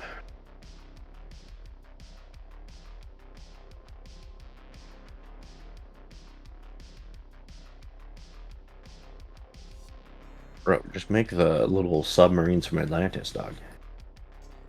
You know how much I wish I could?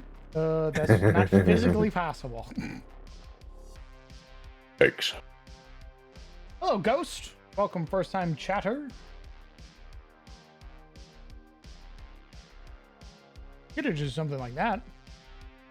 That looks believable. A little pod. So what's it called? The casket.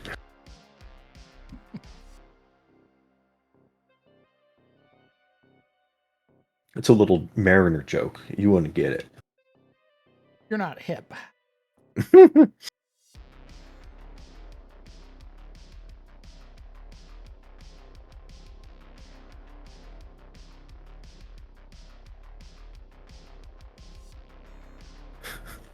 What's that mean? It's like marine biologists discovering new life versus any other field.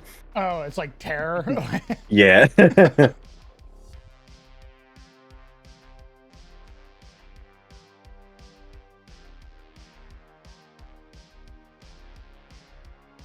You get in at the top, right here, and then you get in. You get in and then you get in. And then what, DM? I haven't gotten that far. Okay.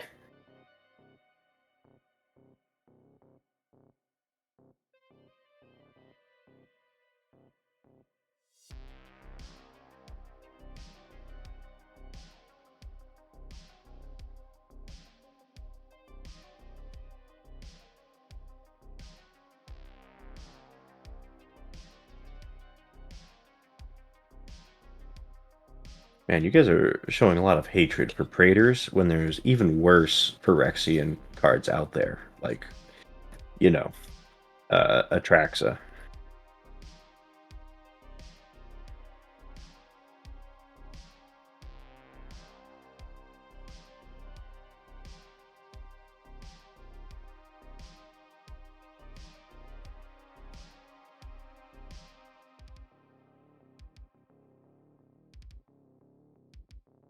Soul Ring Winter Orb. I mean, you could have just said Soul Ring and gotten punched, so don't even have to introduce a Winter Orb.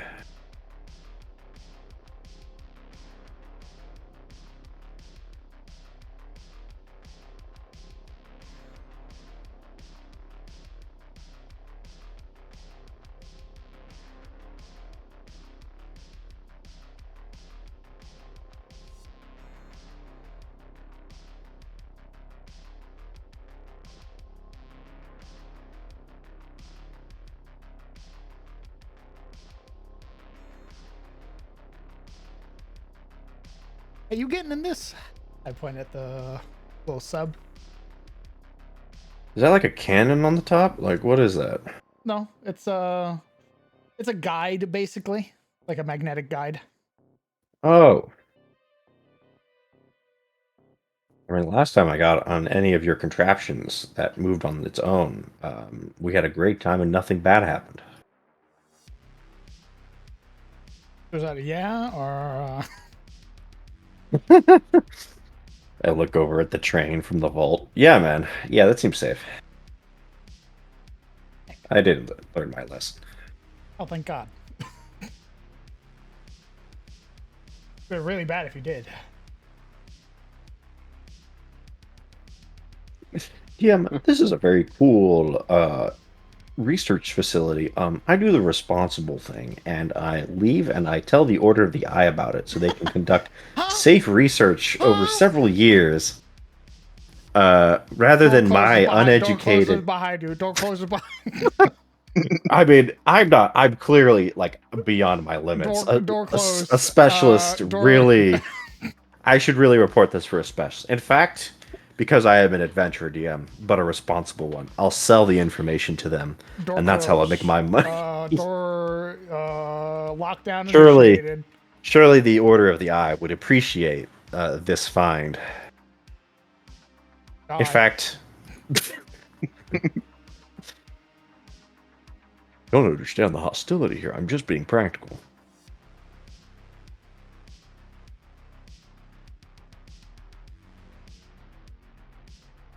This is clearly beyond my depth. Yeah, once you get in there, then maybe. I think that's a neat little sub. It looks like a death trap. No, How old is that thing? older than a lot of things.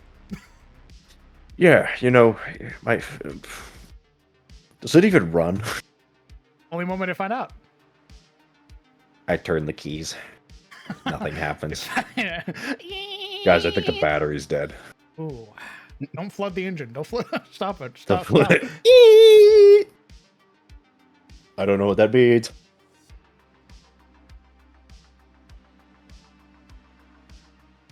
The one type sub.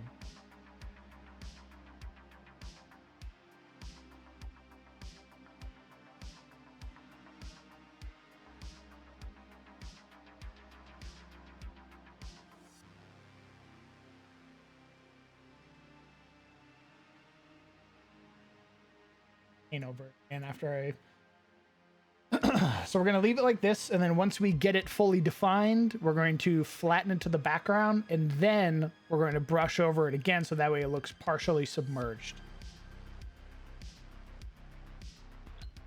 Babe, it's 4 p.m. Time for your background flattening.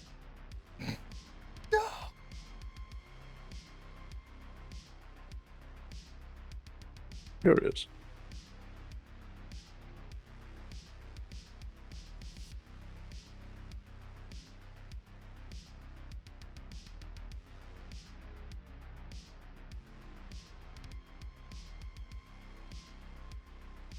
Oh, goddamn it. It's always going to be off by one because it's uneven.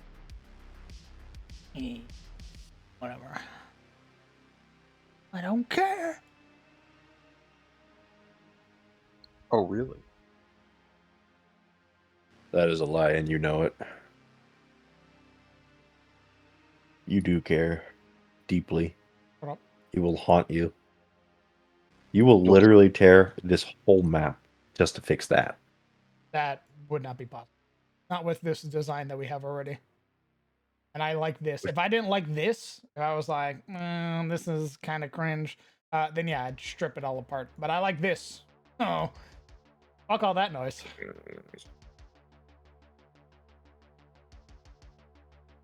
Guys, do you hear that? It sounds like cope. What in the fuck are you talking? You even know what that word means? Copium. He's coping. He's like, I won't break this map. I won't completely destroy and redo. When was Like the last every time you other map. watched a map making? When was the last time you did maps on stream? I did a dungeon recently. The whole Manticore dungeon. What do you want about? And you're telling me you didn't blow it up at least once? Not that I remember. He blocked it from his mind. You erased it from his mind like he erased the map.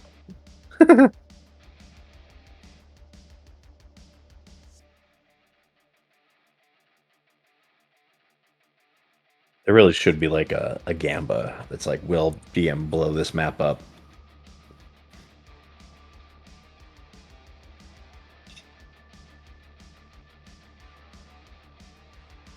You don't want that. Why not? I'm just saying, you don't want that. Why would I care? You don't want that. You know what, Zebus, make a bet. Will he blow this map up?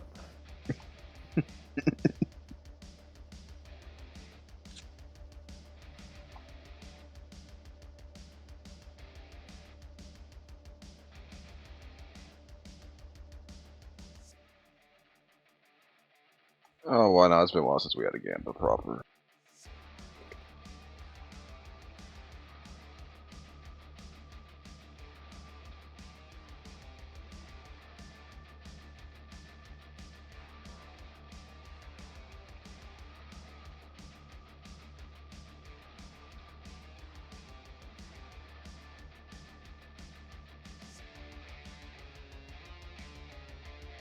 All right, this is our design so far. Okay.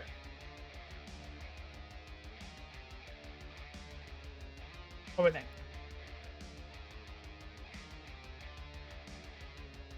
I think it looks very fragile. Fragile. Very breakable. Interesting. I'm just fucking with you. It looks good so far, I think. I mean, the only part that I can really give you any opinion on is the airlock. Because, you know, it exists. This is basically what the rest of the dungeon is going to look like. Oh, okay. Well, that seems fair. Like the I look mean, of the whole this. dungeon. The whole dungeon gonna look just like that? You know what I mean. The whole dungeon, DM? You're well aware of what I mean. I know. I know.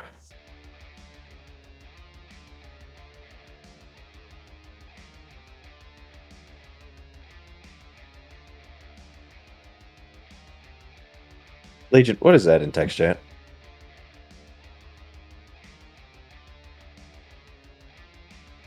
Oh! What is Oh, that? you actually did it. What is this GTFO map that I'm looking at? Well, funny you mentioned that. Why is it's like a chibi kraken. Close. If you put a hive mind in here, What? What are you going to do? I'm gonna respectfully decline. Yeah? You won't know. Yeah. I'm gonna say, DM, I'm level 3. What do you want from me? I don't want anything from you. In fact, I don't need anything. Oh, okay. I don't mean, need you at I all. need you to be level 3. Is what I What? That's all. Need you to be level 3, baby. Oh. You're a freak. You know what? I am telling the Order of the Eye. No. No, you won't. You're gonna bring your friends here. Nuh-uh. Yeah, you are. I mean, gonna bring them we're here. probably all gonna find it together anyway. But yeah, sure. You're gonna bring them here. I would not intentionally bring them here You will. alone. The chances of me fighting this place on my own. On your own, no. No. But you will bring your friends here. You will, Ollie. No, Yeah. you can't make me. I don't have to make you. You're gonna do it yourself. Why would I ever do such a thing like that?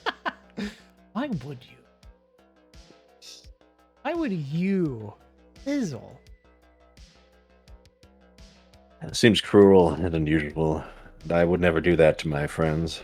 So weird. I look at the camera.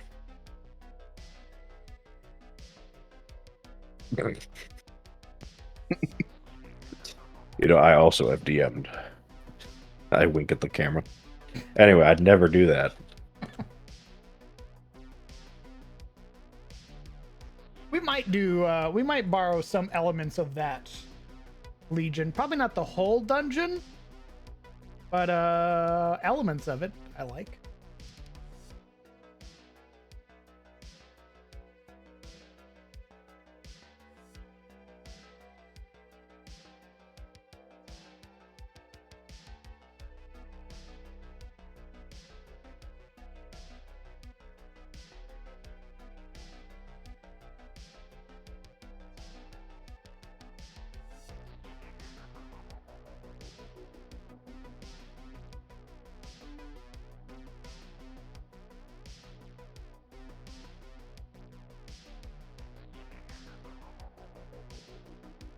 I think tomorrow I'm gonna buy Mothership so I can start reading up on it.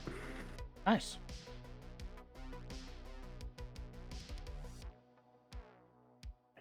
And then hopefully I can get my brother and my roommate to play so I can test run it before I run it for you guys. Very good. Smile. I smile. Since we're doing sci-fi mega dungeons. That's right. So long. With a stress Chomping at the system.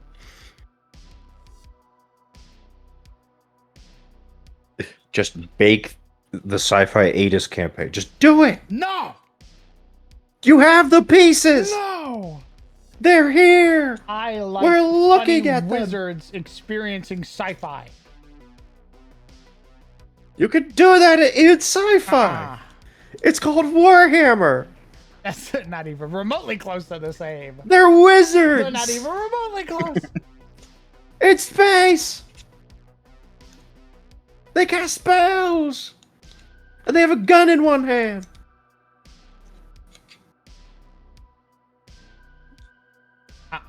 Sometimes their heads explode.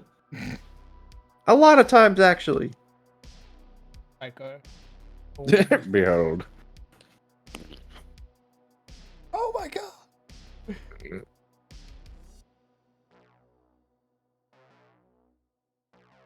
God, this guy. I've been in that fucking Imperium Discord for years now. Eons. Be in it for longer. I would need to redo that anyway. Yeah. All that shit's old. Well, get to it. Fucking, Yeah, you you get to do it on stream. All right, I will. Give me that.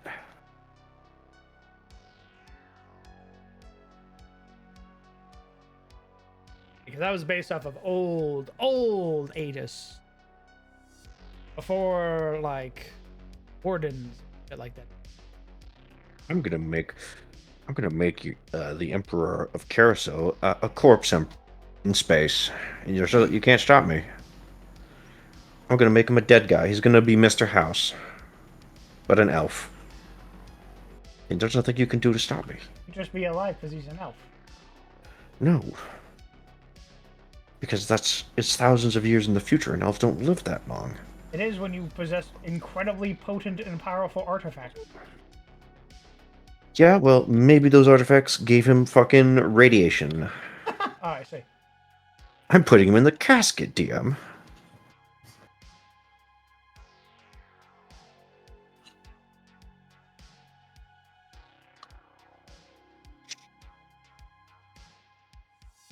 I'm gonna take Tyros. I'm gonna put it on the moon. Uh-huh. Which moon? Oh, you know which moon. Because there'll be only one moon. What do you think put your emperor in the casket, you Oh, I see. fool? Yeah. What do you think the big bad evil guy of Imperium Aegis is gonna be? It's gonna be the moon. Moon 2.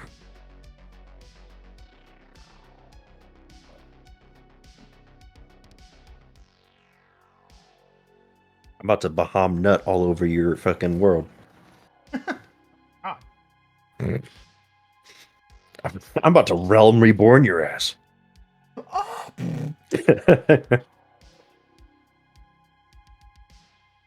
Never trust an orbiting body with no atmosphere. They always lie. Damn.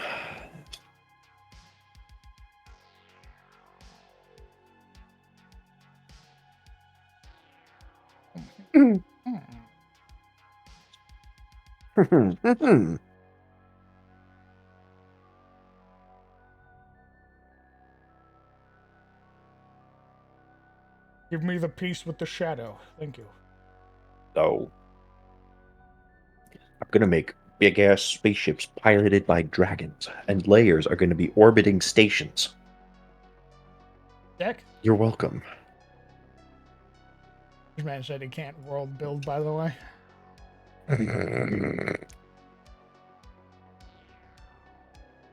Just understand, every time Sizzle talks, he's a liar, by the way. I just want you guys to know that if he ever says he can't do something... That's the pot calling the kettle black. What? What's wrong with Mr. that? I lies evilly. We're both DMs now, okay? We're both liars.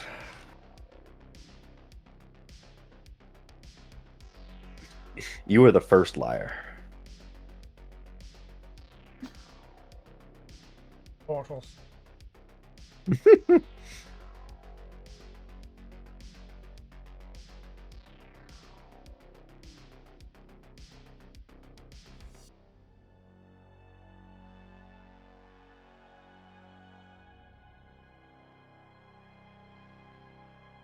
you have anything on your minier folk, like on Patreon? I do not. I could potentially put some stuff like that up on Patreon. I don't know when. More than likely, it'll probably end up on the Kanka before it ends up on the page. At least for stuff like that. Especially because we are going to be putting a lot of our effort into this dungeon. That way, when we eventually get it finished, the patrons can get their hands on it, because we're going to make it clean and a dirty version.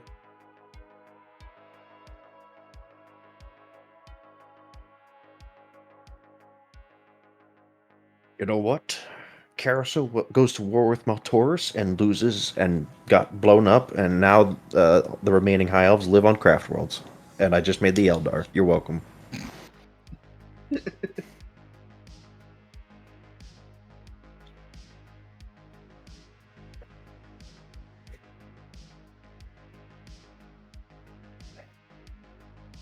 Go on, then. And now Carousel is ruled by the Smurf Neblin. Huh? That's right. You don't even The know what remains. those are. The remains of Carousel is an irradiated wasteland. Think Fallout, and the only people who live there are Smurf Neblin.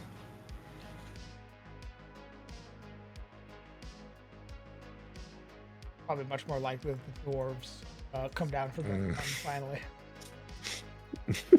Now that the elves are gone, they're like, yes! I fucking hate those pointy-ear bastards!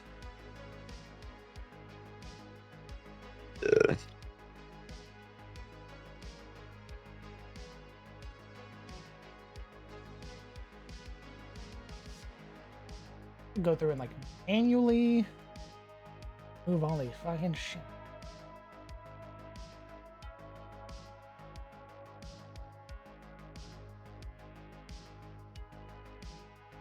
Oh. The dwarfs dug too deep. Oh my god. Yeah. Da, da, da, da, da. Yeah, except instead of a Balrog, it's a Illithid hive mind. And now there's a bunch of stunted mind flayers running around. 5-foot kings with tentacle faces. Well. Oh. We'll be using the Gemule. So. What the hell? Annual. They're like fucked up illithid tadpoles Oh. that like got corrupted because they were transposed somewhere else instead of Yeah. a different area. So And I know there's like a special mutation of Illithid that's like like when a gnome becomes an Illithid, they become like this chibi mind flayer. oh no, not those ones. He's kind of cute actually. He's got like he's got a itty bitty ray gun. I do know what you're talking about. Yeah. They have big old heads and shit like that. Yeah. Tiny bodies. And you're like, fear me. And you're like, oh my god, look at the little guy, and then he eats your face. How familiar are you with Halo? Halo? Yeah. Fairly familiar with Halo? Understood. And by. Alright.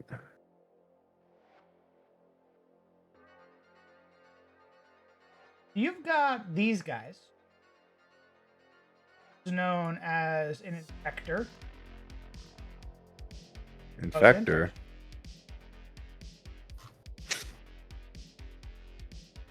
Alright. Oh, yep. Okay, definitely know those guys. Little lads. And, they just run around. They latch onto people.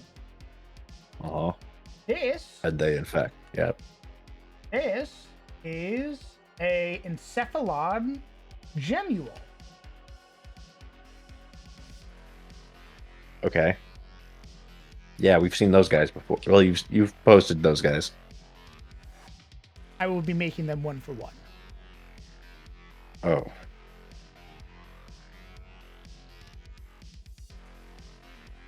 DM, I don't want to I mean, that sounds great. I love what you're doing with the place, but I will remind you casually that we, the party, are not Spartans. Oh, I know. I'm well aware that you're not Spartans. In fact, I'm well aware that you're level 3. Yeah. So, in Halo 1, when, Master Chief is the only one left, Mm-hmm. that's not us, okay? We're the Marines that are with Master Chief when he finds the Flood. No. We're screaming. No, they don't find it with Master Chief. Master Chief finds it on his own because all the Marines are dead. Yeah. Yeah. Yeah. You're going to be my Captain Keys, is what I'm saying. He doesn't even he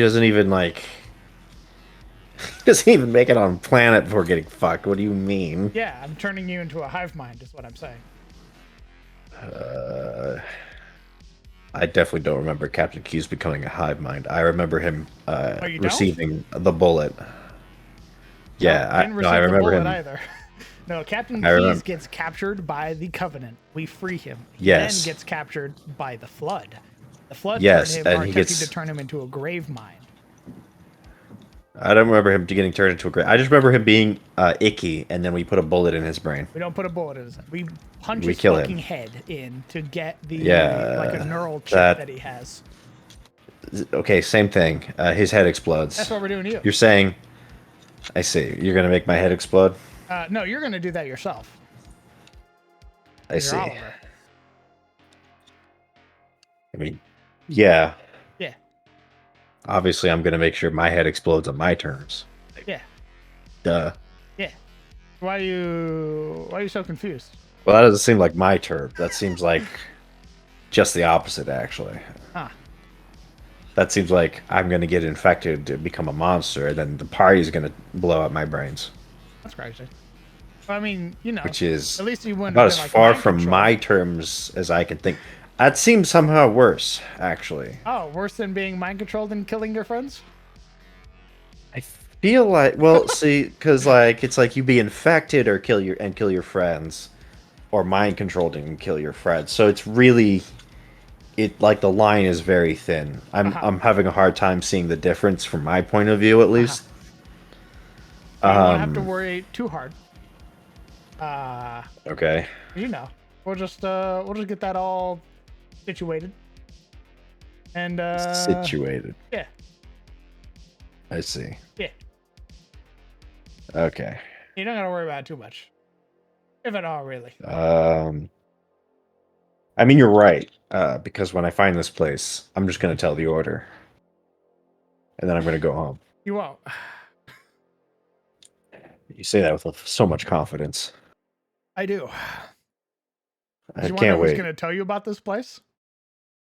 Yeah. The order's gonna send me to this place? Yeah, Why? because you're our bravest soldier.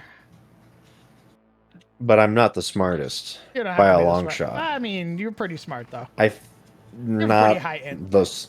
No, I look at my wisdom. You're not wise, is what the issue is. You're not Correct. wise, but you are smart. Why would they do Don't that? get that twisted. Why would they do that? Why would they do that? Why would they send me alone without like an You're not adult? alone. You're with your friends. With an The adult Stormbreakers. who's also like, why not somebody else who's from the order who can like, at least make notes when I become infected and eventually try to kill my friends. Like, there at least should be a guy with a notepad next to me going, fascinating. Indubitably. Like, at least have that guy. Like, what the fuck? So the transformation took 4 hours? Yeah, come on. Yes. Give me something here. Like, jeez. Don't worry If I'm about gonna it. get You're mind gonna- controlled and infected, at least don't They're make it not go to gonna mind waste. control. There's a difference. There's definitely not a difference. You said it yourself.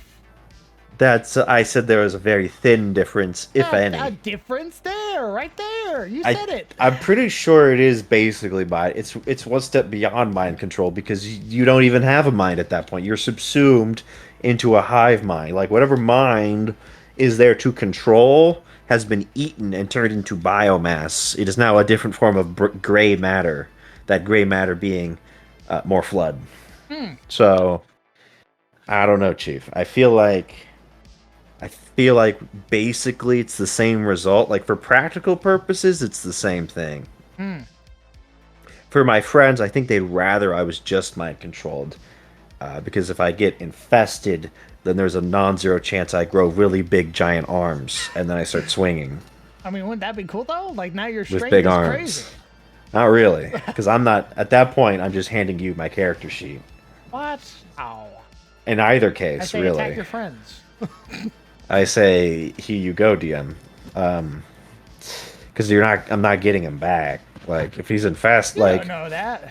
who gets unflooded? Name one guy who gets unflooded. Well, okay, it's not the flood 1-for-1. Not the flood one for one. Name one guy who gets unmind flared.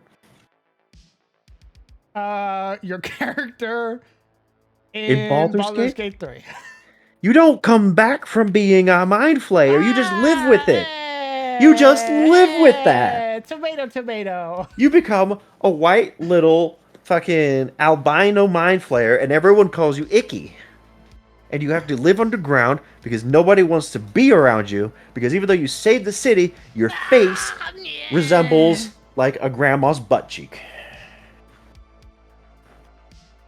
What I'm saying is you worry too much. No. No, I don't think I do. Yeah, you worry too much. I don't. Uh-huh. I really don't.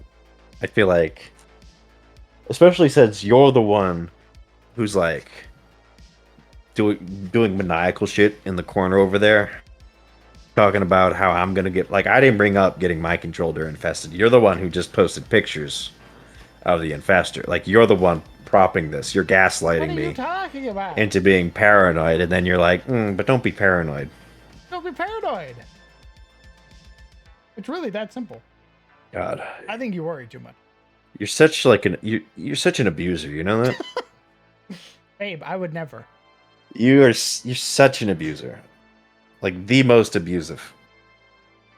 Listen, you do this to yourself. Anyway, look, all I'm saying is, like, I know you're gonna do what you're gonna do, and we'll have about as much say as the dice give us.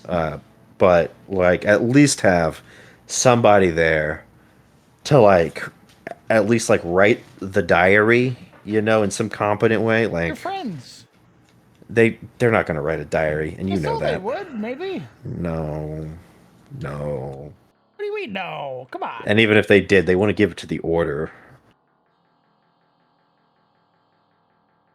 You know that. I definitely know that. Come on.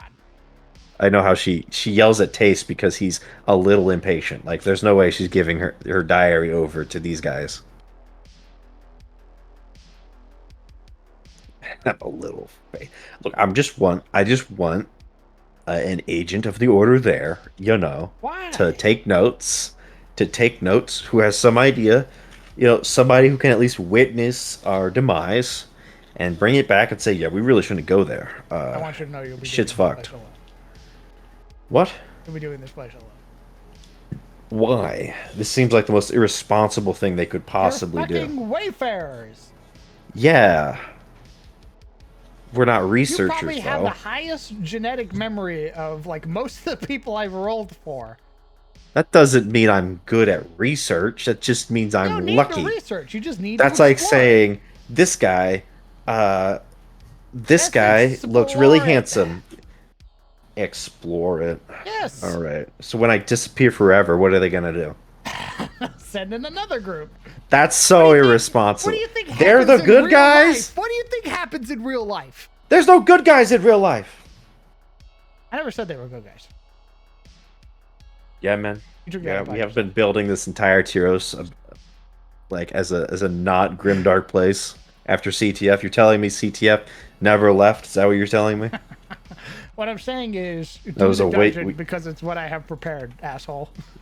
All right, the truth comes out. Do you want mind flayer shit or not, huh? You want mind flayer Yeah, I shit mean, or of course not, I want Oliver? mind flayer shit. Obviously, I want mind flayer shit. So get in the box. Obviously. Fine. I just want someone there to write it down. No.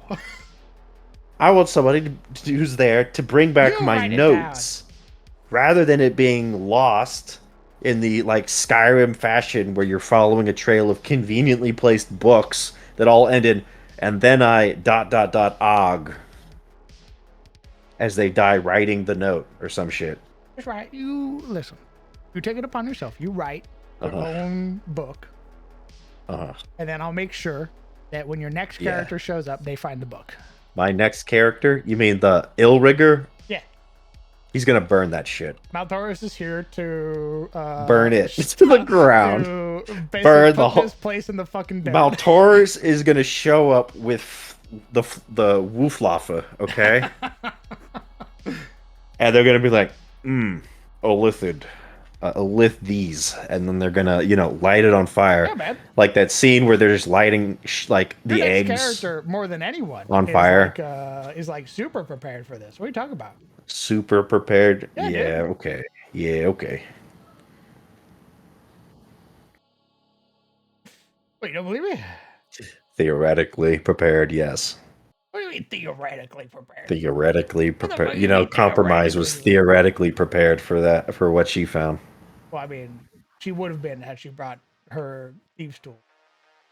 No, she would not have. I don't think that would have helped DM in the long run. I think it would.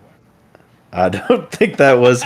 I really don't think that's that was really like the crux of it. Is that the croc. I really don't think the entire operation hinged on that one I think it action. set a very bad mood. Where- and then from there it just got worse. Yeah, man. Yeah, that's what happened. Ooh, you really killed the vibes. Oh, listen, man, I'm just saying.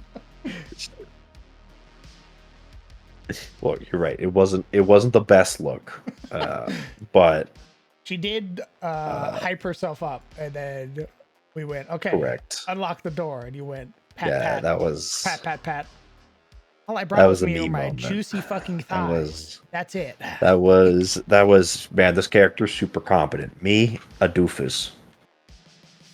I was the player is not very smart. There's roleplay, baby. Roleplay goes, I'm playing Yeah, a and the role-playing character role- with 20 int, and the game goes, oh yeah? Prove it. And you go, oh, mathematics. Yeah, the role I'm playing above my pay grade, apparently. At the time, Biology, physics.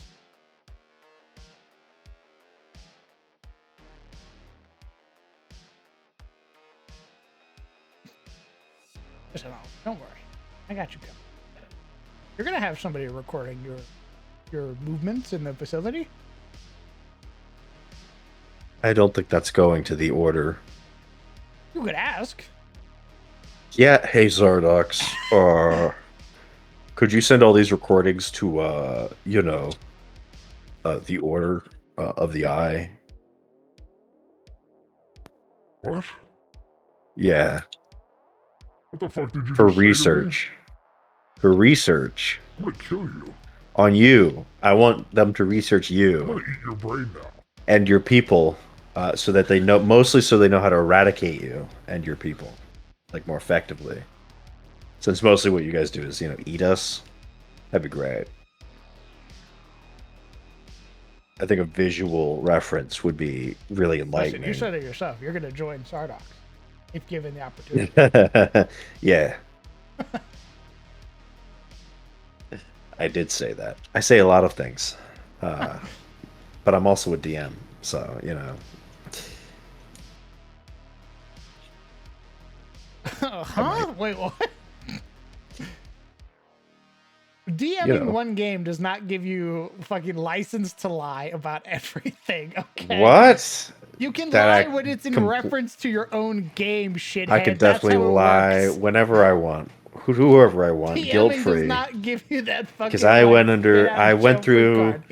I went through the Dungeon Master trials, and I emerged on the other side. So obviously, I can say whatever I want, forever. Get help.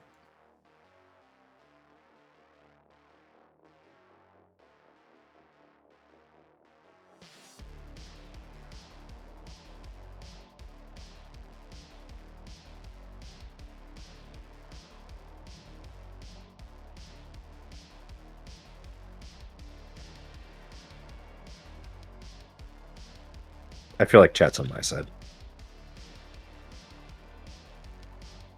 Cat wants to see you get turned into a big monster. No. No, what chat's going to do is say, yeah, turn him into a big monster, and then when you do that, they'll go, DM, why'd you do that? That was so unfair. Like, that is the chat way. Not our chat. Other people's chats, maybe. Not ours. Our chat, our chat loves that angst. I'm literally looking at a guy who just said he would. I point at Bilbo. Bilbo definitely would be like, "Oh, that's so fucking cool." Ain't that right, Bilbo? I can't believe the DM did this. The fuck is that face? The fuck is that face? I was not even remotely close to an answer, Bilbo.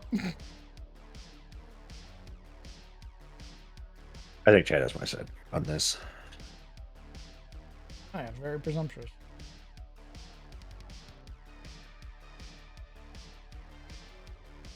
Tell me you want to be transformed into a cool ass monster? Of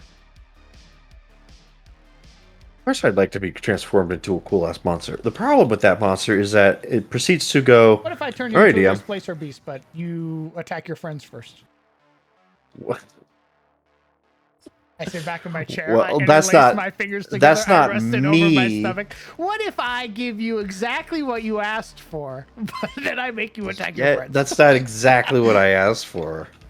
pal. I give you Okay. exactly what you asked for. Because you said I turned you into a displacer beast. However, you're no longer your character. Give I me didn't that. say that. When have I ever Give taken me. somebody's character sheet? Gimme.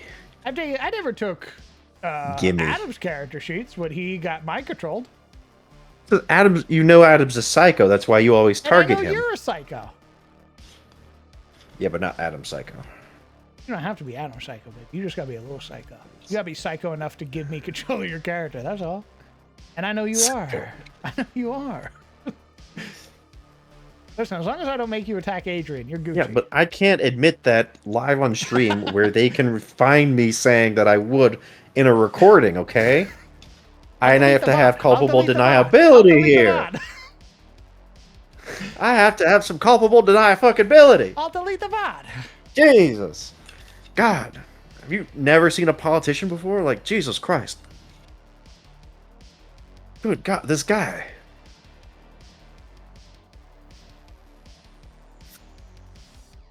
Clip it now. I'll kill you. Jesus. It doesn't matter if you delete the bot. All these people, they're witnesses. They'll immediately, they'll fucking bark the minute, like, they can.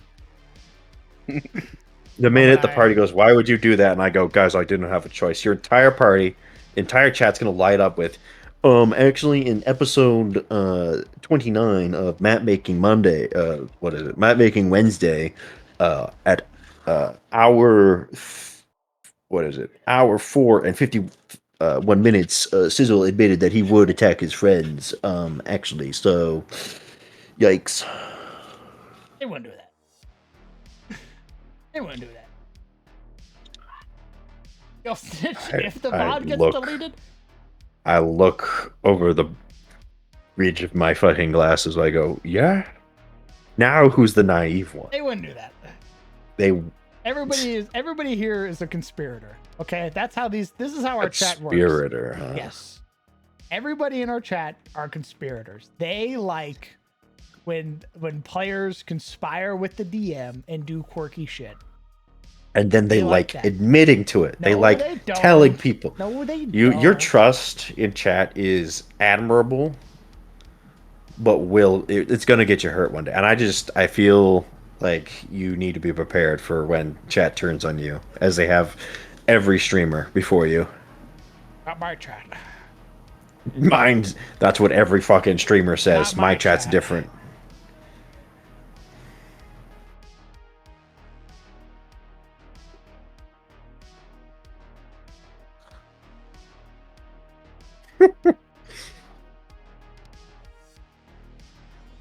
Mine is different. They love it here. Oh, I'm sure they love it here. That much I know they do. Hey, now I'm trustworthy.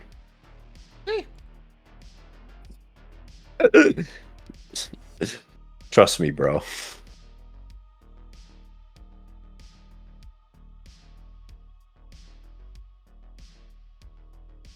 Look at that. Look at all that. Look at all that support. Just because they defend you all doesn't that mean they're support. going to defend my ass. Even if they're loyal to a streamer, I'm not their streamer. You are, though. You are. I'm not their You streamer. share a community. We that doesn't mean anything. It does. I'm not the guy behind the. I'm not the guy in control I of like the watching stream. you. I know. I keep wanting to stream, but I keep fucking shit keeps happening. I get home at like 8. I'm like, it's too late to stream. Correct.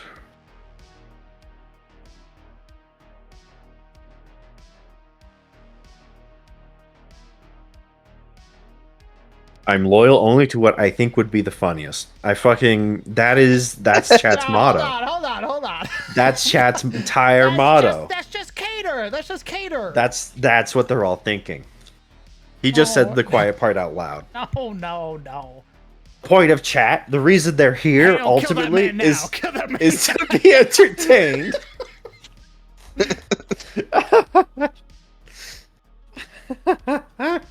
The one guy. Actually,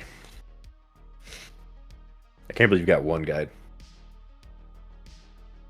I'd sell Sizzle out for a corn chip. Okay, maybe not all of chat has your best interest at heart, but most of them do. Most.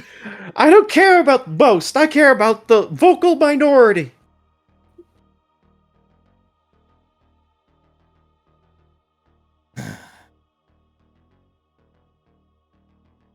I'm just saying, control your chat and then we'll talk.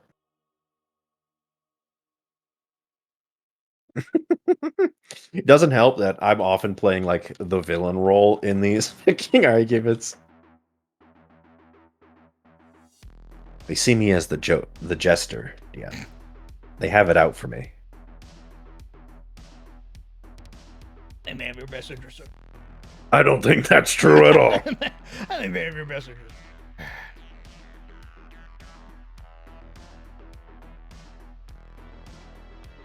True. Yeah, Legion made a good point. Think of all the emotes and reactive images I've done. I've done, Legion. I, not we, not they, you. You've done for them. And for that, I appreciate you and I trust you, at least until DM tells you to do something else, because you are his mod. But you're not the only chatter in chat. This is why chat's insidious.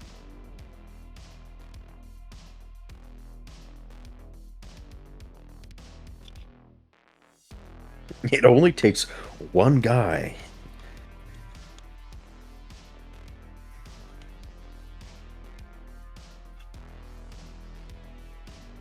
I was the only Mikola apologist in chat.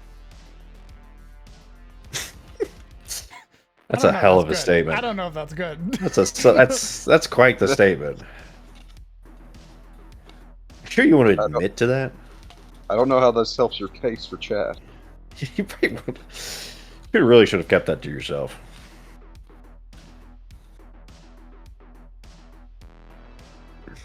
Any Moog defenders in the chat?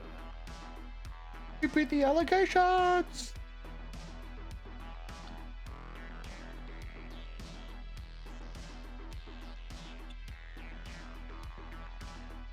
We also got the most dangerous viewers to worry about, the lurkers.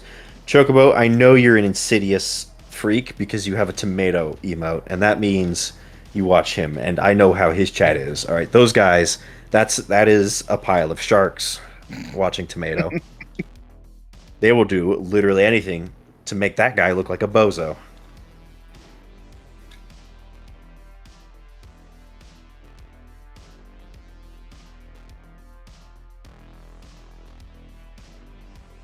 It's pretty fun.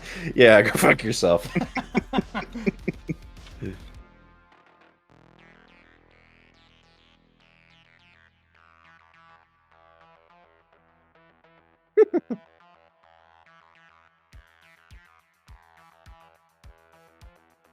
So is that a yay or nay for trusting chat?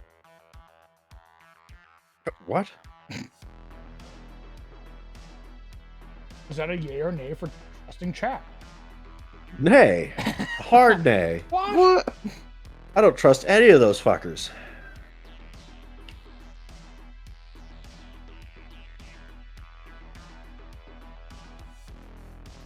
It's like your guys' banter, but with thousands of freaks.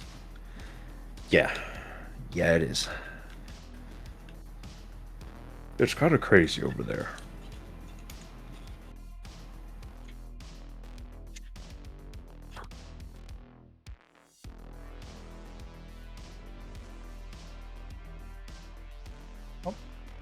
For some reason, my placement's deleting instead of placing, so I'm gonna save and refresh. Done a lot so far. Just on this this little map. Pretty proud.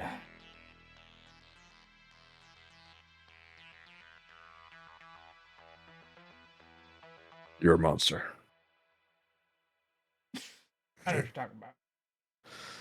Monster.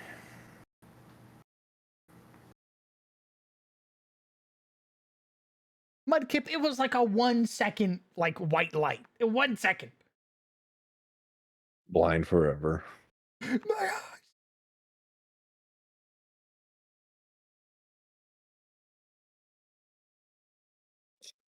Clearly, I'm untrustworthy. I have these emotes. Lol. True. Anyone who still has my emotes and is still subscribed to me after the months I haven't streamed is obviously unhinged. And I appreciate you for that. But you are crazy.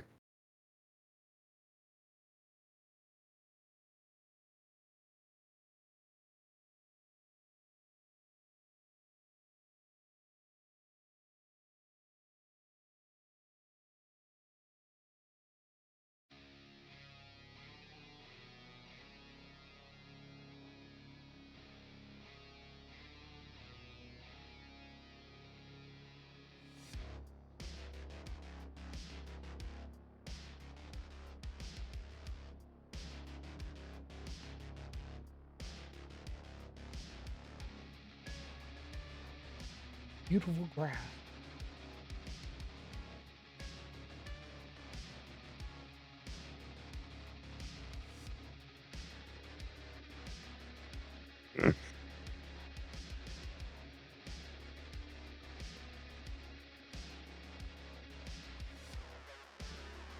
Oh.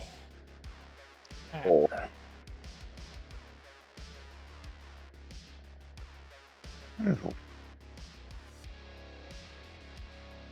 This would basically be what the party would see coming up to this place.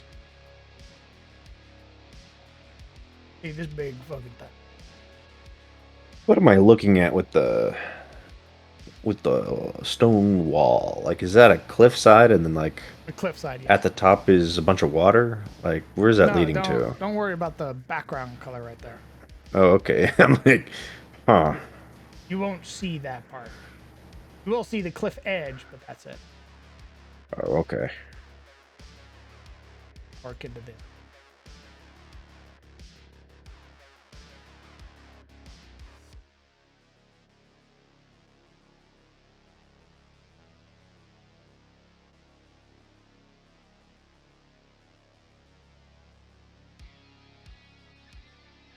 Alright, rolls on up in the scenic ass view.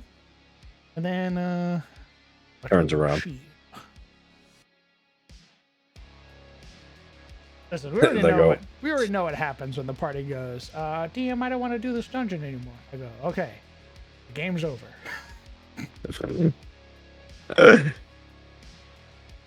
I don't want to play with you anymore. Drops players. They go, are we doing anything else? And I go, no.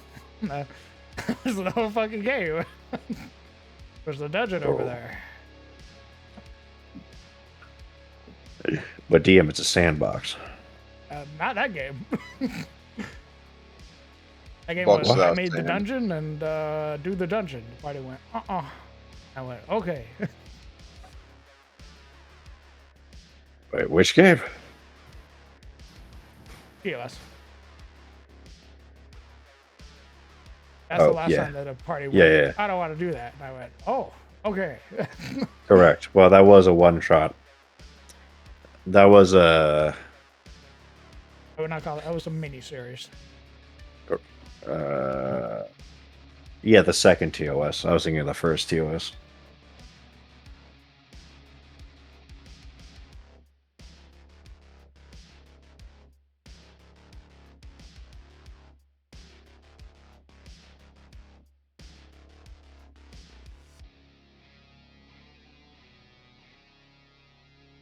All right.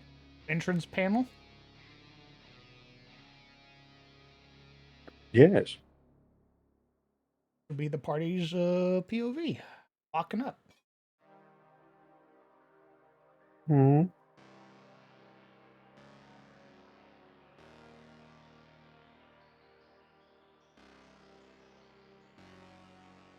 So here's the question. Unironic to you. Unironically? I don't know if I can handle that. Just for this one. All right. I'll try my best. I don't know, just for this one. No memes. No funny ha-has. You're scaring me. What'd I just say?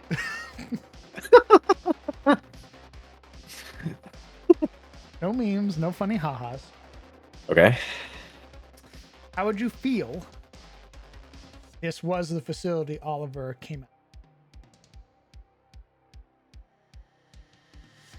at? No memes, no funny ha-has. Correct.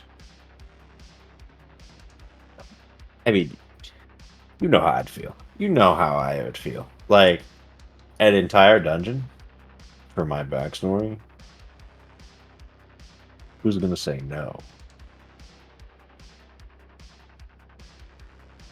Reason I ask is you might be coming here at level 3, level 4. Okay. We're fine with that. Why would I not be fine?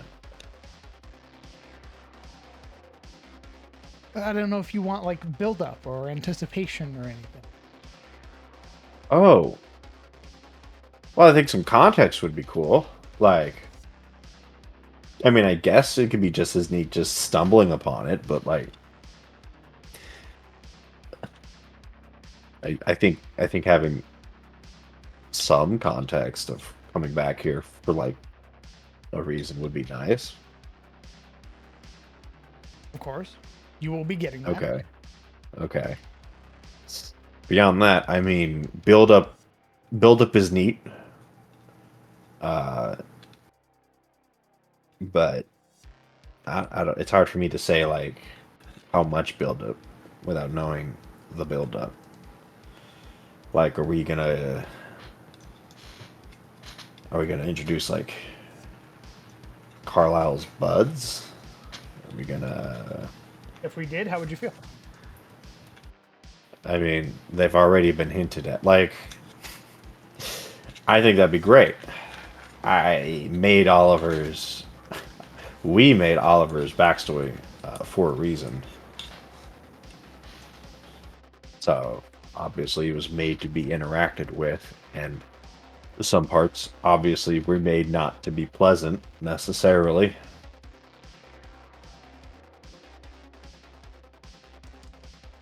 So yeah, I'd be down.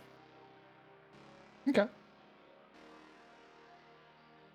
With how the party's been doing things, this will probably be the level 4 dungeon. When you guys completing this will give you guys level 5 shit. Okay, I kind of figured because we still have like, I'm assuming they're still gonna want to do like the mana core at some point, which is probably what's gonna give us level 4. Probably.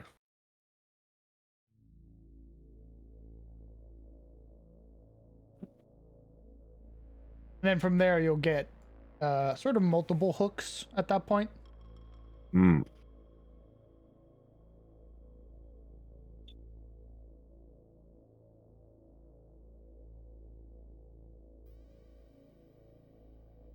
Then we go from there. No, of course.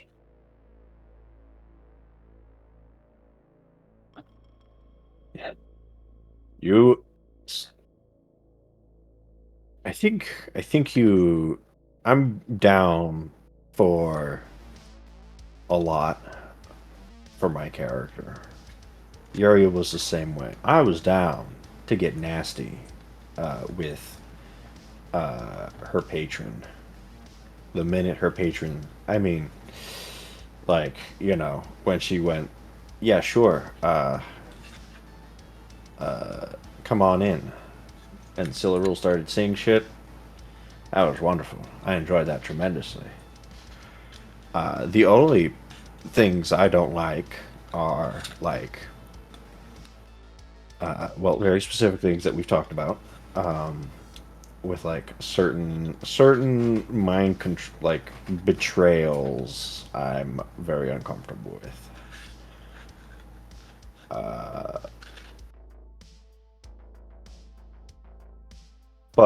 And death only because, like, my only objection to straight up death is that it's the end of the story, more or less. At least as far as me influencing that story any further.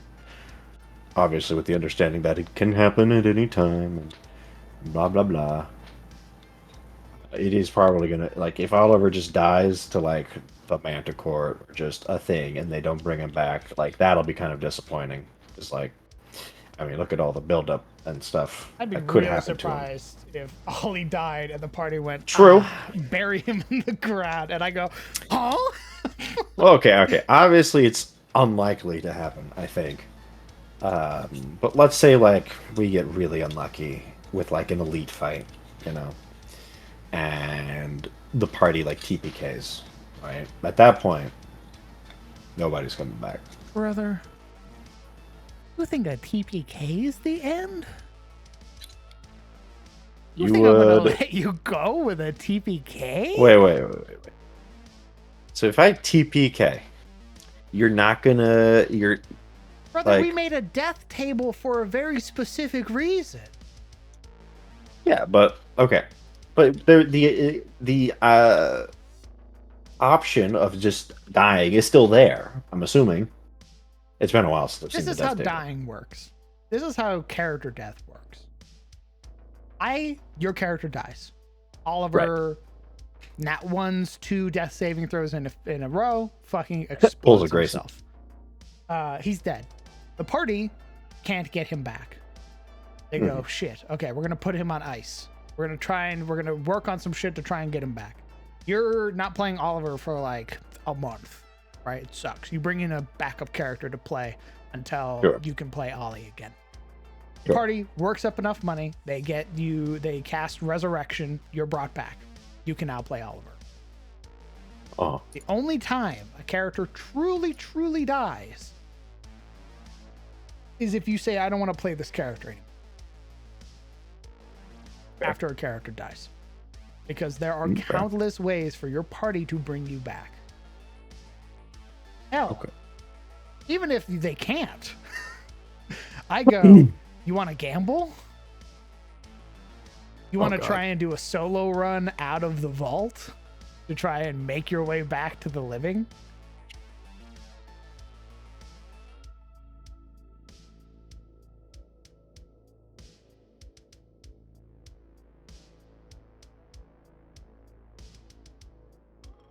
well, yeah. And that I think is very cool. But I'm still letting you know. The only reason I don't enjoy like death is a risk, obviously, and I don't enjoy death. Like just the end. I should say I don't enjoy a story just ending when like there's so much potential still there. But that is kind of a risk with at least a vanilla D&D. So you just kind of have to lump it. I still some so degree. here's the issue. I like death being a real tangible threat. Where like, hey, your character fucking dies. Your story is over.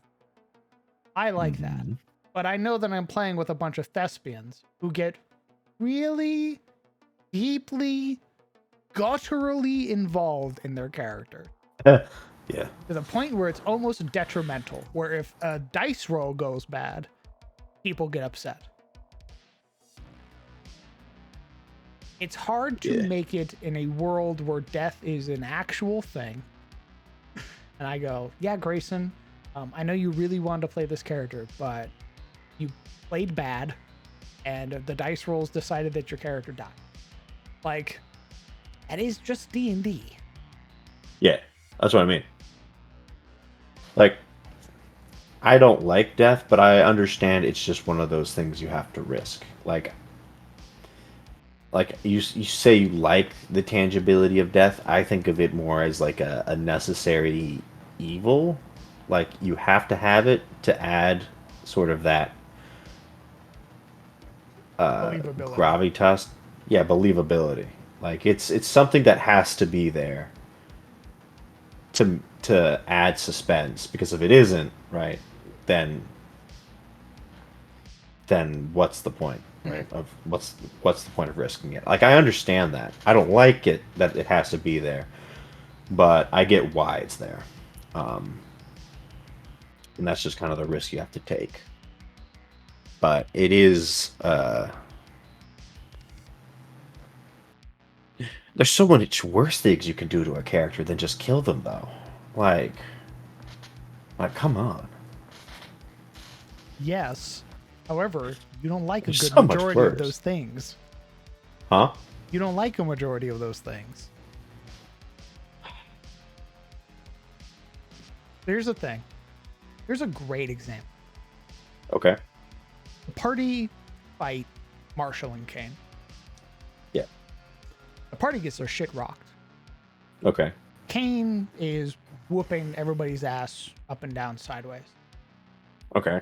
And Momo goes, wait, stop. Spare them, and I'll go back with you. Okay. And he goes, okay, fine. Takes her character and leaves. Now you're down Okay. a party member, but the party gets to Right. live. Okay. Why would I not be okay with that? Okay. Like Second that option. was a, because that's like a choice that Momo made, for one. Like that seems like the most fair thing, honestly. Okay. It's Apologies, tragic for the Here's character, another one. but The party's Okay. fighting a lich. okay, Party got to high enough level to fight a lich. right. The lich, in his final moment, goes, no. And mind Power controls kills. Oliver Okay, and says, if you ever want to see Oliver again, you're going to let me leave. And mind controls Oliver to basically channel some spell. And then he takes Oliver with him. And it's the only reason that happened is because the party didn't listen to the warning of the paladin that they met 20 sessions ago. Who said, What he said. Okay, you need to do X, Y, and That's- Z to stop him. I see. Okay, well, you did give us fair warning to that. 20 sessions ago is a while. So There's been build up. Part has been, I'm thinking- you guys like, you guys in particular, especially this campaign, really like planning ahead. I think we just kind of started to understand like how to plan ahead. Yes, it's is been the very thing. nice. It's not like That's like not a we, dig, mind you. Right. I enjoyed the party trying to do research on the dungeon before they go into the dungeon. I liked that because I went, oh my god, they're learning. I sat back in my chair and I went, wait a minute. Did the party learn its lesson from CTF? Wait. Well, yeah. I mean, we did kind of try to prepare in CTF. I mean, so much of what we were doing around the Basilisk fight was trying to prepare for the Basilisk fight. In one way, or avoiding it. That's I was about to say. There wasn't really preparing in so much as like pussyfooting around it. Which I understand, right? The party got petrified once. Fucking was it once bitten, twice shy? Like I get Yeah. it. I understand. Well, admittedly, so for some of that, the Emperor was presumed. I believe it's been a while, so correct me if I'm wrong, but the Emperor was presumed dead for a little bit after the whole.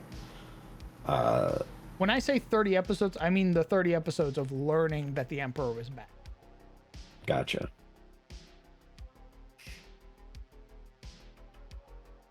Now, there was a whole arc in there regarding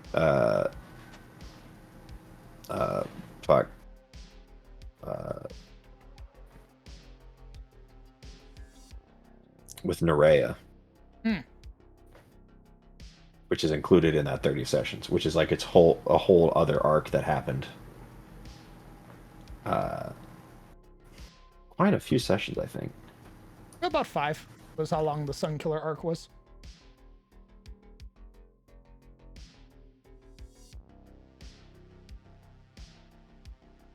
I also deeply enjoyed the Sunkiller arc. I enjoyed the Locklear fight. I had a great time. There are a handful of moments from CTF that I still remember very fondly.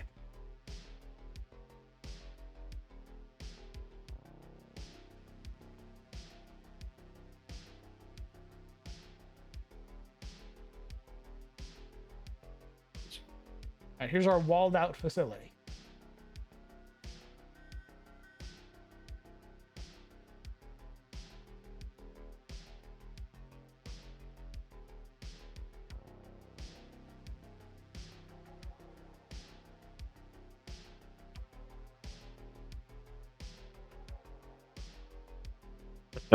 Okay, so I have hunting the Emperor Basilisk specifically as 15 sessions.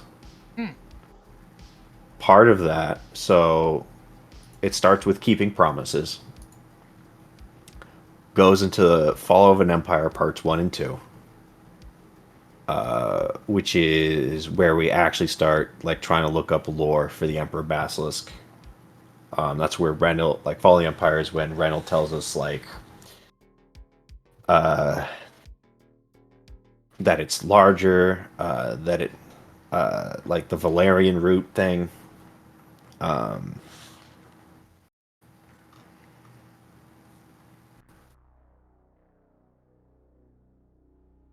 We met a mirror for some reason. We met the cleric for some reason. Oh, right. Okay, so Fall of an Empire is also when we got the quest to bring her diamond. So that happened. Then at Fall of the Empire Part 2 is when we prepare to set out. Let's see.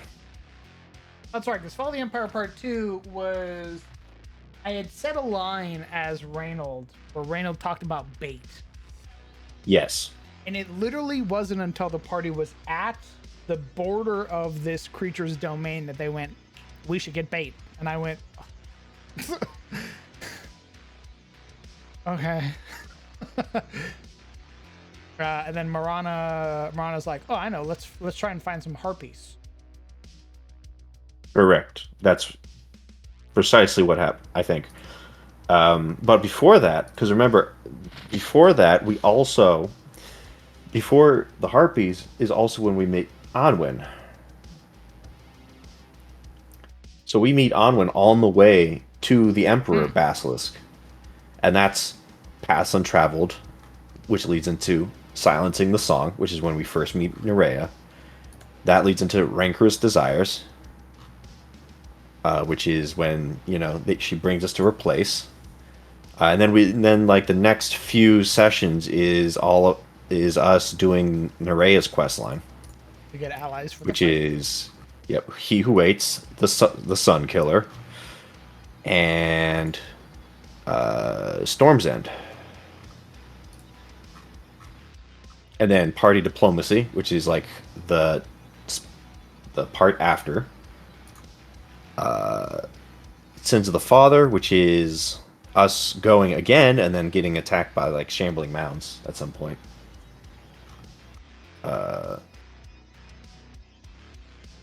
I'm not like reading every single bit, but let's see. I'm just like looking at the pictures. Why did we go back to home?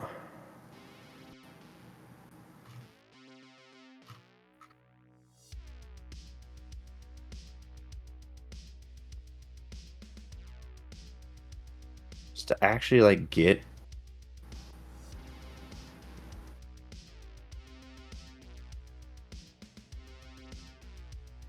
I think that was when we were finally going back to Reynold to like get I think it was like the Draconid oil, I think, or something that he had told us to make.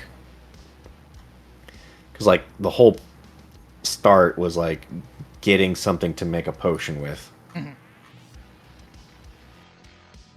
Then it's into the Deepwood, which is when we actually finally set out, and then that leads into Sins of the Father Part 2, and then Sunrise Revelry, which is when like it's finally over. So of the 15, let's see, 1, 2, 3, 4, 5, 6, 7. Of the 15, 7 had nothing to do with the Basilisk Emperor. Cody's right. It's because Kellen got petrified. Oh, right. Got Okay. petrified Yeah, during I had the forgotten camp that. ambush. True. Because you guys camped Okay, so- inside his domain. Yes. Again, smile. Uh, and we got unlucky. Again. Well, we didn't really have a choice because like it was either show up exhausted or camp, if I remember correctly. Because I remember there was like no, some you guys, finagling. no. You guys wanted to show up in the morning, is what it was. You guys wanted to show up at daytime. Yeah. You didn't want to show That- up at night. That's what You I was. guys- Yeah, I was gonna you say guys there was took a like some. small detour to rest. Yeah, that's what I was gonna say. There's like some finagling with like the times. Yeah. Where like if we showed up, we'd show up in the middle of the night or something. They didn't want to do that. So yeah, that adds like a few sessions. That adds Homeward Bound. That's why. Okay, yeah, that makes sense because Sins of the Father Part 1, and then we go home, and then 3 sessions later, we come back to Part 2. So yeah, if you include the Basilisk King fiasco, which is the first time, 4 or 5. That's 5 sessions.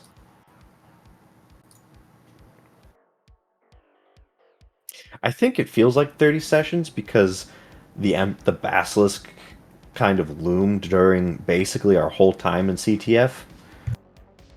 But a lot of it was not actually dealing with the Basilisk at all. Because like Nerea and crew was like 7 sessions. Anwin was 2 sessions. Between the Basilisk King and the Basilisk Emperor is the whole facility encounter. Great time. Very good time.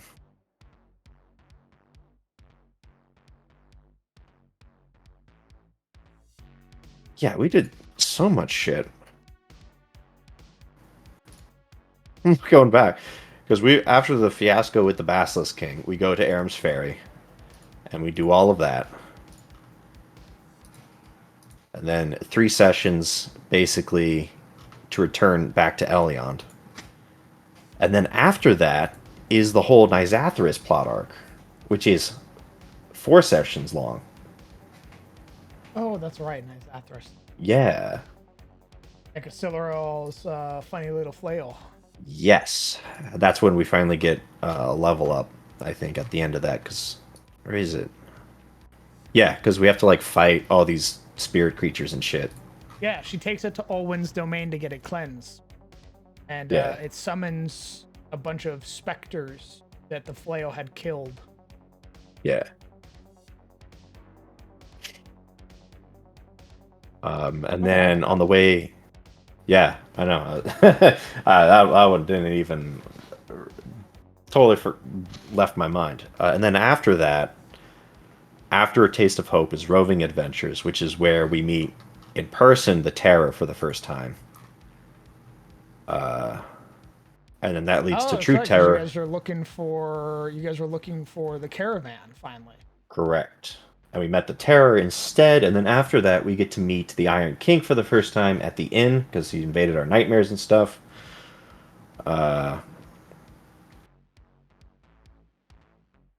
So those were basically 2 sessions of basically dealing with Ciliana and her shenanigans. And then we finally get to hunting the actual Emperor Basilisk. After all of that.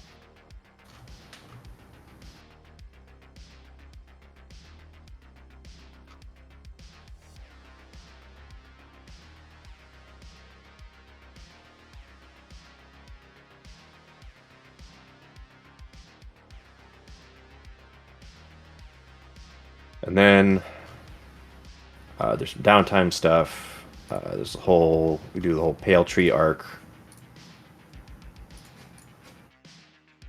where we keep jumping back and forth. And then we actually fight Ciliana with Dance with the Devil. Alric dies. do some more stuff. Morlings are attacking Elion and poisoning. They're poisoning the well. And then that's kind of where CTF ends. So yeah, it took 30 sessions to finally kill the Emperor Basilisk, but like that's because we were doing a lot of other stuff in the meantime. A lot of really good stuff, admittedly. Poisoning the water, by the way. Oh, what was it? It was Ciliana's blood. Ah. He was the terror was like basically at the mouth of the river, bleeding into it. Ah. Yeah, I kind of lumped Morlings and Ciliana, like that whole group, you know, chaos together. Yeah, but they were under her control. Yeah. But yeah, I didn't know it was specifically her blood. Icky.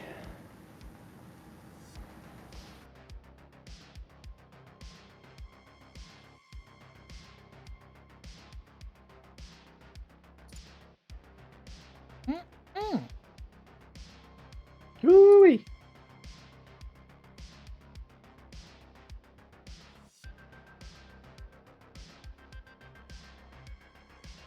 Why not have the terminal in the center of the room? Because I think it would conflict with the paths for the doors and stuff. And have some sort of background instead. I mean, I can't really put anything on the walls. There's no weird plane that I can really fuck with. Stuff like that. What's the general purpose of the relay room? It's just a communications relay. It's meant to communicate with other stations, and namely with the station in the Morning Sea, where they're conducting all of their research, quote unquote.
I'm not really sure much has really changed between SOT and CTF, to be honest, in the way we approach things.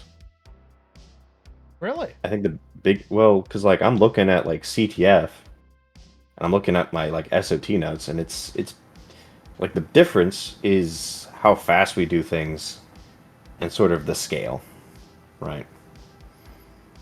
Because like let's compare like the Basilisk fight to the Galleon fight, like how we prepare and such. So, the Basilisk fight with the King, we're dumb. We're idiots. We rush in, and we get our shit rocked, justly so. And it was sort of a wake up to, oh, right, we should probably be more careful. But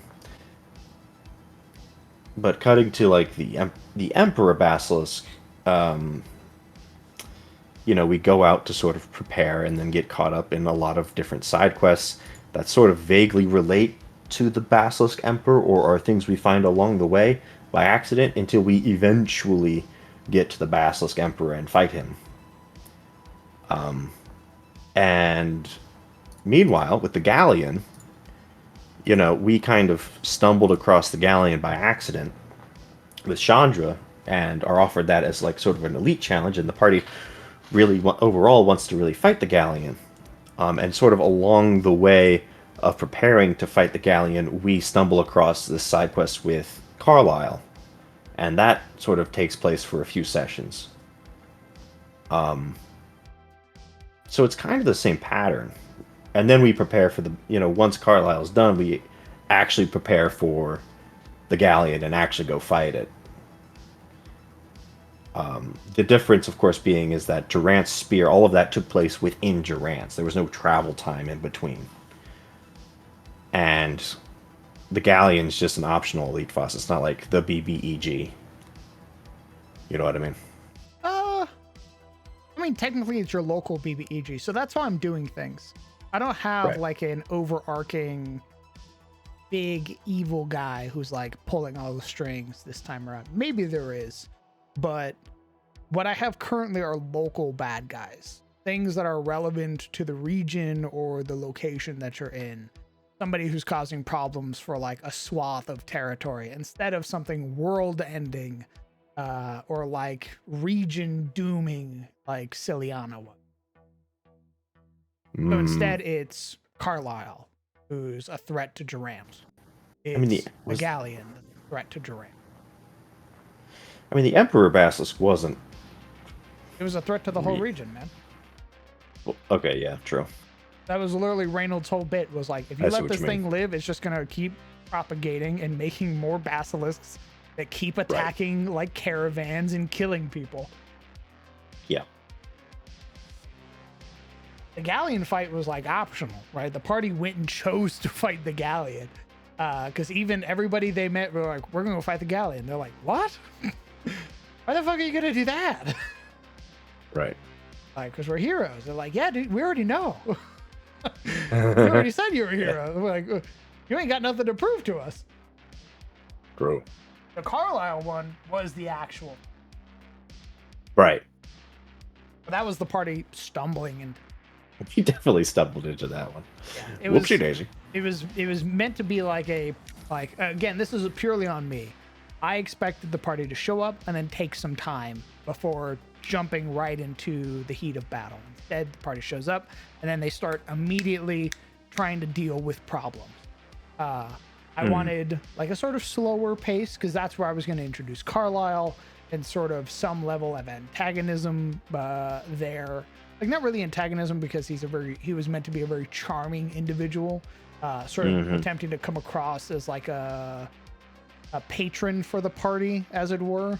Like, hey, I have some problems that I could really use your help with. There are some scuttlers that are out near this machine. Whoopsie daisy. Could you help deal with those? Hey, there's a bunch of Rendavi that have been causing problems in the woods. Can you go deal with those? You know, that type of shit. But I like the way that it happened. So Yeah, it was so fun.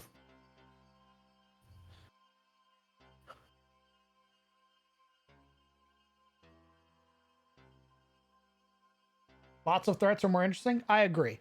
I've learned a lot just from playing in other people's games and from looking back at my old games. I very much more enjoy the idea of there being multiple bad guys in an area causing problems instead of like one big bad that you have to wait till level 10 to fight, right? Like, bleh. Well, I mean, you can have one big bad, but yeah, I probably wouldn't introduce the level 10 baddie at level 1. I mean, you can. That's the thing, though. You like there is something fun to be done by introducing a threat that is far more powerful than your current party at a very low level, because it sort of lets the party know, hey, the world doesn't really give a shit about power balancing, right? Like you should be thankful right now that the bad guy is so powerful. He views the idea of squashing you as like squashing a bug. It's beneath him. So he's not going to kill you right now. Even if you were to attack him, he'd sort of be like, oh, my, don't we have some fucking balls? Like, Yeah. that's But if you- wow. You're probably the first people in a very long time. You must not know who I am. Like, Yeah. That'd be true. I mean, that's like a video game staple, right? You meet the guy you're going to kill at the end of the game, at the beginning of the game. But you're also going to spend most of that adventure fighting his underlings, yeah. And that's know, that's also fun. which, I mean, his underlings are going to probably be the what? Like, fighting the little guys who are like a bunch of little guys who are causing problems really, if you're fighting a BBEG that you're supposed to fight at level 10, those little guys are just working for him. Generally speaking. I mean, that's how I'd probably do it. I wouldn't have the level 10 guy just watching you, you know, soil his plans. It's like, at a certain point, it's like, why doesn't he just kill you? There's always that, like, so at what point does the guy just, you know, at what point is he like, all right, that's it, and he rolls up his sleeves and he fucking kills you? That should be, I mean, that should be something that happens though. Like if the party kills like 2 of his lieutenants, right? Right. Like let's say there's a lieutenant who's so gung-ho. Like you should always have like a Starscream type lieutenant who's like, I'm gonna prove my fucking worth and prove that I'm better than you. So I'm gonna go deal with your problem and prove how much better than you I am. And then rolls up and gets their fucking shit rocked by the party. And then the BBG's like, whoa, I didn't fucking tell you to go fight them. What are you, they're nobodies. What are you doing? Then sees that they're doing more problems. Like, okay, now I'm going to send out my actual guy, my go-to guy to deal with. And then the party kills that guy. That's when he goes, okay, adjust his tie. My turn now. You've obviously, I've let you grow too big. So now I've come to cut the head off of this serpent to really stop this. And that's when your party should probably have their first fight with the BBG. And it could be a simulacrum, it could be a clone, a fake out, whatever, right? Mm-hmm. Enough for the bad guy to be like, oh, damn. Why the fuck? Wait, how the fuck do you have hands? Like, when I saw you 3 months ago and you were nobodies, now you're telling me that you can fight me? You can fight my shadow? Okay. I'm going to start directing my effort into you now. And now it becomes the last bout of that adventure is now the bad guy actively pursuing you.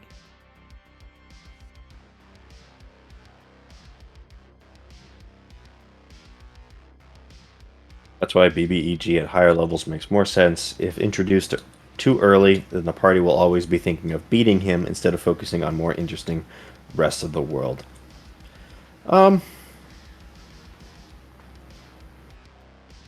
I think so I think that depends on, like most storytelling, I think that depends on how you introduce and ultimately use your BBEG. Because if your BBEG shows up once when they're like level 1, you know, you're doing like let's say a prison setup, and like the BBG visits the guy keeping you captive once and they like see him, right? And then he passes by and then he leaves. Right, that sort of introduces him to the party, but without necessarily a reason for them to be thinking about him all the time. And at that point, right, you've introduced him, but you don't keep, like, bringing him up necessarily, at least in person. Yeah, it's never like, it should always be the party finding trails or things that lead to the boss. Right. It should be the party finding like letters, right? It should be the party finding communications between bad guys and they talk like they know each other. Mm-hmm. And that gives them like a little hook where the party goes, hey, wait a fucking minute. This guy knows like 4 other dudes. They've obviously got something going on. Like there's some fucking scheme going on here. Obviously, and they're not going to be like, and this is our plan in the letter, because they already know what their fucking plan is. They're going to talk about other things that allude to other things. Now it's up to the party to sort of infer what that means or try to figure out what more they can glean, because now, what's that? Carlisle was in communication with a goblin, a leader, a Rendavi queen, a Morling Slaughter Lord? When did Morlings learn how to talk? When did they learn how to write? Who's this other guy? Who's this other guy that sent him the letter who told him about the Goblin Queen? Who are these people? What the fuck is going on? How deep was the shit that Carlisle was in? It doesn't tell the party what they're doing. All it does is give them hooks. Hey, next time you visit, come see what we're doing. I have great progress to show you. I think you're really going to like what we're working on over here. Party doesn't know what the fuck they're working on. But now they have a hook. What the fuck are the Morlings doing? Yep. Also, I think if you're really interested, like, I guess it depends on your goal with the party too. Because if you're really interested in showing them the world, maybe don't have a BBEG that is super impactful. Like, maybe your BBEG, like, either thread your BBEG into the world so that learning the world is how you defeat the BBEG, or have a BBEG who's not such a huge target that they sort of dominate everything the party's thinking about. You know? Like, maybe, do you need a BBEG if your main thing is world building and wanting your players to experience the world? I feel like... Or do you just need a bunch of little guys? It's usually it. I feel like the way it could have been better with Celiana, for example, is if the party never met. Like, if the party had met Celiana once, and that was when they met Hain, and she was like, hey, you need to kill him, or else I'm going to bring him back. So make up your mind. Either you let him live and face whatever Tarosi repercussions or whatever bullshit you believe in. Let him go through that, or you kill him and spare him whatever burden I'm going to put him through. And then that's the last time the party meets her. Now, I think Hain's Keep was almost perfect as far as like a beginning prisoner arc. Because, I mean, part of it was a lot was learned with Return to the Storm. And I think compared to that, the prison arc in CTF was fantastic. And Celiana did just enough. She was like, it was clear she was some mysterious figure in the background that was doing some hinky shit. And at that point, like, her job as a introduction to BBEG was done.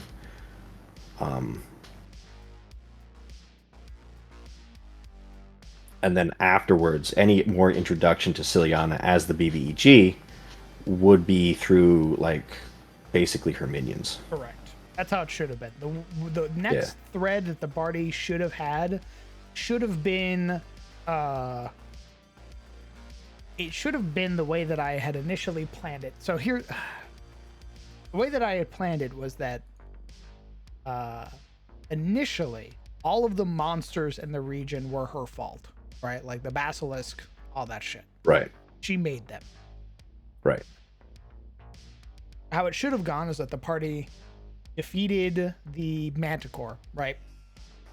Defeated the Manticore and found out that it had this weird collar on its neck. Party goes, well, that's fucking weird. What the fuck is that about? Then they go fight the next one, which is the basilisk. Kill the basilisk. Also has a collar. Yep. Goes, oh shit, wait a minute. They both have collars and they're both like weird. Where the fuck, well, like, what does this collar mean? What does this do? Party gets a lead. Hey. Oh my god, we found the collar making factory. There's a facility in Aram's Ferry right. that's hidden underground that might be related to what you're looking for. Party goes, bet. Runs off to go to the facility. Gets to the facility, finds Celiana's lieutenant, who's in charge of in the monster-making factory. Party goes, die, you foul beast. Kills the lieutenant. Goes and wraps up the final monster that's like a threat to the region. Gets all their magic items and shit, and then goes, okay, we've knocked out the threat of this region. So now we're going to move on to the next region. We've done everything here. Party leaves, starts making their way to Rosewood. More threats start showing up. Now it's a Morling slaughter lord. A herd of Morlings are ravaging the region. Party goes, damn, Morlings, huh? That's crazy. Start defeating the Morlings. Start finding out, hey, the Morlings also got these collars. Yeah. That's really fucking weird. That was the initial plan. Where I fucked up was me listening to people go, I was robbed of a boss fight. I go, okay, well, I have to make this bigger than it actually is. And then I just devolved from there and made it lame. But that was the initial plan, was the party traveling through and finding just how many hooks this Ciliana character actually had her hands in. And then learning, oh shit, maybe the war isn't, maybe the war is happening for a different reason.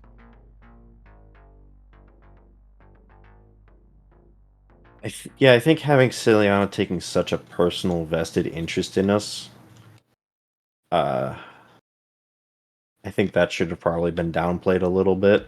It should have been us finding interest in her, and then realizing that she's bad news, rather than her sort of stalking us through the whole thing just because I guess we found her in the facility. Yeah.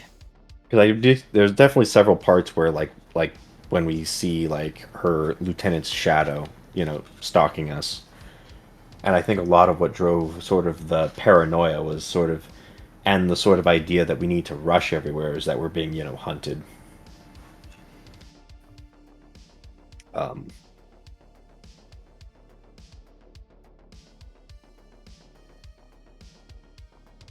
And I don't, yeah.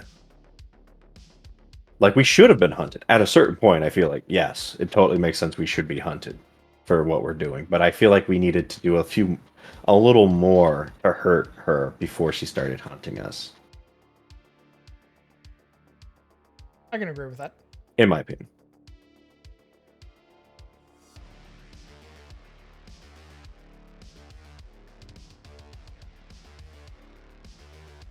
Yeah, I say that can agree having with played that. a very paranoid character, Smile. Well, even playing a paranoid character, the rest of the party didn't really buy into your paranoia. True. They downplayed Yuria's paranoia a lot. Where it's just like, foreigner. Like, what do you really know? It's so funny. It's like, well, I happen to know a whole lot. And they're like, nah, you don't really know anything. Yeah, but you're kind of a weirdo, and obviously you're up to no good, so we're not going to listen. There were a few moments where the party actually listened to that paranoia, but a majority of the time when Yuri would be like, it's this, this, and this, they go, no. No, that's not the case. You need to chill out. Sometimes they were right, admittedly.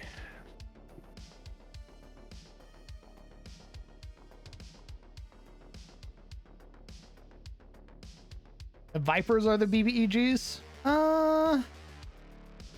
In SO, They're a in SOT? they're a threat, No. but they're not BBEGs. I wouldn't call it that. They're Grayson's BBEG, maybe. Yeah, they're background specific Much more of a villains. Yeah. Like in Baldur's Gate, like they're like her Cazador.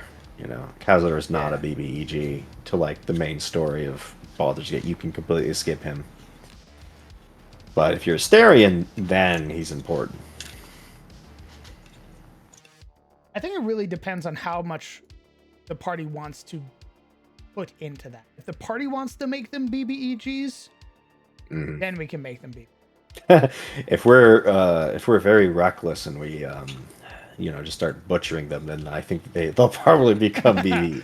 Because Marshall and Kane are not the only people in this guild. So if they mysteriously vanish, obviously what's going to happen is two other guys are going to show up who are a little scarier than Marshall and Kane, going, hey, where'd those guys go? Oh, hey, Grayson, what are you doing here? That's weird. Why aren't you back on the ship? You're coming back with us, and you You're don't get a coming with fucking us, choice. And we're CR5, so rolls up sleeves. Yeah. Marshall is doing you a kindness because he actually liked you. We don't fucking like you. Yeah, it's the, first we get Marshall and Kane, and then we get some dude who looks like the bounty hunter from Darkest Dungeon rolling up with a hook. And Doesn't all say the only thing anything, he just says is fucking grunt. clobbers Logan in the face. Fucking right hook. Sends him prone, stuns him for a round. Party goes, oh my god! Points at Isolde, marks her. What's happening? Yeah, that's definitely a if you choose violence, violence will come to you moment. Yeah, she's Which is sort why, of of course, I'm choosing violence. I need that XP bug.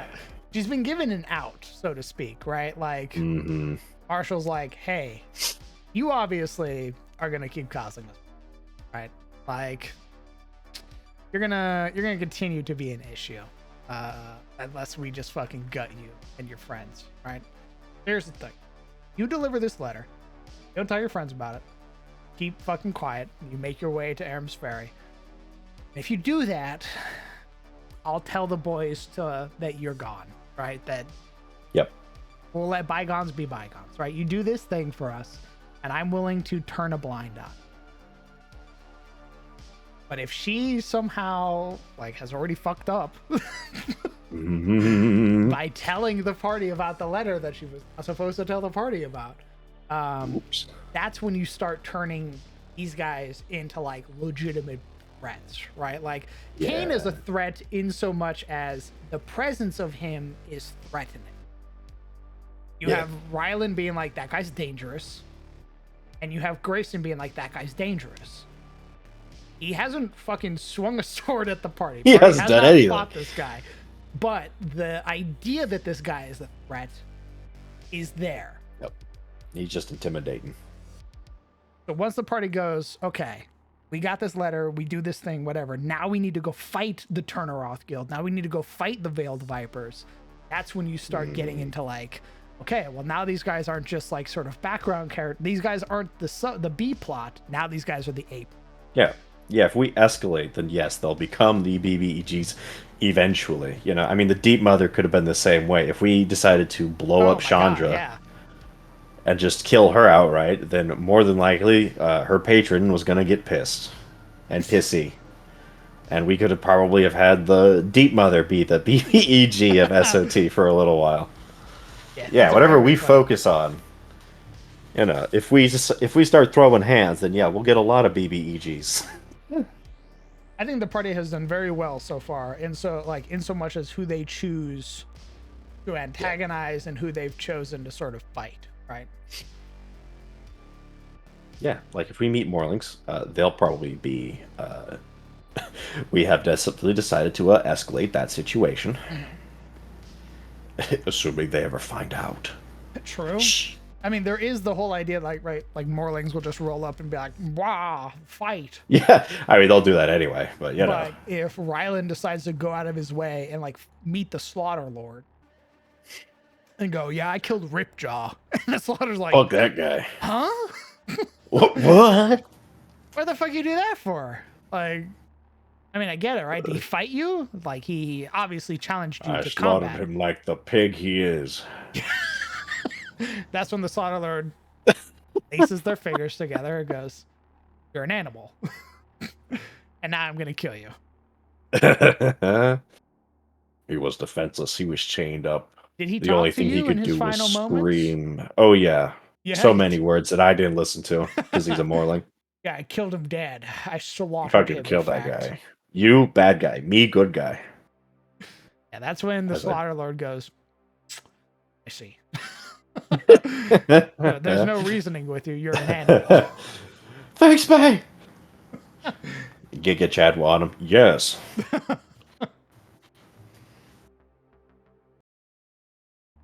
But until then, right, the Morlings are just going to fight like Morlings. Yeah. It's going as to per be up to usual. Rylan or the party to be like, "Oh, yeah, we killed Ripjaw. We stabbed him in the throat while he was defenseless, bound by chains. Why would you say that? Why would you say that? And he literally asked us to kill him or let him go, and we decided we'd kill him." I like option A. I choose that one. And he's like, well, no, wait, I was just saying, you could let me go. And we're like, uh-uh. You let me go. I'm defenseless. And they go, "Yeah, we know." I was hoping it'd be like this. That makes it all the easier. That's one less loose end.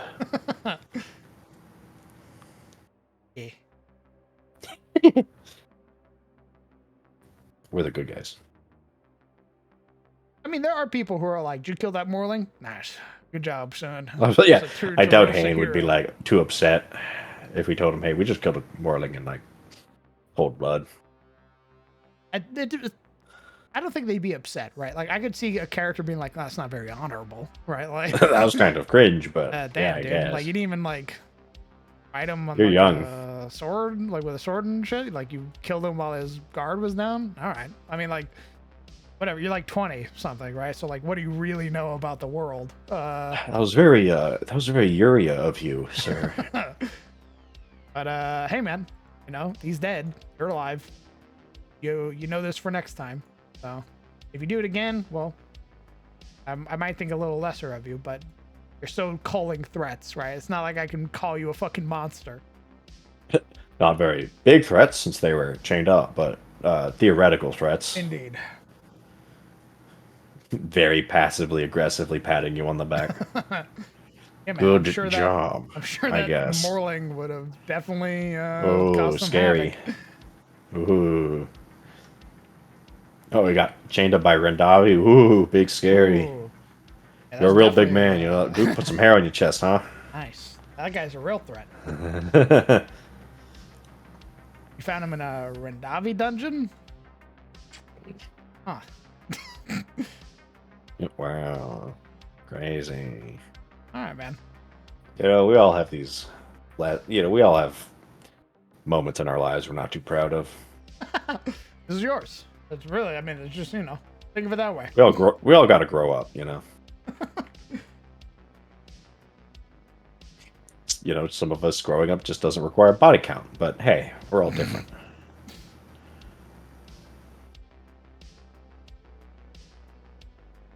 Considered evil by locals? Yeah, but you also got to remember Tyros is like a land of like honor and courage and shit like that, right? So like, yeah, you killed the Morling.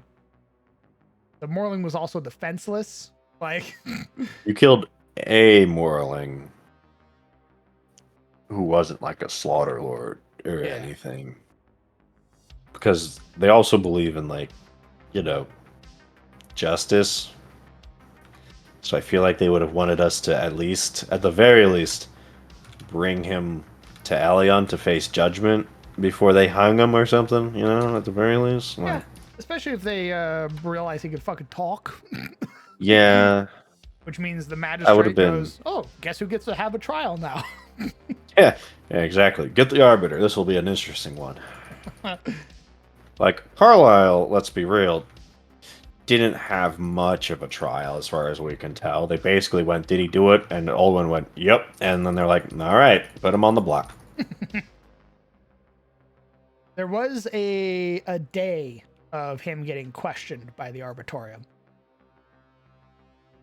That's What kind of questioning? zones of truth. Ah, That's that's how the pretty arbiters direct. work. Yeah, the arbiters roll in, and they Selwyn took a whole day to question Carlisle, like go through Yeah. everything, basically top to bottom. Put him in a zone of truth, and then went, "Are you going to answer the question?" And because with zone of truth, you can choose to just Yeah. not talk. He went, "Okay, well, we'll take that as guilt." Simple as. I don't like you. And then did that for 24 hours until Lady Julianne arrived and went, "He's guilty." Yeah, I think that would have been the ideal thing that would have happened to Ripjaw. I mean, his name. Let's not get ahead of ourselves. This guy wasn't a saint. His name is Ripjaw. Like, something tells me that's not the name his parents gave him. You know, Named after my dad. Ripjaw Senior. Me, I'm Ripjaw the Fourth. A great man. Oh, so like you don't actually rip jaw? No, Oh, man. I do. I rip him We with my definitely do. teeth. That's also a family tradition.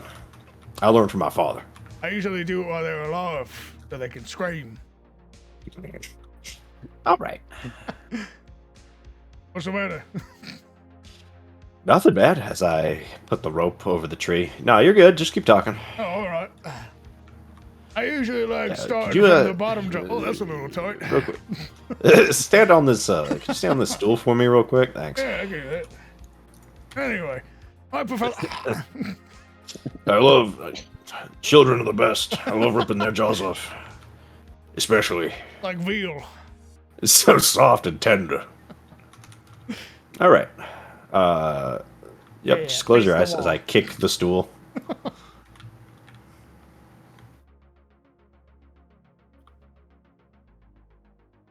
I need big monitors. I don't want like. Yo, it's my gaming rig. Oh, this? Sure. Man, imagine if we saw Sardux and like on the big screen above him is just like rust. He's playing Tarkov. Oh, you can put my DoorDash order right there. Or what?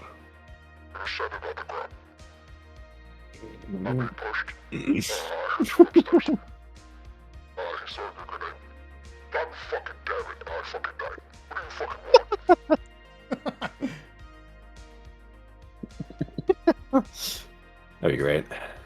What's up, Shirk? Dork.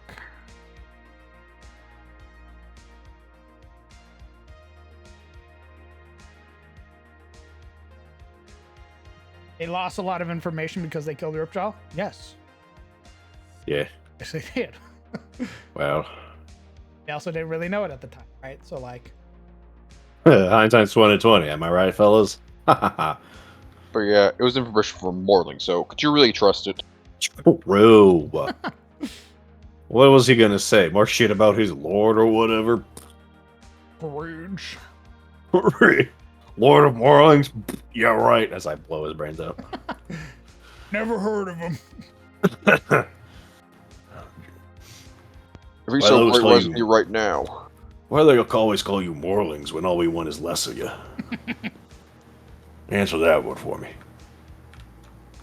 Ripjaw looking up. I don't know what you want. Why? How what you did? Oh, yes, I'm back. He's pissing. Go piss, girl.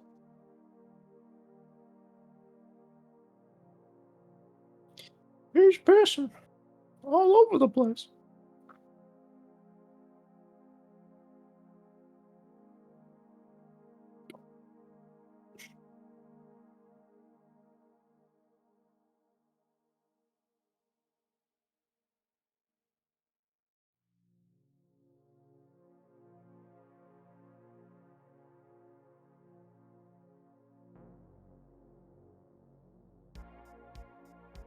Do we know which tribe or clan of Morlings he was from? Who cares? That idiot's dead. Based. So is that all you're gonna tell me, Dustbrand, about his new GF? They're gonna have a talk about the birds and the bees? No. I don't think Dustbrand's the kind of guy you go and talk to about, you know, the birds and the bees. Necessarily. I feel like that's one of those go ask your mother kind of moments.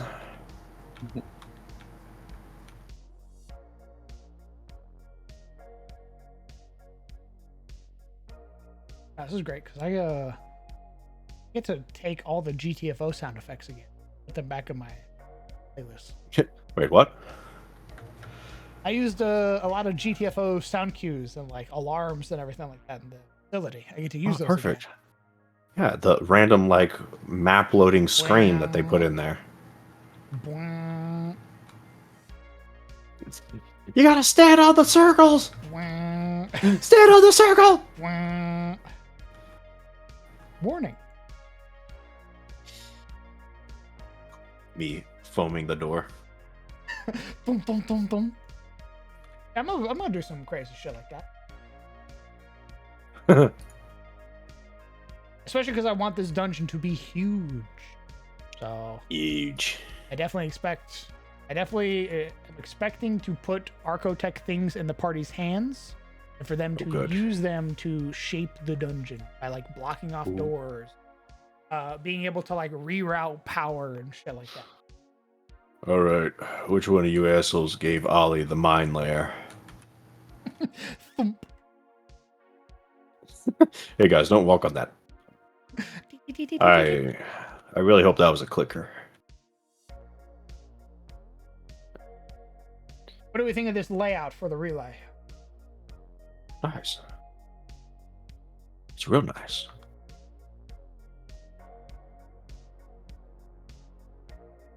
You should have played that game more. I mean, we still can. There's nothing saying we can't, unless they got rid of the game. I don't think they did.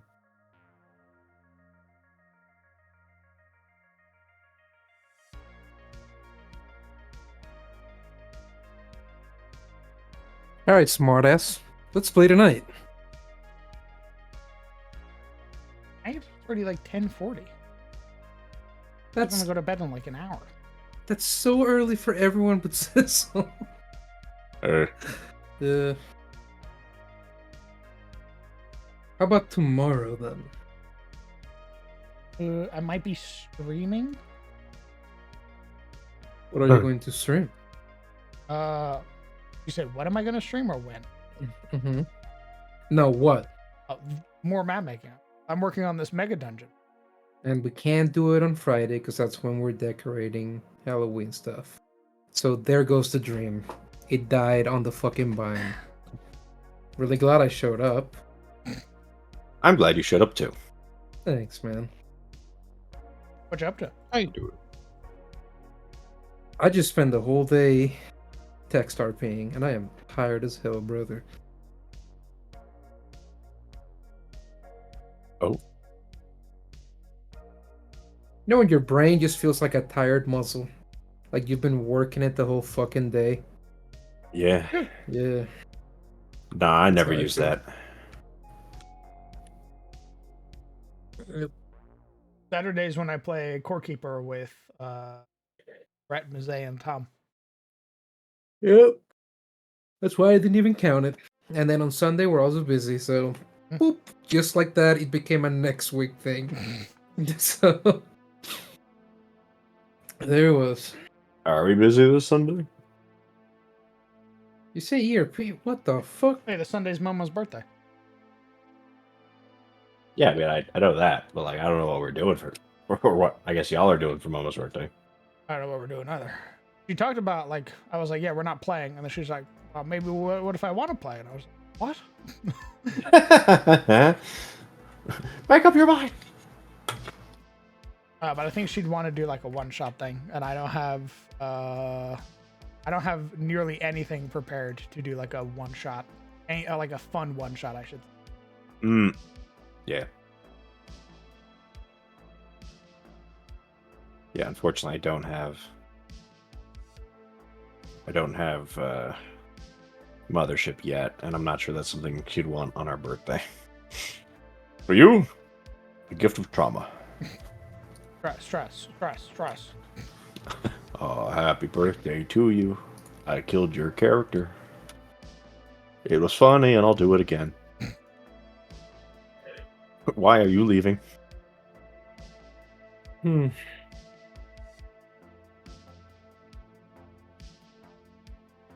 you and Han about?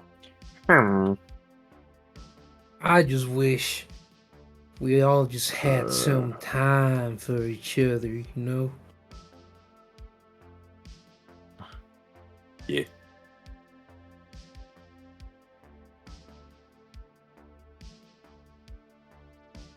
I mean, we do hang out every Sunday.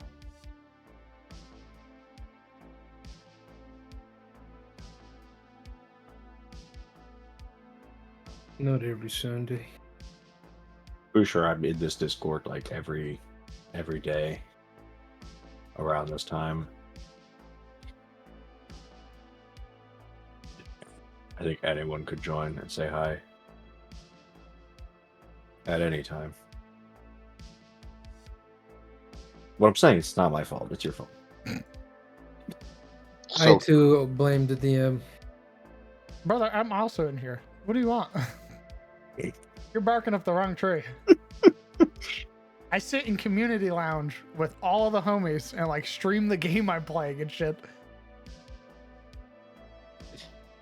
So Monday Yes, sir. then. Where are you? Is it I gonna think be Monday they got Paw Monday? Patrol.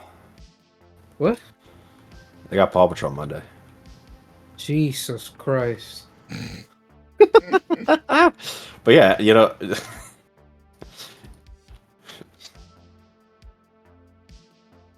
Dude. Imagine saying you want to play a game and going, yeah, guys, let's play that game next week. Fuck me, dude. yeah, just pick a day. I'll be there.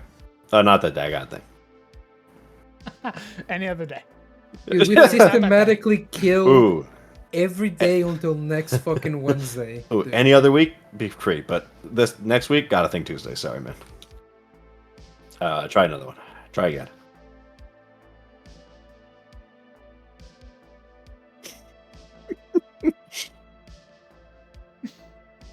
Unbelievable. What happened? What happened?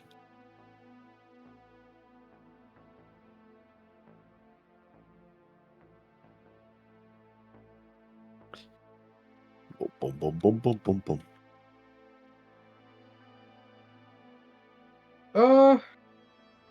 Well, here's the beautiful thing about that whole storyline, Skullthrone. For Logan to want to help the funny wizard is not a matter of want. It's a compulsion in him, an impulse. It's like it touches the part of the mind in him, which is innate instinctive impulse and primary process. You know? He never got the chance to want to do it. It touched something inside him that drives him to. Who knows what it is? But I guess we'll find out. Or we're gonna die. Either or.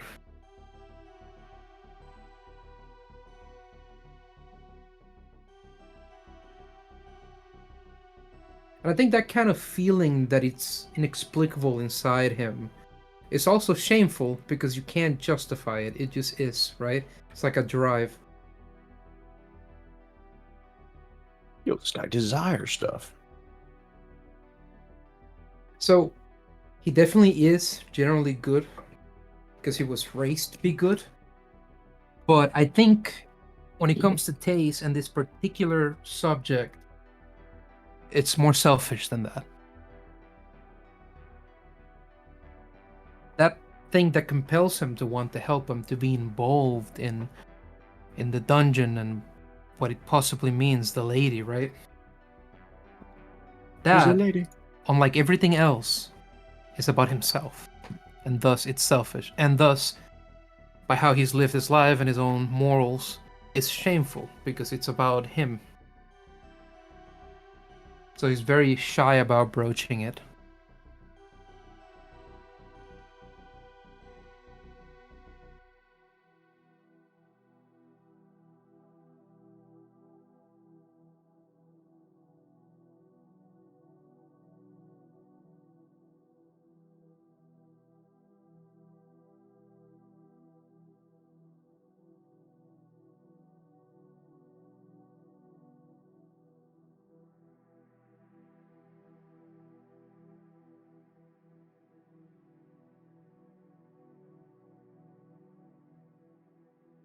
Yeah, brother, I got you.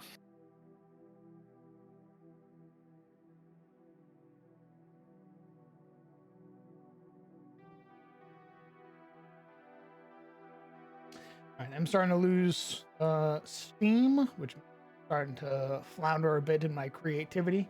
I think I'm going to put a pause here while I still feel very good about this map. He's dying.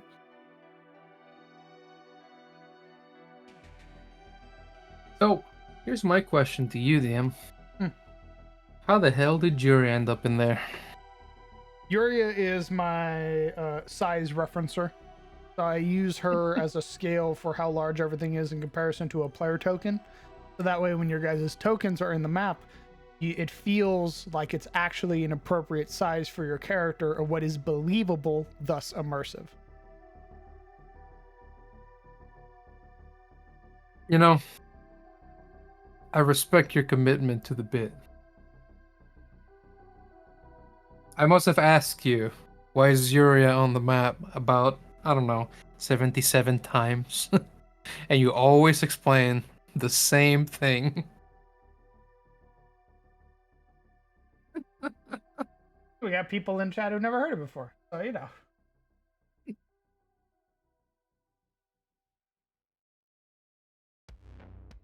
I appreciate it. What manner of nefarious deed is Shuri up to now? She turns out Why to is she be the at a evil facility bad guy. again? Yeah. This bitch just cannot leave the underground. Why can't she go home? Born to be in a goddamn hole. Jesus Christ.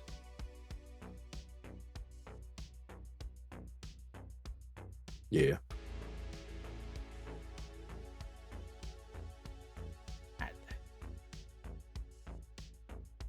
I really like the design, especially the walls and stuff. So we're definitely gonna for that. Wow. Get into the actual deep sea facility. Oh yeah, this is just like the proverbial antechamber. Correct. You have decon, the relay, and then you have the actual subs that will take you to the facility proper. Wait, we have to get into like a little fucking metal man. pill and Yeah. dive into the water to go deeper down. Yeah, you're going to in- the literal bottom of the mornings. We can always be like, Yippee. "Ooh, I don't want to go there," right? Yeah, of course. And then the DM is like, "Oh, but all that work." Yep. Oh That no. is the other thing is the party goes, I don't want to do that. And I go, okay, well, that's all I have prepared. So it's either it's either we play the game that I prepared or we wrap it up today. Well, what do you want? Holy shit, dude.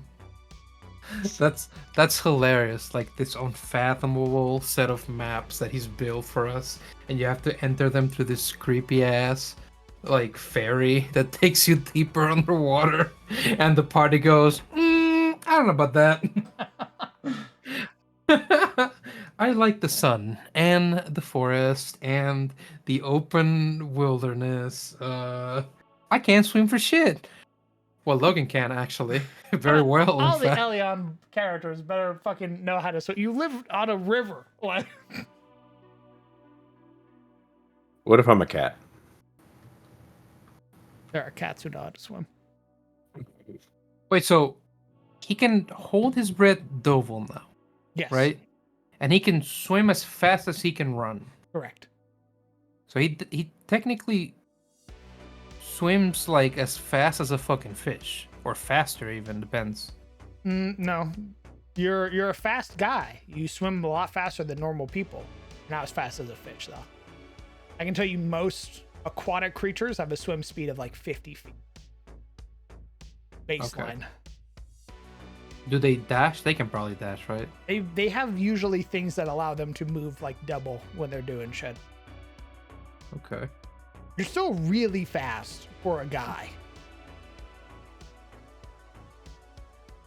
And being able to hold your breath for 6 minutes in water is fucking sane. And that only goes up as your con goes up. Yeah. Yeah, but this ain't your element, son. You ain't king of this wood. You've got a year of that buff. Yes, sir.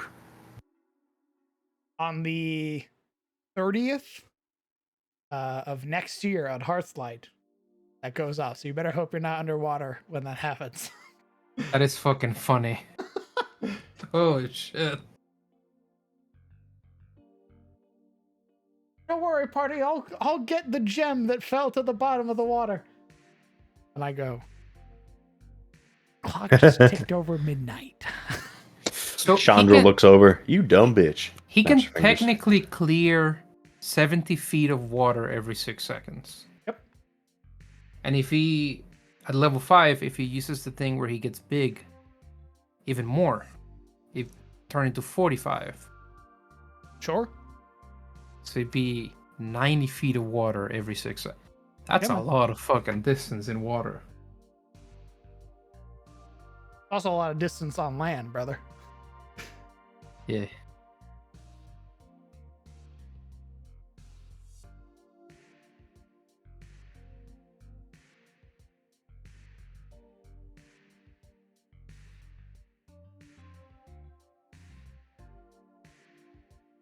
It's a nice lady with her funny year-long gift. Shame she didn't have a charisma buff or some shit, which he sorely needs. Charisma buff. For fishing? No, for being like a... Fuck, what's the word?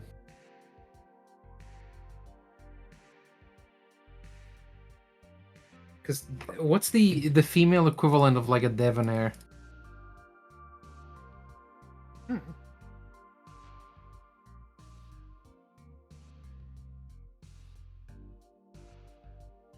Yeah, being like this alluring magnetic creature of the sea with a weird body.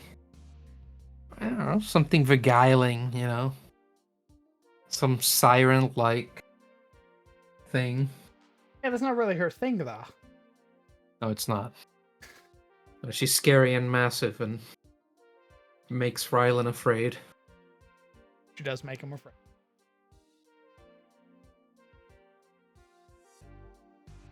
Even When when she even when she admitted what her true intentions were, he still misunderstood. Yeah, when she showed up again, the only thing he should have said, the only words that should have come out of his mouth should have been wife. And then he should have left with her for like a week. She has huge mysteries. All he had to say was wife. And then he walks down the shore with her. I guess she sort of slushes along, I don't know. And then they go into the water. And he Nice. holds onto dear life onto those flotators. We all found love in Durant's spear. And then you know she's giving him the blessing because he needs to hold his breath for at least 6 minutes, right?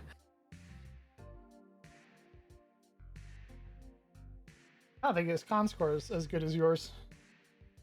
No. Rylan? No, he has higher con than Logan. Does he? Don't you have the same hit points? No. He has, I think he has 16. Logan has 15. Oh. Alright. Okay. Yeah, he has the human thing. The human thing. Yeah, where he gets points in every stat or something. I It's don't know. not even remotely close to how my ASI works. Yeah, then I don't know why. But he definitely has. Well, he's a fighter, right? So I suppose he turned what would have been my wisdom into his con or something. I think he does have lower wisdom. Yeah. Is that the lady with the galleons? That is Yes. Chandra the Tide Witch. Tie Tits Witch.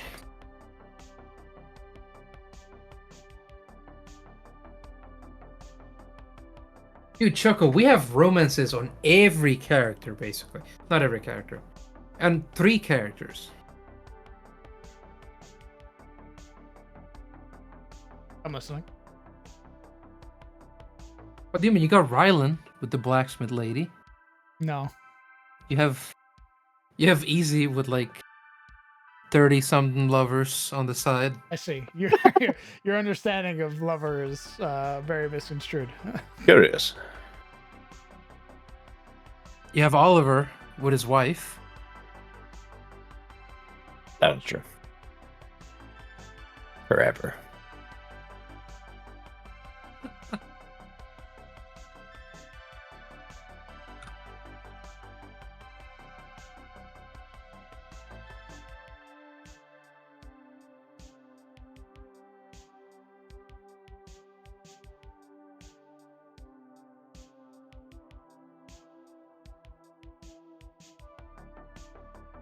Bishop Logan and Grayson.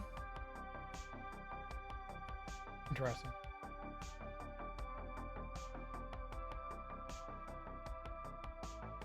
You do, Liam? All does. Oh.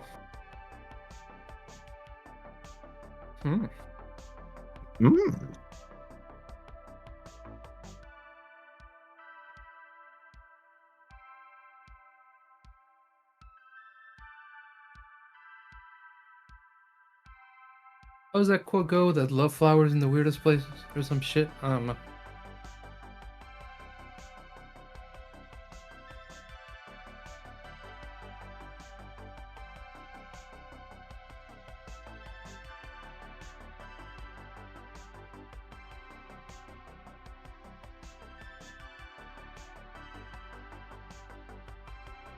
So I've never done like romance in voice, but I do know that in text RP and what have you, usually when you start romance already, it kind of rubs it off like the developmental phase of it.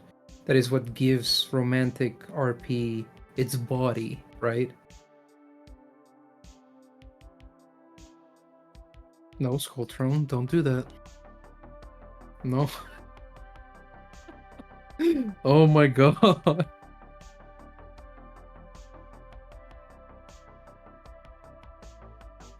So if I ever wanted to do romance in voice, like if I set out to do it, because I'm always open to it, to things developing that way, but if I ever went out to do it, I don't think I would start with it already done. I think it should be something that is explored, you know?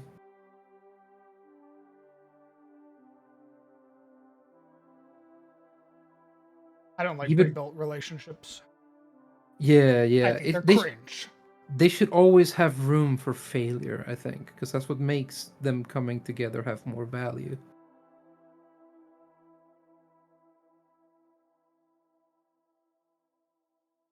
That's how people connect, right? Ultimately, to trial and error, you know, against the adversity of awkward human contact and whatnot.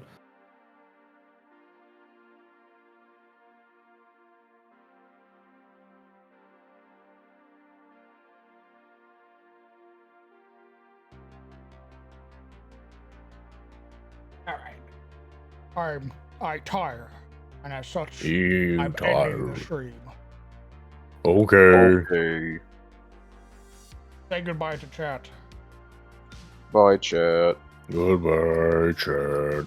What the fuck? But I want to talk to them. Talk to them in chat.